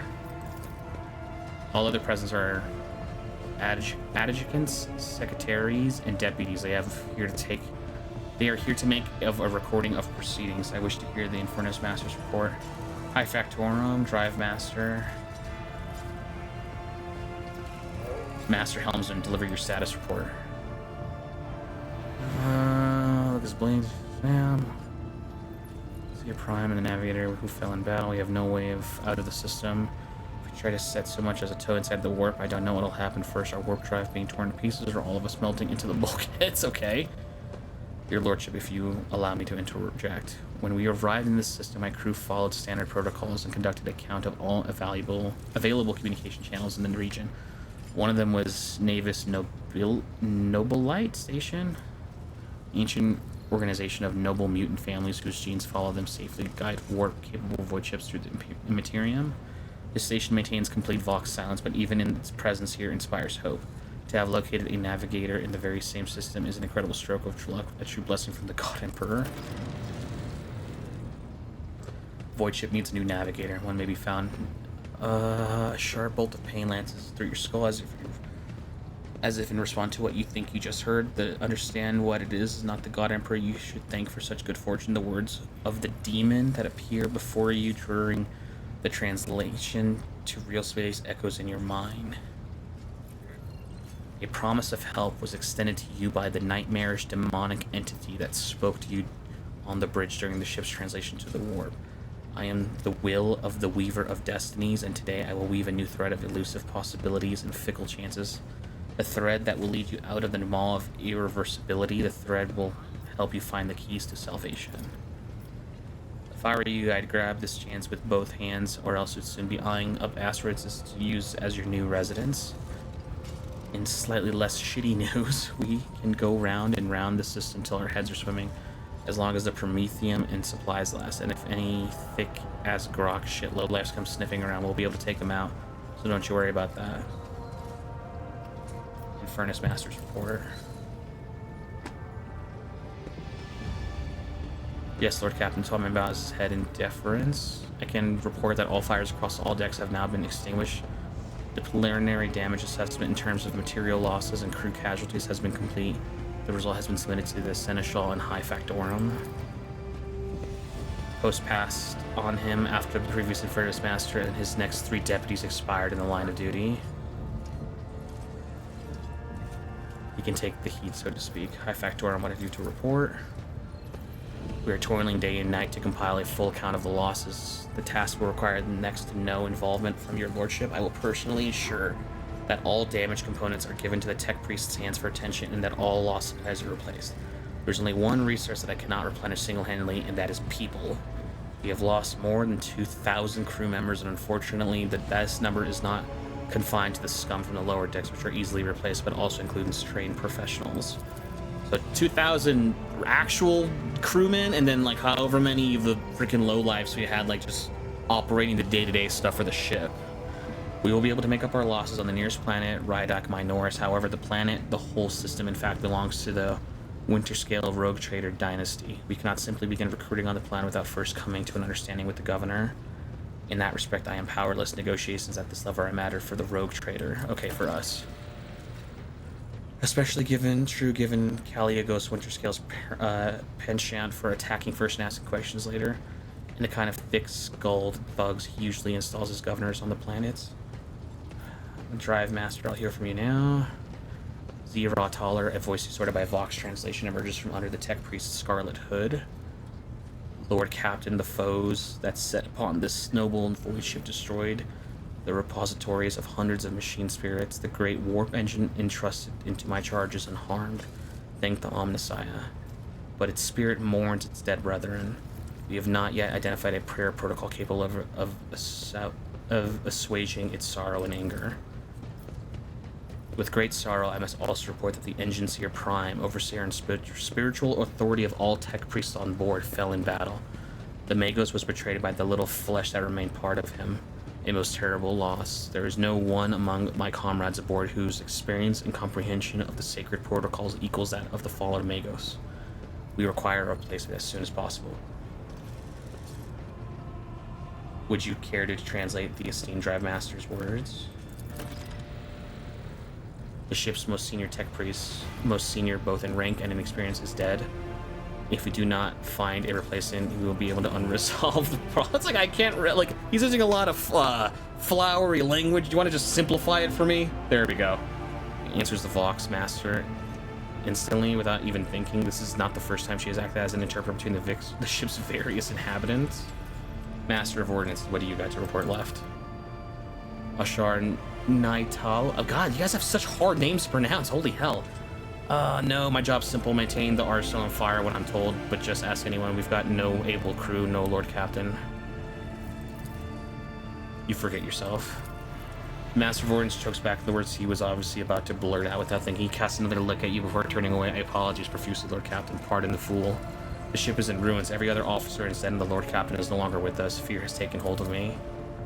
He looks up at you, but I've heard of you. Oh yes, your fame has reached even as far as the Expanse. Made you famous from beyond the bounds of your home system. I can be showing myself up in front of illustration person such as yourself. He adjusts his uniform and stands ramrod straight. The Master of Ordnance can report that the rest of the arsenal has been saved and the battery is in good order. We are ready to fight if the Lord Captain wills it. To summarize, we've sustained serious losses to the crew members and we require a new Engineer Prime and a navigator. Is this all that is preventing us from continuing the voyage? Precisely, Lord Captain, but bear in mind that we will not be able to end our trials. The ship's systems must be properly inspected for major damage, which can only be carried out at Footfall Station, home to the only dockyard in the sector. But we will never reach Footfall without first resolving the 3 immediate problems. Okay. What can you tell me about the system we find ourselves in? I cede to the Vox Master on that point. Mr. Stoliman. We are in the Rydak star system. Our voyage was undertaken by the order of your lordship's predecessor. There are 3 inhabited bodies in the system. Our attempts to send Vox messages have produced confounding results. The Navis Nobilite station has not simply failed to answer. It seems to be maintaining total Vox silence. However, he did receive a distress signal from the Persian planetoid in the system, and Rydak Minoris itself is also not responding to our hails. But that is the most alarming. That is our Augurs sensor technologies and voice ships and scan planets have intercepted signals from the surface that seem to indicate ongoing hostilities on the planet. Of course, there's like a civil war or something that's gonna make things way harder to get stuff done. The situation is not very encouraging, but without a navigator, a tech priest, and a new crew members, we won't be able to travel anywhere. Therefore, we must go to the planet side and the Navis Nobilite station to find out what's going on. Thank you for all your reports. Dismissed. Salute you as one. Your lordship, there is one other thing, a confidential matter of the utmost importance. Lady Theodora, your eternally esteemed predecessor, brought the ship here to this system for a reason. She was given a secret commission, and you perhaps are wondering who has the authority to commission a rogue trader to do anything. And I shall tell you, the Lord Inquisitor, the hand of the Emperor, the chief architect of his will, in the Coronis Expanse. You'd be honored to fulfill the Lord Inquisitor's commission. What is he asked of Theodora? I came across a strange handwritten letter in Theodora's desk. It was signed XC. You're referring to the contents of that note, I presume? Yes, quite right. XC, Xavier Calazar?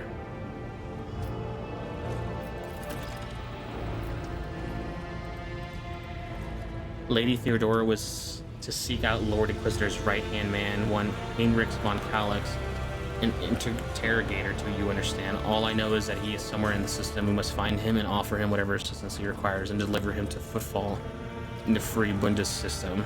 Finding him without any more information to go on will be difficult indeed, but an Inquisitor is an important individual. The authorities in the system, either the Navis Nobilite or the governor of the Rydak Minors, may know something. That is all, your lordship. You have a great deal of work ahead of you, but there's a mere taste of the daily burden of a rogue trader. Soon you must take up the reins of the Von Valesius Protectorate. Gives you another scrutinizing look as you're trying to gauge how long you will hold under your mountain of problems. His face softens slightly, and it seems he's about to offer some words of encouragement.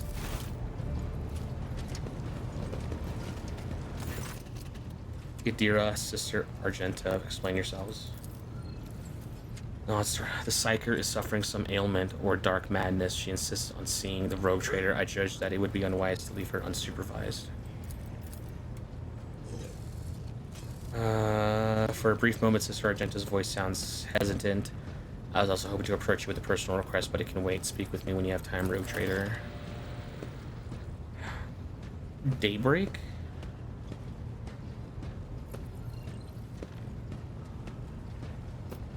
Come to your senses. There's one thing. I was trying to see the immediate future and it hit me so hard my head is spinning. Something very strange is heading our way and I can't make out what it is, nor matter how hard I try. A single word is all I can make out. Daybreak. Maybe it's dawn and it's ringing like an echo, like a bell. It's as if daybreak, then why is it so dark? We cannot extract any information from a single word. Can you tell me anything else, Mistress Tallis?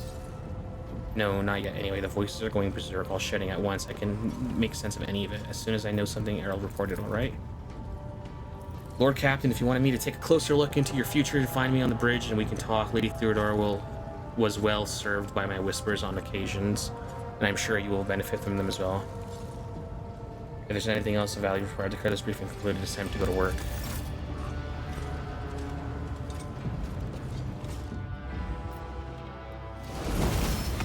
Oh my goodness, man, it was so much from just the first introduction-y, like, freaking, so much for a base game. Like, we leveled up almost 5 times, and the prologue was like 3 to 5 hours to start with me just reading everything and exploring everywhere. I have some like idea of how this is working, but not a lot. Man, it was just a lot, and I'm like, my head is kind of like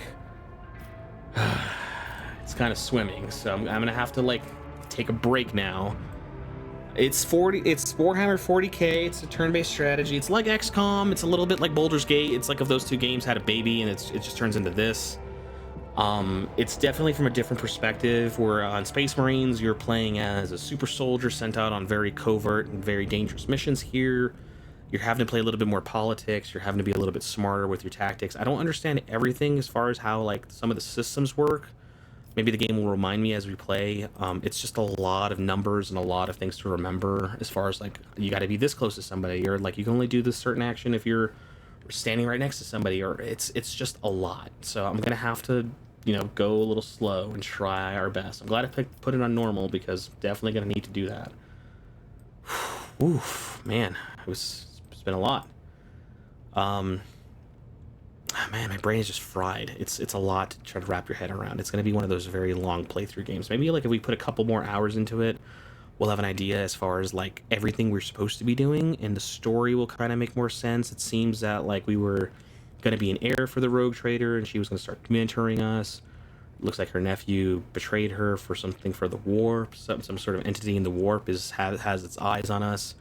When we were stabbed with that weapon, it seems like it left an imprint on this thing who can just peek in on us whenever it feels like it. So that's kind of concerning. So I'm hopefully that isn't going to come back to bite us in the ass, but we shall see. I'm not sure how to expect or what to expect on that, but okay. I'm hoping for something to pop up and for this to be a much more cohesive story the longer we play it, and maybe hopefully all of the gameplay stuff will make sense. So if you guys enjoyed the video, be sure to leave a like down below, be sure to subscribe. Rogue Trader's a very interesting game. It's just a lot of reading. There is some voice work there, but at a certain point the voiceover stuff just stops and you're meant to just read everything. I don't know if I'm going to read everything out loud because it's so much to start with. There's so many hard to pronounce names and titles, and I'm like, ugh, it's so much reading, but it's okay. We'll figure it out. Just be sure to leave a like down below, be sure to subscribe. We'll do more Warhammer 40k stuff soon. We'll play this game, we'll play a couple more games. Yeah guys, we'll just catch you guys on the next one.